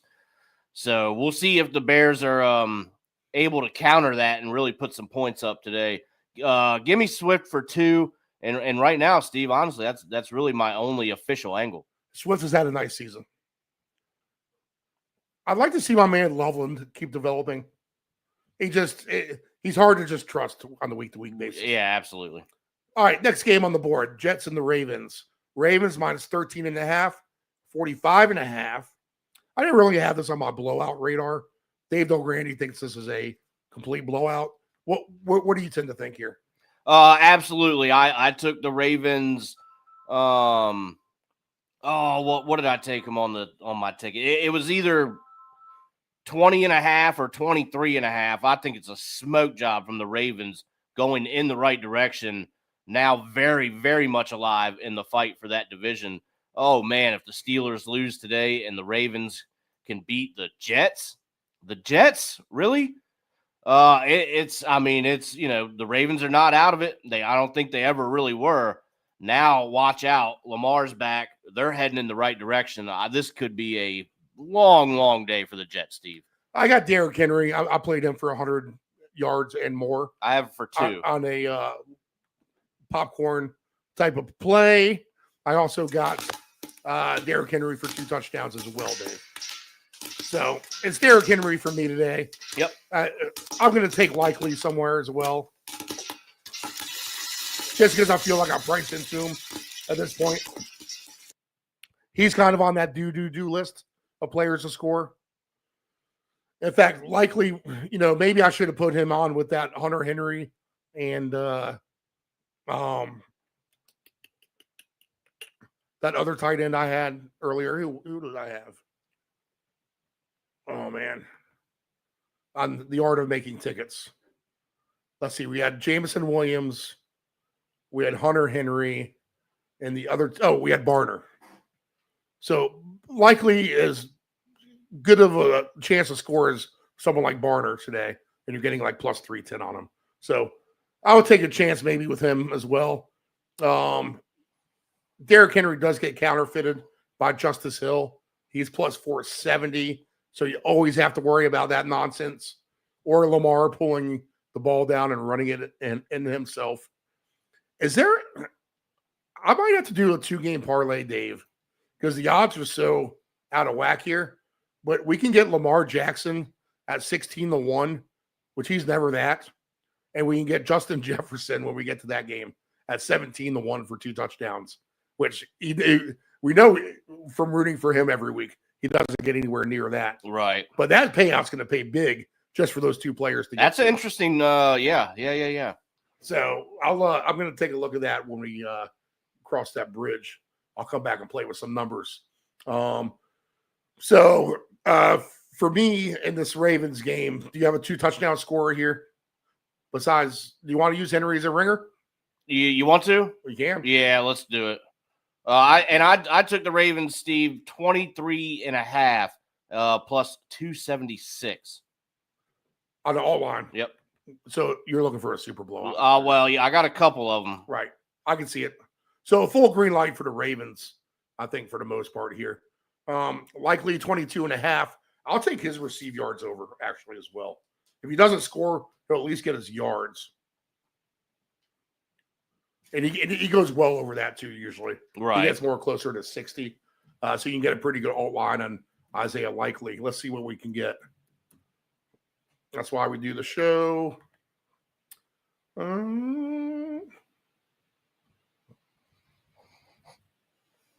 Alternate receiving yards. Isaiah Likely. You know what? I don't see that on my desktop. That might be on my phone. Let me see if I can pull it up because I would be interested in his average. Yeah, me too. And plus, I want to. Where is Likely? Likely right now, and this is probably because he's missed some time. 17 is his average per game right now. So if you went to 40, Steve, plus 246, and beyond, it only gets better. Okay. My phone's trying to do some software updating, so I can't get that. I would be interested in 50 yards or more. What's your number again? All right, 50 is going to be plus 412. Yeah. I ain't mad at that at all. Yeah. Okay. So give me some likely receive numbers. Breece Hall, I mean, again, it's malpractice if you don't throw him the ball. He's only at 18.5 today. That's not the worst parlay in the world, is to have a Breece Hall and Likely receiving yard parlay together. Right. If you do them both up to 40 or 45 on the little your way tab, where you can make it to the exact yard that you want, you're going to get a good price for both of those guys in the mid 40s or so. Derrick Henry hasn't gone over his in a while. He's at 6.5. Yeah, God, that's just. It'd be the day you don't play it is when he's going to do it. Tyrod Taylor, I would consider his rushing yards, but 26.5. He's an old man. That's a little too much. Yeah, we know Tyrod Taylor from down here in Virginia Beach. Okay, so Ravens blowout is the consensus there for the most part. Okay, do we have another blowout with Seattle and Tennessee to you? I think so, Steve. That one. Wow, I mean, this could be a bloodbath for the books. That's what I'm thinking. I think I took them also at 23.5. So I had to move that quite a bit. But yeah, I mean, unless, Steve, it's like you said with the Chargers. But I think Seattle's a little bit better than that. And I don't see them letting that happen. I think this is way too much for Tennessee. I think so too. We've seen Tennessee play a million times. They're not very good. I like Barner today. I like Jackson Smith on his prop or to get a touchdown. He's a candidate to get 2 touchdowns as well. The running backs kind of piss me off because they counterfeit each other. Darnold can throw some picks like he did last week. He threw 4 last week. Back to the basics a little bit today. Let's throw it to Jackson Smith. Let's throw it to Barner. Yes. To the tight end. And let's move the ball. Let's get, a nice, comfortable lead. Let's play smart football, and we'll kind of ease this one home. And, we'll basically just bludgeon these guys out of the gate a little bit and sail home from there. So I think the blowout is in the works as well. I'm not super thrilled about laying that many points. I think if you're going to do that, then you might as well take the Seattle team points over, which is at 26.5 right now. You can stretch that up to somewhere like 33.5 and get a good price. And let's see, for 33.5 points today, you get plus 260. That's not the worst thing in the world for Seattle. No, not at all. At Tennessee. You got to figure they'll score 4 touchdowns and a couple of field goals anyway. I guess the Titans team who can't score anything. Seattle has a chance to score on defense today too. If you're going to look for defenses to score, it's got to be teams like the Ravens today against the Jets. It's got to be teams like the Seahawks against the Titans. These kind of Detroit against Jameis Winston when we get to that game. So Seattle stuff for me. Nothing on Tennessee, Dave. Yo, nothing I like for Tennessee. I do have Barner in kind of an obscure anytime touchdown parlay with two other guys, so that's an interesting ticket. I like Barner. Like I said, he's on that ticket. 40 plus yards is at plus 190. Yeah, his numbers you loaded there. If you start to kind of build a ticket, kind of what I'm doing here, Steve, as we go along. Barner, likely yards. Yeah, likely. Douglas yards, the Mario Douglas you could throw on there. So right now, likely for 50, Steve, and Barner for 40. We're two guys. We're gonna add one more, maybe a fourth, but I mean we're at almost 14-1 right now, Steve. Yeah, nice price. I like the angle. I'm gonna put my bullet points next to yards over for Douglas, Barner, and likely. They're all low hangers the way I see it. Oh, and it only takes one bomb for Douglas. We've seen how many times have we seen that? Right. Next game on the board could be another bloodbath. Detroit and the Giants. 13.5 now. So the Lions taking all the money this morning. 50.5. Point spread moving in favor of the Lions. Makes sense to me. I think the Lions, another candidate to score 40 points or so today against the Giants.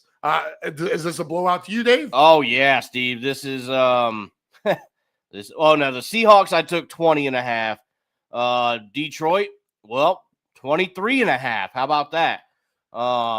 Man, we've got such an obscure ticket here, but can these teams just take care of business? I mean, all you need is that 1 week of just super duper blowouts. And Steve, we talked about it this week, right? Interesting, good games at 1 o'clock, 4 o'clock. Seems like a dud. I mean, look at these matchups that we have. If it's gonna happen, it should be this week. And if it doesn't happen, maybe it doesn't happen at all. I mean, this is the slate that you want for that kind of stuff to happen. So yes, give me Detroit all over New York today. All right. Let's see. Passing wise, 3 touchdowns today for Goff is at plus 188.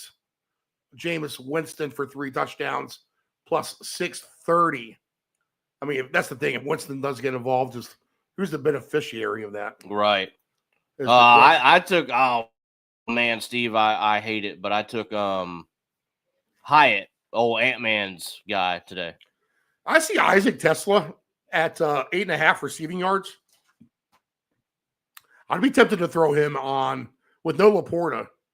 That's just going to open up the mouths for somebody else. Yeah. And if the Lions are going to move the ball, especially through the air, Tesla, Barner, Douglas, likely all low hanger numbers, and push them to an alt line round robin. I'd be all about that. Tesla is at his alternate receive yards 6.5 average, but figure that's because he didn't get much playing time. Right. I don't see an alt number for him. He has to be on the your way. What do you want? 30 yards. Okay, I can only do 25 or 40. 25. Plus 274. Yeah, there you go. So that's an interesting one to me. Brock Wright is at 19.5. Isaiah Hodgins, 18.5. Theo Johnson, 35.5. Jahmyr Gibbs, just 29.5 receive yards. Doesn't he have to go over that? Yeah. He's an auto play every week. He had 107 last week. Wandale Robinson, 53.5. And that was against Philly. Jameson Williams, 62.5. St. Brown, 78.5. So a few things to like there. I think the Lions just score their number that they want. Campbell does not call off the dogs. They're a 31.5 baseline, which is a little more than the Pats. But over 39.5 is at plus 320 today to get the 40 points. So let's lay the howitzer with Green Bay here and just hope for the best. 2 touchdown scorers. St. Brown is all the way down to +1. I'm sorry, Gibbs is all the way down to +145. Montgomery +460. St. Brown +550. Jamison Williams 12-1. Singletary is at 14-1. Tyrone Tracy is at 17-1. Brock Wright is at 22-1. Wandell Robinson 25-1. Theo Johnson 27-1. Slayton is at 40-1. Isaiah Hodgins 75-1. Any 2 touchdown guys stick out for you, Dave? Steve, man, not really. Should we just go with let's just make it simple with a St. Brown in a kind of semi-ringer type of role. All right, yeah, I was going to say either him or Williams. Well, we can do Williams as a longer shot if you want to just keep the madness theme going. Yeah, 10-1. I think you probably have it a little bit better. 12-1. Yeah. All right. So Jamison Williams on our ticket with Henry, DeMario Douglas, and Darnell Washington. Interesting set of players here. So all Lions for me. Yeah, all Lions. And Steve, if we add Tesla into that little ticket here, just these 3 guys, I might just leave it right here. 54-1. Wow. Yeah, there you go. Nice little $5 to win 270, right? Something like that. Yep. A 5 would pay 277. Minnesota and Green Bay. Green Bay 6.5, 41.5. I think this plays under, Dave. The Minnesota scares me because McCarthy is terrible. And if he can't do anything, that just shuts down everybody else. Now, that being said, I'm going to parlay Lamar Jackson and Justin Jefferson together because I'm just priced in at those big odds. That payout will be, now I need to go to my phone because I have this touchdown madness ticket going. But that will be really the only thing that interests me on the Minnesota side of things.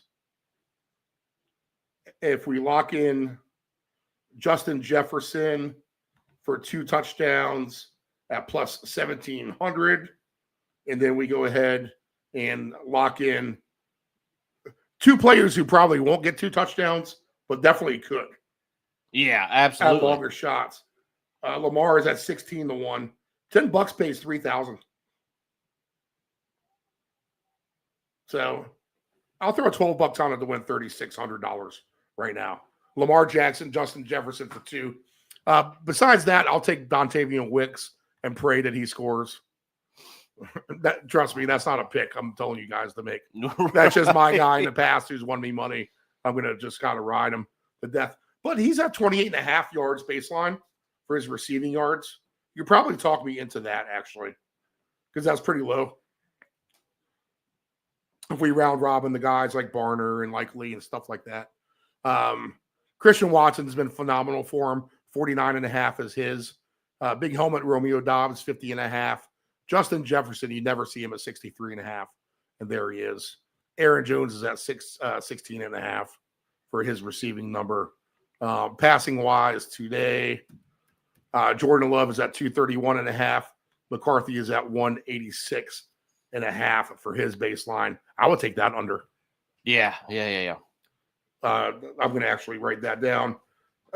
You always have an under ticket just in case all your overs go awry. Try to find 5 things of all these games that can go under. Put $10 on it. They'll pay off $200 at the end of the day. And you know what? If you lose, but you win your under tickets, you're not going to cry at night. Put it that way. 3 touchdown passes today for Jordan Love is at plus 320. J.J. McCarthy for 3 touchdown passes plus 750. Dave, what do you like in this game? Oh, man, Steve, not much, to be honest with you. This is one I was looking at, and I couldn't really find much here. Dobbs I have for fantasy, so I'll be rooting for that always. Anytime plus 165 for 2, 13-1. That's about it, Steve. I'm not so sure. Again, you said Green Bay, they play down to their opponent. And their opponent today has not been playing very well. So are we going to see more of the same from the Packers at home against the Vikings? I'm just not so sure. I think in this one, I'm just going to focus on my fantasy guy, and maybe if we find something before game time that looks halfway attractive, we'll try it. But Steve, not much here. Give me Dobbs as a fantasy focus for me. I like the under. We'll still pick a 2-touchdown score. I'll throw Dontavian Wicks at 25-1 on the list that we have going on. All right. For touchdown madness. So if you're catching up on touchdown madness, jot these names down real quick. Dontavian Wicks, Jameson Williams, Derrick Henry, Demario Douglas, Darnell Washington, whose line is now closed right now. That must be quarterbacking news. And Dontavian Wicks, 25-1 for him. Other 2-touchdown scorers, Aaron Jones is 17-1. Emmanuel Wilson actually has a good chance of plus 550, I think, if you want to try to lean on the Jacobs replacement. Dobbs, 13-1. Christian Watson, 19-1. Chris Brooks, 30-1. Jordan Addison, 25-1. Hawkinson, 55-1. Wow. Luke Musgrave, 60-1. Musgrave's not the worst price in the world, considering that he is the tight end now in place of Tucker Kraft, right? Right. 60-1 for Musgrave.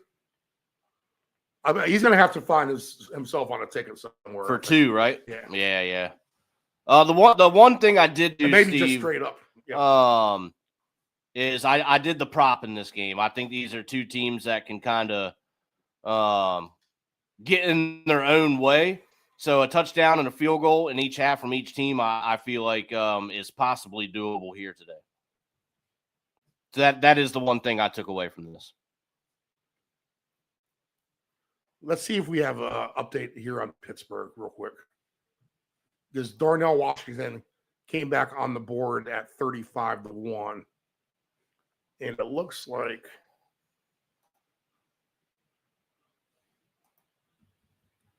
we have Mason Rudolph starting today. All right. So Mason Rudolph in, Aaron Rodgers out for the Steelers. So there you go. There's some breaking news for you.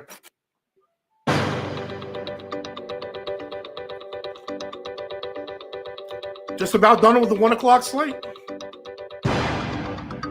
One more game. The Colts and the Chiefs. We'll pick a couple players out of this game. I think this is an over game, Dave. Yeah. I can see the Colts winning by 14. I can see the Chiefs winning by 14, to be honest. So if they're both going to play good, might as well take the over. That's my philosophy. They're pure and simple. If I'm teetering back and forth on who could be better today, the Chiefs could have their best game of the season, I think, to be honest, knowing that they're, like you said earlier in the week, backs against the wall, must play well. Colts have been on fire, coming off a bye week. Beautiful day out there in Arrowhead. I think this is a perfect short travel trip. It's not like that's a crazy trip. No, right. I think this has the chance to be a complete over type of game. 49.5 seems like a lot, but I think at the end of the day, Mahomes is going to do his thing. Jonathan Taylor is going to be doing his thing. Here comes Warren in the middle of the field for the Colts. Here's Alec Pierce getting involved. Here is Michael Pierce. Here's all the chief receivers. We know we have a million of them. And Patrick Mahomes spraying the ball all over the place. I do have a super greedy ticket of like Henry over 150 yards. Jackson Smith over 150 yards. And even Pat Mahomes is on that list, throwing for 4 touchdowns today, plus 750. Definitely just like a haymaker type of shot, Dave. But if Mahomes is going to throw at any point 4 touchdowns this season, then it has to be today. So I expect there to be a lot of points. The weather's nice.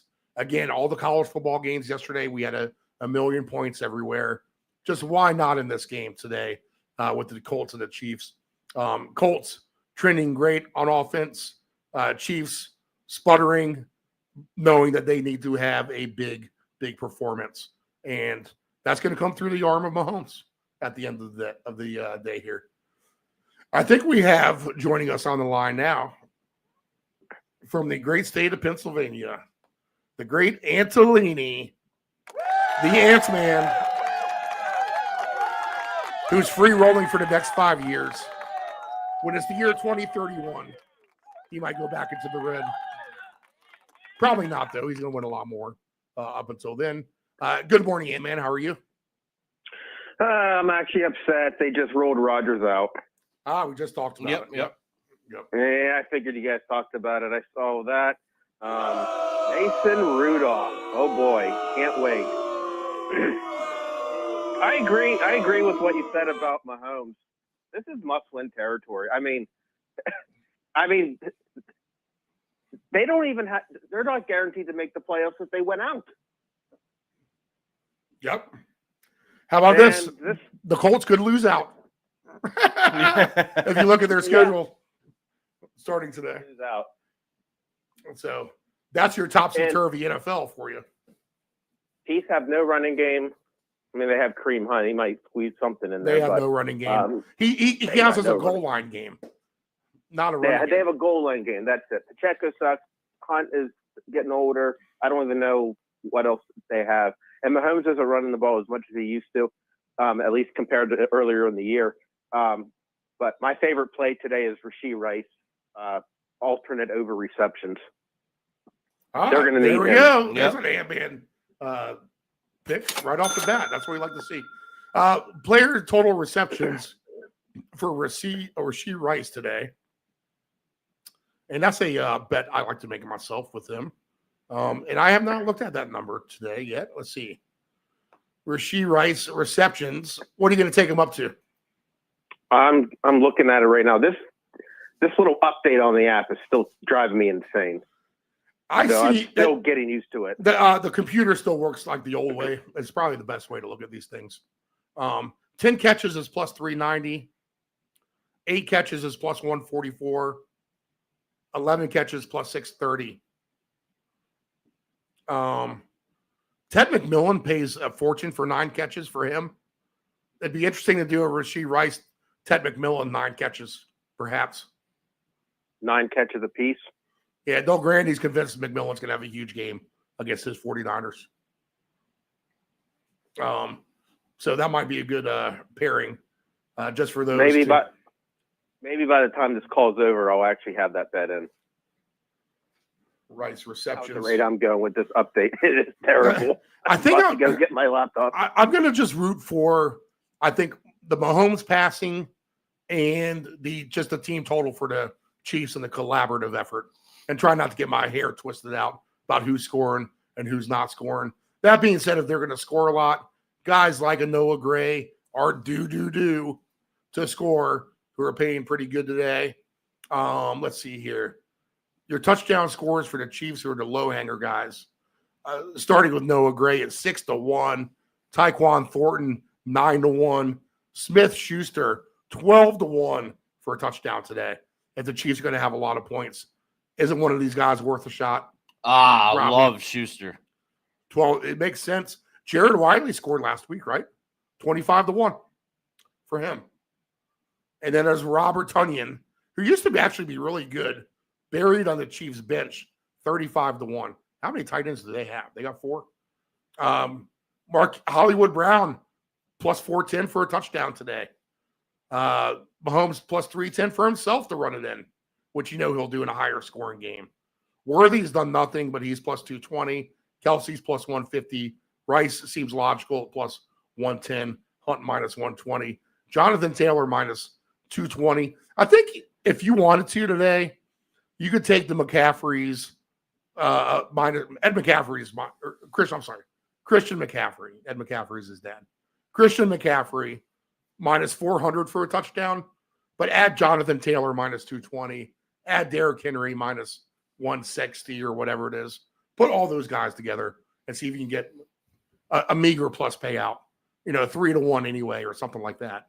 Because I think that's a winner if you take all the alpha dogs. Gibbs could be on that list, right?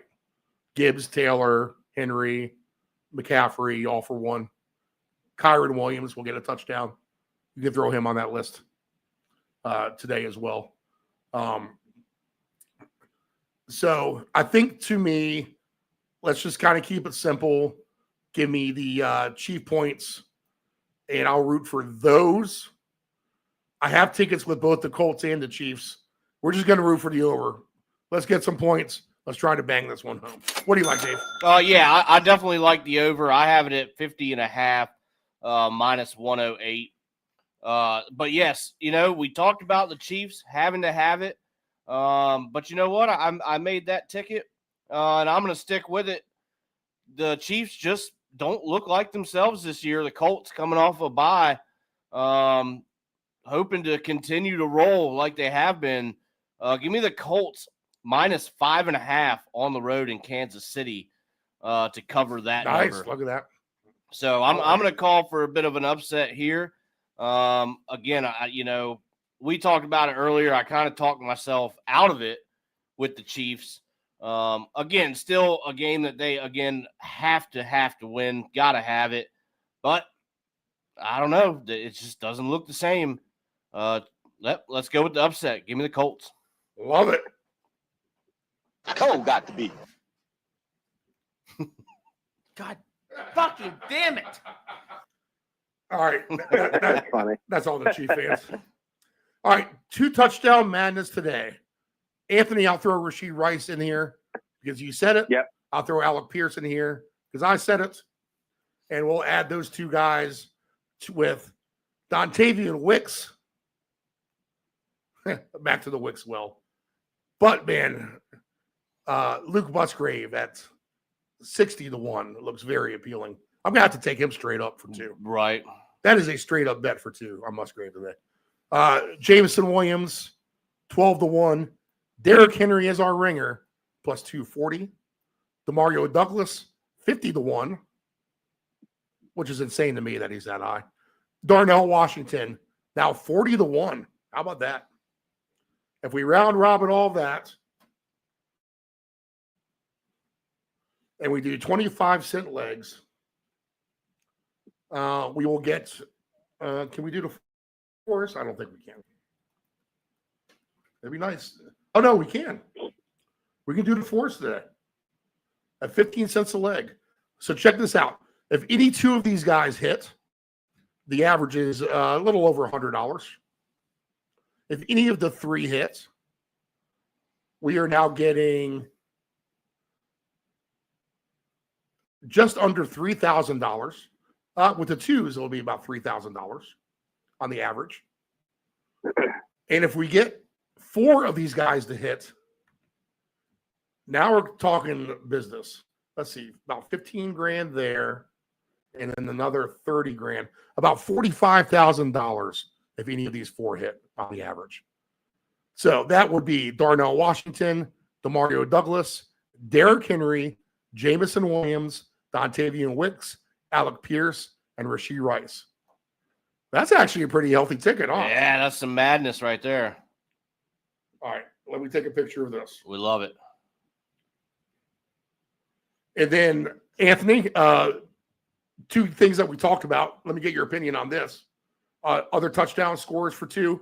A simple 2-game parlay with, I told you my Diggs angle.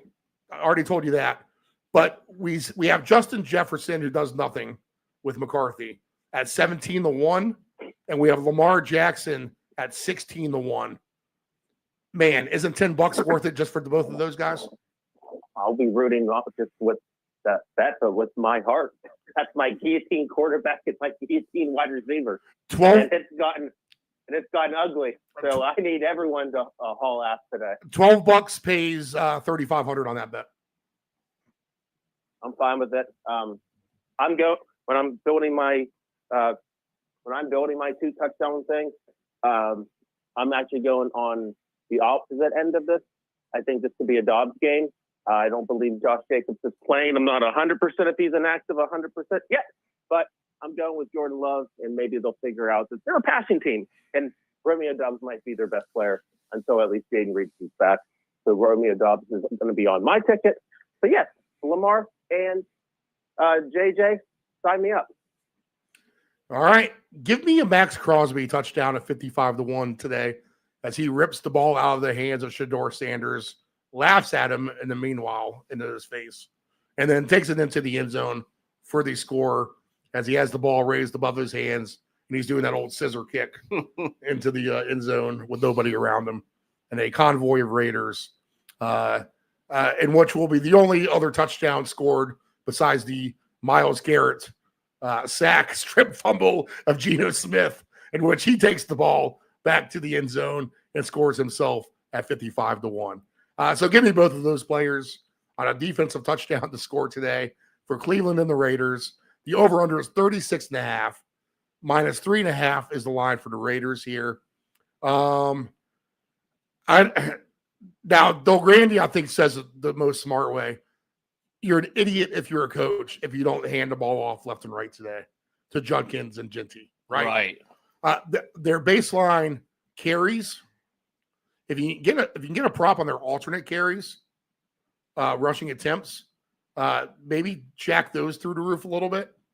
But their baseline for their rushing today is Genty 16.5 now. He went up a full rush from 15.5.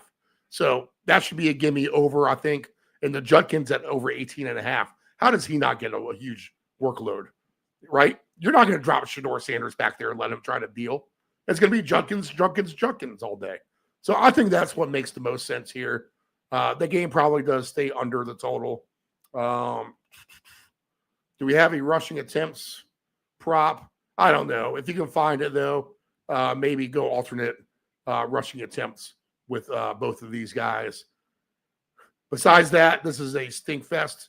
It'll be interesting to see the distribution of Raider fans, the Brown fans in the stands, and the 4 o'clock window in which there are a bunch of these kind of games going on. I don't know. Maybe I'll find a better prop later. I have a hard time seeing a shootout here. I just do. Do any of you guys see this as a higher scoring game at all? No. The only way this game's gonna be a shootout is when Geno Smith gets benched, and then the legendary Aiden O'Connell comes in and starts throwing dimes to Brock Bowers. That's the only way you're gonna get a crazy over game. And for the random way of Shedeur Sanders actually, that could happen. I don't know, doesn't do actually that bad and doesn't run backwards and throws the ball forward. Cedric Tillman. Shedeur's at 157.5 baseline. Geno Smith 195.5. With Anthony's angle, the Geno under. We talked about a underpassing with McCarthy. Geno fits that profile today too. To be honest, Yeah, absolutely. because he could get pulled. It would just be the funniest thing because it's not like O'Connell's been sitting on the bench. He just got activated from the IR. Right. And the last time look, I'm not saying Aiden O'Connell that's good, but just like the random backups show up out of nowhere, kind of like, just like Joe Flacco does randomly. Jacoby Brissett, throw Aiden O'Connell in there. Like I said, Geno Smith has to get benched, so that's obviously a long shot prediction, but the hell with it. We need something to root for, especially with this game. The only other bet I really have in this game, yeah, you got to have something to talk about. The only touchdown scores I really have is Judkins for 2. And Dave, in our little fantasy league, I picked the Browns and Myles Garrett. So I'm with Steve on the Myles Garrett strip sack touchdown. Yeah, why not? Let's see if I got those odds right on those two guys too, as well. Is that roll your own, Ant? Yeah. Yeah. I figured the Browns looked fantastic last week, even in a losing battle against Baltimore. Now they're playing the Raiders, and look what Dallas did to them. Right. Garrett 60-1, Max Crosby 65-1 for a defensive touchdown today, or anytime touchdown, or it's a defensive player to get an anytime touchdown. So they could get it on offense. Actually, would you be surprised? Would you not be surprised if you didn't see some sort of a crazy offensive package for one of those guys? To be honest, No. Why? There's Myles Garrett at tight end In a game like this, What are they doing? Yeah. I'm more surprised that we're still on this game. Yes. Well, let's move on. Correct score: Cleveland 17, Las Vegas 10, 90-1. So the game the other night, I think it was 23-19 the last time they played. I'm not sure last season, Houston and Buffalo. I'd have to look, but 23-19 was in my head, and I didn't think about playing it at all, a correct score, but lo and behold, that's what it was. Jacksonville minus 2.5, 46.5. So money's coming in on the under here.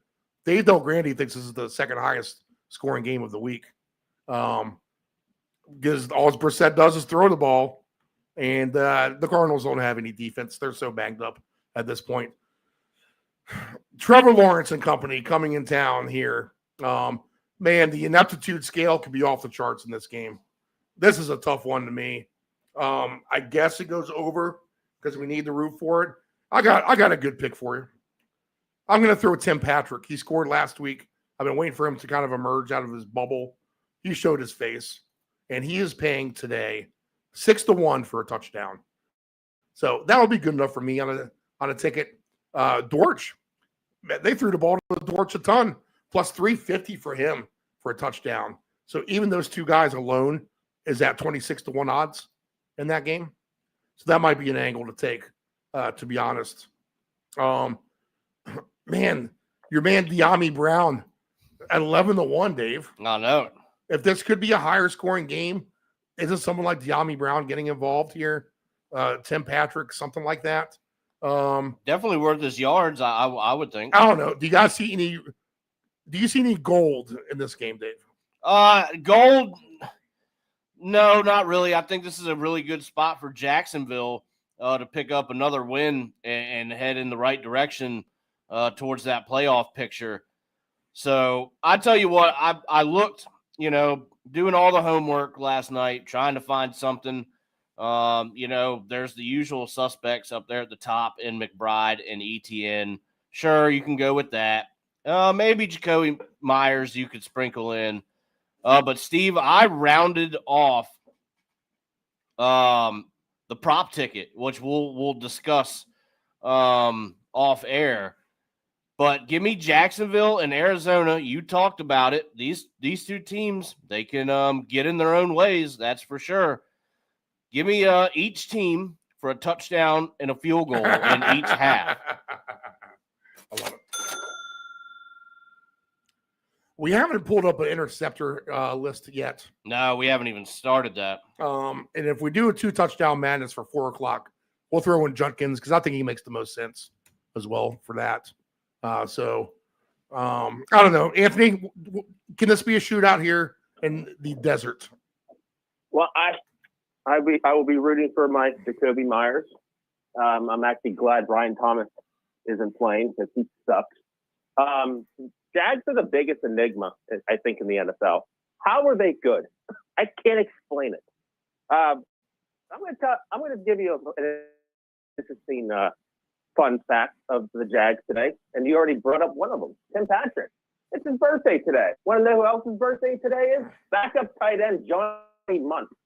Wow. I'm throwing the two birthday boys in for a touchdown parlay, and one more birthday, Tyrone Tracy, the unfortunate backup running back for the Giants. But hey, any opportunity. So that's my birthday touchdown parlay. Tim Patrick, Johnny Munt, unfortunately, both the same team. So now I really have to rely on Lawrence. But the hell with it. I like the angle. Yeah. You're going to get paid good for that too. We're going to go back on the Arizona side. I don't know if you guys watched this game or not, but Jacoby Brissett, did he not set the NFL record of most completed passes? Yep. And Michael Wilson caught, 15 of them? Yep. Look, there's a chance, of course, that everyone comes back down to normal. But at the price tag of plus 640, well, in a game that doesn't have much to, you're digging for things to offer. I mean, why not take the guy who has the hot hand, right? I mean, Michael Wilson plus 640 to get 9 catches. Why not? I might add him to the Rashee Rice, McMillan. I can't pronounce his first name, but the McMillan 9 catch, Rashee Rice 9 catch, and Tet. Michael Wilson. You just have to call him Tet for short. Tet. Yep. Yeah. Fair enough. Like Chet, but Tet. Fair enough. And on a fantasy note, Jacoby Brissett has been the number 3 quarterback the past, I think, 4 weeks. So, you know what? If they keep this random thing that they have going, then fire up my Michael Wilson. 2 touchdowns for Judkins and Michael Wilson today alone. $10 went to you 1,290. How about that? So that's a good start to touchdown madness. Higher scoring game higher scoring game or lower scoring game, Dave? What do you lean? Oh, I lean higher. Anthony? I think it's just going to right at 46. I don't know. I don't do the over under with these games. I do props. Just not an extreme under. We'll get some points regardless, right? Because these teams are both goofy, and it could be a shootout. One of my plays of the day is Alvin Kamara for a touchdown at plus 170, as the Saints are the favorite at home against Kirk Cousins and company. Not much company because everyone's hurt. No Drake London. And they do have Bijan now. They do have some Algiers. But the Saints with a chance at home here. Olave has had a nice thing with Shaw. And the Saints, as bad as they are, I think have a chance to win this game here. I wouldn't be shocked either way. Bijan probably is the alpha dog and does have a huge game. But just some sort of way or fashion, I think Alvin Kamara gets into the end zone today. He's out plus 165. I think you can throw him on an anytime touchdown ticket for 1, maybe even for 2. In fact, that's what we'll do on this ticket here. Kamara's 12-1 for 2. Why not? Kamara, Michael Wilson, and Judkins, $10 now went to you, 16,890 for those 3 guys to get 2 touchdowns. That's not obscene. No, not at all. So give me that. Bijan's plus 410. Maybe we actually put him in there too. We got to put a Cowboy and the Eagle right in there. Chris Olave is 13-1. Algier 13-1. Pitts 22-1. Valet 40-1. Taysom Hill 35-1. Mooney 30-1. Neal 80-1. Passing wise, Shao is at 202.5. You got a lot of quarterbacks with some low numbers who could really fly over these yardage totals today. I would take a look at some of these guys like a Bryce Young, a Shaw, even if you wanted to take a shot on Shador and his 150, just to get to 200 yards. Right? You're going to get good plus money on some of these guys if Shaw can get like 250 yards passing this afternoon. So some low-hanging fruit in terms of some of these quarterbacks today. Cousins is 204.5. He can't come out with the 350-yard games out of the blue, right? He still can. Can he? Yeah. Right? I mean, I don't know. All it takes is Bijan Robinson to break a tackle or two to get 85 of those for you.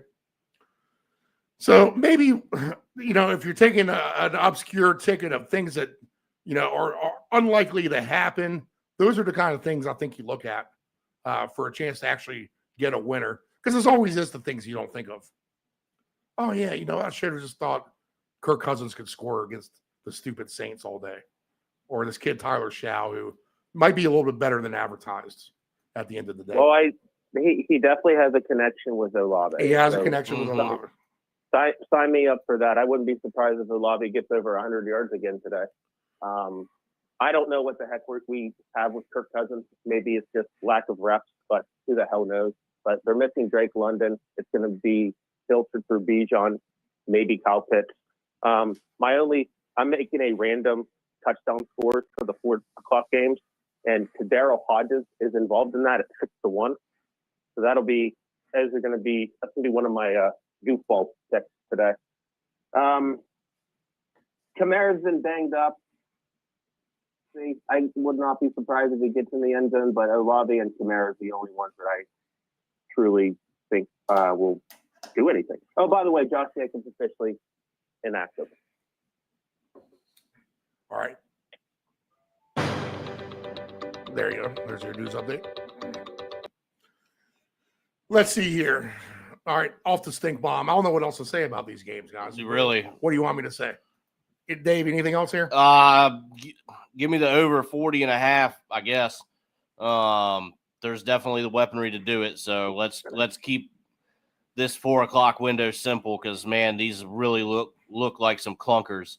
Over 40.5 will be my pick. Where there is smoke, there is fire. And that is with Jalen Hurts and A.J. Brown not getting along. That is stories of Jalen Hurts not talking to his center Lane Thomas for 5 months off a dispute in the offseason. But the fact that Jalen Hurts, although he's getting calls in to pass the ball, is either A, just running with it, or B, audibling out of the play into a run play. So the Eagles -3 against the Cowboys. The Eagles play every game close. This game in week 1 was sailing over the total before we had that electrical lightning storm that we never saw any lightning on this TV, if you remember that. And we all had to sit for an hour and a half on opening night waiting for this game to resume, which it resumed to an under, the first bad beat of the season right out of the gate, because they were sitting right on like whatever it was, 44 points to go over the total at the time. And a ping pong affair in the first half turned into a dull fest because all the momentum was broken from that nonsense. But here we are at AT&T Stadium. No such issues this afternoon. Again, I'll just fill in Anthony with this. I filled in Dave. This will be the 3rd time that I mentioned it today. And if you're out there tailgating in Dallas, you guys be nice to each other today. No fighting. Okay. No picking on people. Let's see. Leg it down or smack 'em, yak 'em. No throwing beer. I don't want to see any videos of bloody Cowboy fans laying down, getting beat up by drunk Eagle fans. Everyone just take a chill pill today. Let's not get so aggro. Smoke your weed. Smoke more weed than drinking today. That'll chill you out. All right. But there's no need to lose your mind. Did you guys see the video of the elementary kids beating up the Cowboy players boxing? Did you see it, Anthony? Yeah. Oh, yeah. Gotta start them young. That's right. They all deserve A+ in my book. What a joke. Unbelievable. They got the next day of school off for that. Unbelievable. And I'm against it. I can't believe they're promoting this. What a bunch of idiots. Yeah. So Eagle fans, be nice while you're in Dallas today. And Dallas, be a good host. Buy your buddy a beer. Give him a pat on the back. Tell him they have a nice season. Tell him it's okay. You know what it's like to have a diva wide receiver complaining all the time. All right. So that being said, close game to me. It goes over the total. I'm going to do this, guys, because this is what happened the last time that they played. Give me my bet that I do every week of Saquon Barkley receiving yards, which is at 16.5. I'll stretch that up to 40. And give me Jalen Hurts on his rushing yards. And I'll euro away those two guys together on a popcorn style of parlay of receiving yards for Barkley, rushing yards for Hurts. Because that's what they do best, and that's what they'll do against the Dallas defense today. If the Eagles can't go over this week, they will never go over the rest of the season on their point total. And they will. They'll get bounced at some point in a pile of discontent with each other when their team chemistry is not what it should be. Where there's smoke, there is fire. As many headlines that we have in the NFL, Philly is his own little planet by itself, aren't they? Of internal headlines. So give me the Eagles. Now, look, me and Anthony have this, and I talked about it on the air. We're priced in with Dallas and Miami. I got now $25 to win well over $4,000 or whatever it is on Dallas and Miami to make the playoffs. So I'm rooting for the Cowboys. I think this is a 1-point game either way, and I think we get over the total. What do you like, Anthony? I obviously don't like either of these teams, and I really, really dislike the Eagles, especially because they've been covering all the headlines about how Hurts doesn't talk to the center and AJ Brown's a diva. They're still what, 8-2, 9-2, whatever. They're still like a top 2 seed in the NFC. So I hope Dallas them today. I don't think it will happen. I think it's going to be a close game, but I'm going to be a Dallas fan today. And if I'm going to root for Dallas, I'm going to bet the guy who scored twice in week 1, Javonte Williams. Javonte Williams, yep. I'm going to throw Ferguson in there for any time. He didn't score against him week 1. And he had that just painfully embarrassing drop. He had a couple drops. I think it was a couple weeks ago, I believe. So, plus Dallas is fun to watch. So, give me Javonte. Or is Philly? I don't know. I'm probably just not going to take anyone. So that's all on you guys. I like Javonte Williams 5-1 for 2 touchdowns on the premise you just said. He did it against them last time. I'll throw Barkley in at 6-1 for 2 on this ticket we have with Judkins, Michael Wilson, and Alvin Kamara. I think this is a nice, fun ticket now. If we play all of these guys and we do $2 for the 3-game parlays and $2 for the 4-game parlay and $2 for the 5-game parlay, that is a total of $20 invested to win $155,000. If you get any 3 of the guys, then we're going to average out about $1,500, a little bit less than that for 3. Any of the 4 will be, let's see, about $18,000. And then if we can get all 5 home, then we're looking at the grand jackpot of $155,000 off of $20. So that's Javonte Williams, Saquon Barkley, Kamara, Michael Wilson, and Kenshawn Judkins. That's not bad. That's not a bad ticket considering what we have to work with, to be honest. Other low-hanger numbers in this Dallas-Philly game, and Nephew Dave's our expert. We'll get his take here in a second. Give me Flournoy over 9.5 receiving yards. I was just about to say, don't forget about him. Give me Jahan Dotson over 10.5 receiving yards. Give me the Barkley over 16.5. Give me Jake Ferguson over 29.5 in his. So I think there's room to do a nice same game parlay with some receiver numbers here for a nice payout at the end of the day. Passing wise, let's see.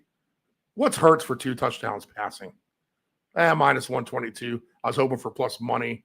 Dak's the same, basically, minus 112. Dak for 3 touchdowns is at plus 320. Jalen Hurts for 3 touchdowns is at plus 310. He's going to run the ball to the chains, get a first down. He'll do that 5 times. That'll be enough to get 40 yards. Barkley will get his 3 or 4 catches, get the 40 yards. I think that's a simple way to approach this. And you could win that maybe even in the first half. Or, at least be 3/4 of the way there with Barkley and Hurts. Nice little parlay for that. I don't see the your way on the computer here. I'll have to play with that on the phone. But I'll stretch out the yards for actually, let me take a picture of this and I'll actually give you all the price. Because that's why I hate doing 2 touchdown madness on the computer, because I can't plug in other stuff as we go. And I have a new phone, so I'm trying to be a little careful as I woke up to my original phone just tweaking out of the blue yesterday for no reason whatsoever other than wear and tear. But if we're going to do alternate lines for Hurts rushing, just simple enough, 40 yards plus 182. And then 40 yards for Barkley receiving. Now, if you want to add a Flournoy and Dotson on for 20 yards each, be my guest. But, why bet 4 things when you only need 2 things to really happen to make a nice little payday of something? But we're going to get 14-1 odds. So, $20 wins you about $300 on Jalen Hurts for 40 yards Barkley for 40 yards. Simple enough ticket for me. What do you like, Dave? All right, so yes, I like this to be a close game, kind of like the first one that we saw. Steve, you make a good point. We're in a dome now, so we don't have any of those issues. So this game should be, in my mind,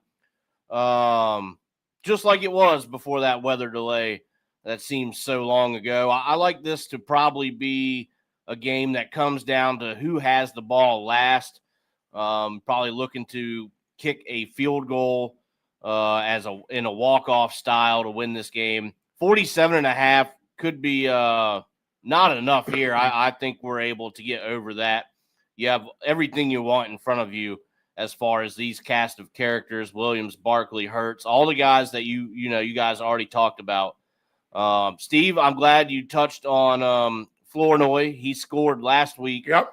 7-1 to do it again this week. He's been nice. He's been a nice little player. And he has. He's been nice. I understand that Williams is in the backfield, and you have CeeDee Lamb and Pickens on the side. That's what makes him attractive. But because he's better than Turpin and Tolbert. Exactly. He is producing a lot more than the guys that you just mentioned. So as a sneaky 7-1 touchdown, you have to find his he's got to find his way on a ticket somewhere for that price. Is just really good. So late in the day, the Flournoy, Tim Patrick for one touchdown each ticket. Yep. You're parlaying a 7 and a 6-1 together.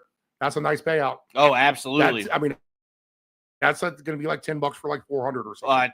Throw a 20 on that is what I would do. Yep. All right, so let's not forget about him. Excellent number. I love it. Usual cast of characters. You guys touched on the props well enough. Not much else to be said there. Again, 47.5, probably not enough. Back and forth game. Who has the ball last? That's going to be your winner. Speaking of winners, final score: Leeds 1, Aston Villa 2. As our soccer parlay that we gave you earlier is now 2-0, going for the third and final leg of over 3.5 goals between Tottenham and Arsenal. Kickoff as we speak. How about that? Nice. $500 if it hits. That would be a nice way to start NFL Sunday. Let's get all those goals in the first half, boys. Okay. You know how you win? You know how you win Survivor Pool, Anthony? I'm going to ask you that question. Here's how you win Survivor Pool today. Do you know how? Let me ask you. Don't listen to my advice. You let everybody else take the all the heavy, the Seattles, the Green Bays, the Detroits of the world, the Seattle, the Ravens. So when the Jets win, the Titans win, the Giants win. Wow. Should we just do a round robin of all those teams just to be safe? Oof. Right? Why wouldn't you? Just for an insurance? Yeah, you certainly could. While everyone else loses there, you take the under the radar blowout of the day, which is the Rams, to absolutely whitewash Baker Mayfield and the Buccaneers. Now, it's as simple as this. And I've been the Baker backer for when no one stood by Baker's side. I was the lone man standing by Baker's side when he started his job at Tampa Bay. It was me who never abandoned Baker. And I'm not abandoning Baker. I'm just telling him that there's better days ahead. Now, I get it. They get Godwin back. But, man, they should really sit him. Do you guys want to know what the Tampa Bay schedule is coming up here? Do you know it? Offhand? Let me read off the Tampa Bay schedule to you after they play the Rams. It is starting next week, home against the Cardinals, home against the Saints, home against the Falcons, 3 consecutive home games against teams you can beat. Then they're at Carolina, at Miami, then home against the Panthers. So they could go 6-0. This game does not matter to them today. It kind of does, but it doesn't. And they're coming off a thumping at Buffalo, basically, I could see this. And we saw how good Buffalo is. I mean, they're not that good. And the Rams are a much better team and a team on a mission. So I completely see a scenario where we're in the third quarter and it's a 21-point game, 20-point game, and Baker goes to the bench because you don't want to get him killed for the rest of the year. This season for the Buccaneers starts next week, and the Rams are not going to beat the Nine tonight. They're going to win this game and win it convincingly, and then the Buccaneers, I think, will throw in the towel literally at some point in the second half. They're just going to be outclassed, outmanned. The Rams have a better defense. Puka Nacua could easily have 2 touchdowns today. Why not? Kyron Williams could have 2 touchdowns. In fact, we should probably put him on this afternoon madness ticket. Kyron Williams makes sense to put in there. So we'll go ahead and add him in there as well. But for me, this is one-way traffic. This is the sneaky blowout of the week with the Rams and the Buccaneers. So I know both of you guys like Baker and the Bucs as well. So give me the reason why I'm going to be wrong here. This, again, after going to Buffalo and coming to Los Angeles, this is just a bad spot for Baker and the boys. That's the way I see it. What do you think, Dave? Well, Steve, I'm hoping they keep it close. They need to get Bucky back, man. That is such a key for them. Yeah, I mean, it is. It's a tough spot, Steve. I totally understand it. Still a good team, though, that I think is definitely capable of keeping it close, and they did that until late against Buffalo, who is still a good team. You know, I understand that kind of like the Chiefs, they don't really look quite like themselves at the moment. But I like Tampa to at least, you know, give them a game here. Godwin's coming back. You still have Egbuka out there. Again, tough task against Adam, Williams, and Nacua, your 3-headed monster there. But, you know, I see a way in which the Buccaneers could keep it close. If it does get to that, like you said, Steve, yeah, go ahead and, you know, rest Baker up. No reason to get him hurt. You know, in a schedule that, yes, they should win, but that's a pretty heavy divisional schedule as well. And you know how them things can go. On any Sunday in a divisional game, anything can happen. So I think that gives this game here a little bit more of an importance for Tampa. Maybe they know that, knowing that they have had those couple losses. So I think they kind of tighten down and at least give some good effort here. Try to make this one close. 49.5, I think, is where we're going to hover around. So give me Tampa on the spread, Steve. I'll take it one step further. I'll take Baker under 242.5 passing yards in case he does get the hook to save his health. That might not be the worst play. No, it's probably a good play, yeah. All right, Anthony, do the Buccaneers hang in here with your Puka Nacua? I think them getting Godwin back is going to help. Now, I'm guessing he'll be on somewhat of a snap count. But, David, you are right. They need Bucky back. I think he'll be back by next week. So, in your scenario, Steve, of them benching Baker, I kind of understand that, but Baker's not coming out of this game. Baker's going to keep firing. You saw what he did against Buffalo. I'm curious to see how they involve Tucker. That's what I'm really intrigued on because he scored, 3 touchdowns last week? He's been nice. He has been. A player we haven't talked about either. It was shame on us. We should be talking about these kind of guys for sure. Well, of course. Well, now if we bet Tucker today, you know Rachaad White's going to get it all. So, right. Temper expectations. But guess what, guys? The Rams are the best team in the NFL right now. Matt Stafford's the best quarterback. I mean, I feel like it should be a slam dunk to just throw Stafford in the, I don't know, throw 3 touchdowns, 4 touchdowns? Because right now, Devontae Adams, well, it's obvious that Puka and Devontae are the best wide receiver punch. I mean, you can make an argument with Raymond Pickens, but it's Puka and Devontae all day. So I'm not going to debate anyone that you want to take for the Rams, Puka, Adams, Tyron. But if I'm going to just pivot and just do something completely out of the ordinary, give me Blake Corum to score twice. 30-1. Oh, wow. Look at interesting. Now, don't put don't put your life savings on it. He's only been averaging 9 touches in the last 4 games, but they're at the goal line.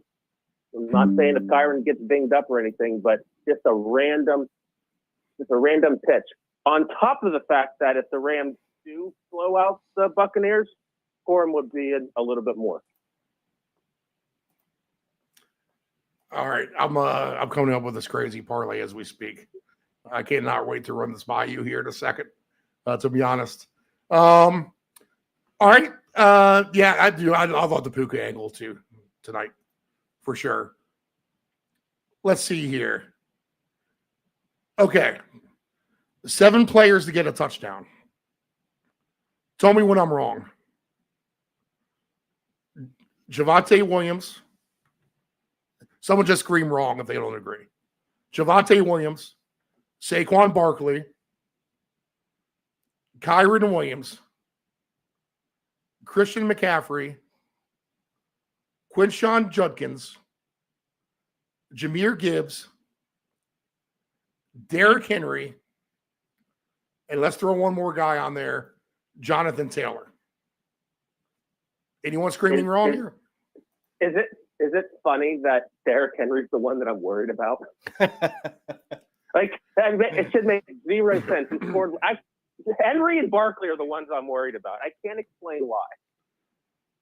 So, $20 wins you only 766 on those 8 guys. But there's a chance. I'd say that's a 30% chance of happening. I would say. I think you get 5 of these guys to score out of the 8 anyway. So can you get the last 3? Right. And they all make sense to score. Why would you take 8 guys in a parlay like an idiot? But there you go. Put it on the board and we'll tail it. Yeah. You put it on the board and we'll tail it. Yep. All right. And we always want you to do your homework for Monday night. Most of our plays don't come up until then. But we did mention the Ted McMillan receptions. 9 of them is almost 6-1. Bill Grandy loves that. He loves a Brian Robinson Jr. touchdown too, as he's been trending up and giving McCaffrey a little bit of slack there. McCaffrey should have a big game as well, and he thinks that's the highest scoring game of the week. So we could have some Monday night magic. Anyone else want to add to that? Dave? Well, yeah, I mean, I could definitely see it 49.5 being the number. I love McMillan. I have that in fantasy, so I will be paying attention to that. Dowdle, I believe I have as well. So you got McCaffrey, Kittle. I mean, the top 4 favorites to score there. I mean, that's kind of enough said here. Carolina has been feisty and fun to watch at times. 49ers at home. I think it's actually a good Monday night game. So I could see a scenario in which we see some fireworks coming out of these guys, and I think it's a good Monday night game. Anthony, shootout Monday? I sure in the heck hope so. It's got what's his name, Pete, whatever, McMillan. I got him on my team, so I need him to produce. I like him with the receptions, and of course I'm an idiot. I'm going to keep continuing to play Leggett until he hits. All right. We've had a ton of viewers all morning long, so thank you guys for tuning in this morning. We appreciate that. I think this is probably our most viewed episode ever. Ricky Pearsall's finally back. I know he played last week. He only had 1 catch, but get a little juice with Brock. I will not be surprised if Pearsall gets in the end zone. And of course, throw McCaffrey and Kittle if you want. Hell, I think they both scored twice last week. Yep. But I mean, guess what? I mean, the Panthers are actually in the playoff hunt. So let's see what Bryce Young can do, and hopefully it's Pitt and Leggett and Dowdle. But Bryce Young is one of those low hanger quarterbacks right at 200 yards passing, who I could see stretching that up to 250 or something like that. There's going to be a round robin of El Stinko quarterbacks to pump up their low numbers on a round robin. So I'll just say that. All right. Here we go. Let's cue it up.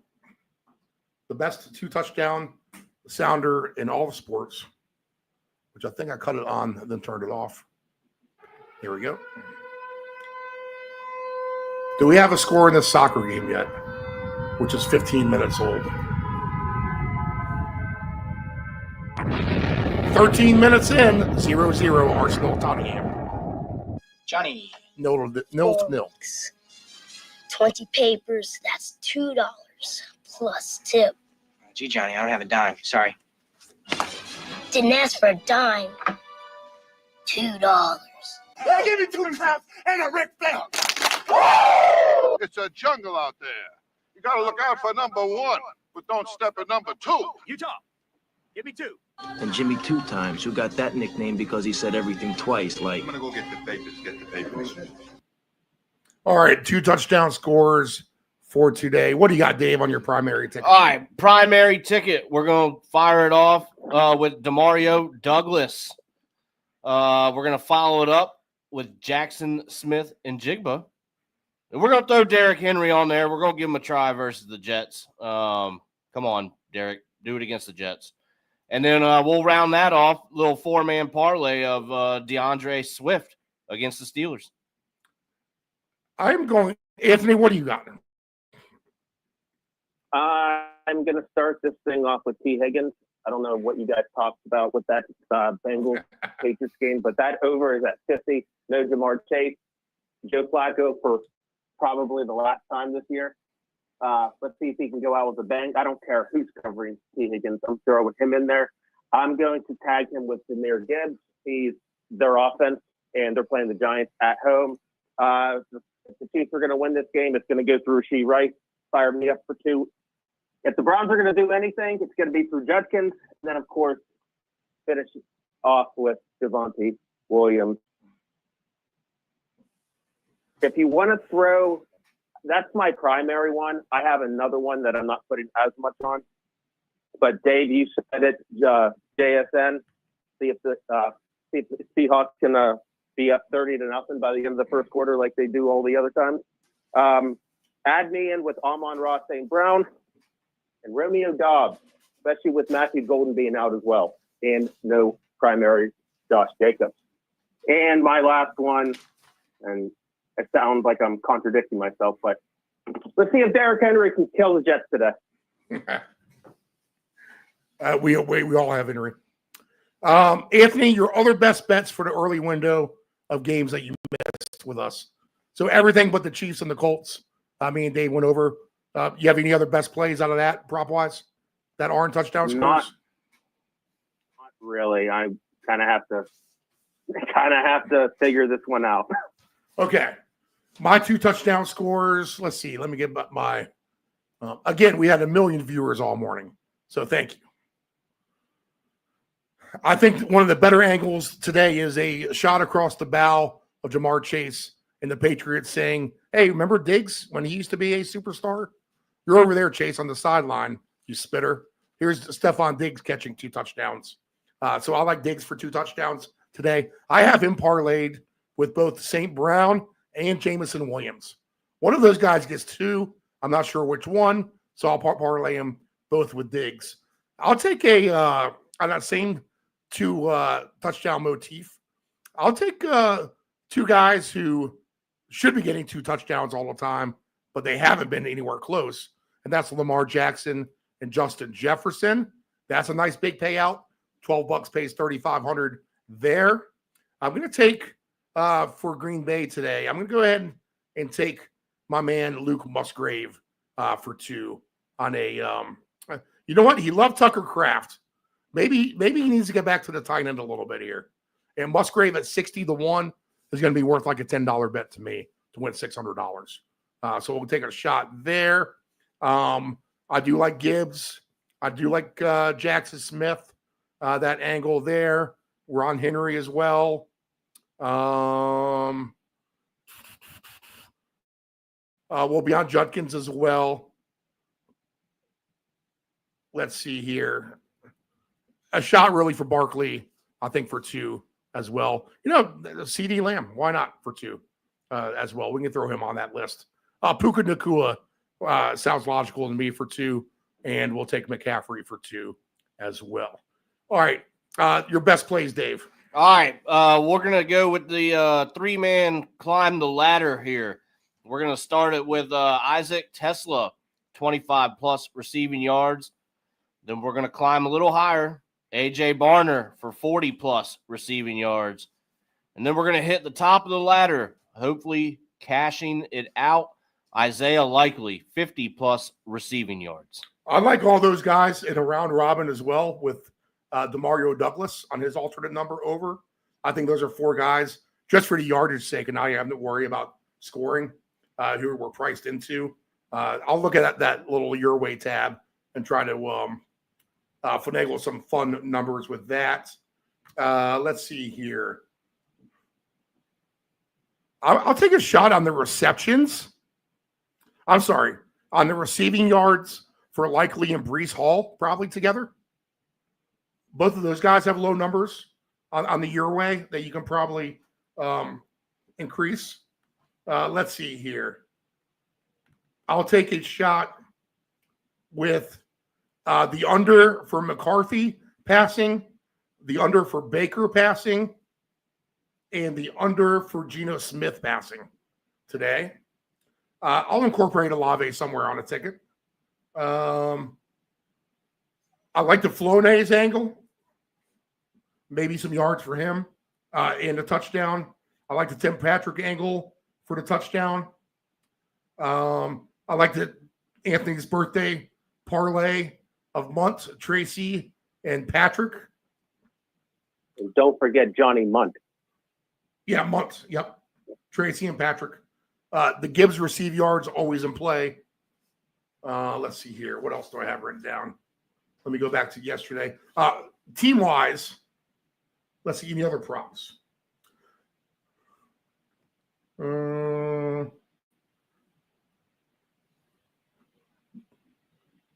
Grandy said take a shot on LaQuint Allen if both the running backs for the Jags are out. Hard to say, but I'll still see Tootin and Etienne listed. Both the running back rushing attempts for the Raiders baseline looks good. Kamara plus 170 for a touchdown looks good. Dave Delgrandy's top 5 plays. McMillan over 65.5 yards receiving. Trey McBride touchdown. A Jackson Smith touchdown. Mahomes over 1.5 passing touchdowns. And Derrick Henry for a rushing touchdown. And to get 100 yards.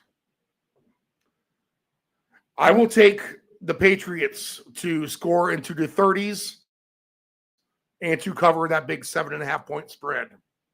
I will take the Ravens to score in the 30s and cover that 13.5 point spread. I'll take Seattle to score probably in the 30s and cover that 12.5 point spread. I'll take the Lions to score in the 40s and alt line cover that 13.5 point spread. All the big favorites. Eek. Scary, right? I'll take the pure over in the Colts Chiefs. I'll take under in the Vikings Packers. I will take the over in the Cowboys Eagles. I will take the Rams in a blowout of Tampa Bay. And I will take San Fran probably to win by 10 points in a higher scoring game against Carolina. Your Big Steve lock of the week, which is 7-3 overall. We'll take the Rams -7 over Tampa Bay, $1,000 to win 1,000. Rams -7 over Tampa Bay, 1,000 to win 1,000. All right, boys, that's NFL Week 12. How about that? Flying by. You guys ready for some Jersey Mike subs today? Because I'm making them. Hell yeah. Oh, yeah. And we're getting out a little bit before noon. We will do the history of fantasy football with the inventor and the godfather himself, Dave Delgrandy, 8 o'clock Thursday morning Thanksgiving. We'll pick some games with him. And then the Ant-Man, Nephew Dave, and I as we prepare for the Packers and the Lions. We'll come break down the 4 games for the day and for Friday. Good luck today. Let's get some big winners. By the way, Steve, don't touch that turkey that I put in your freezer. Damn it.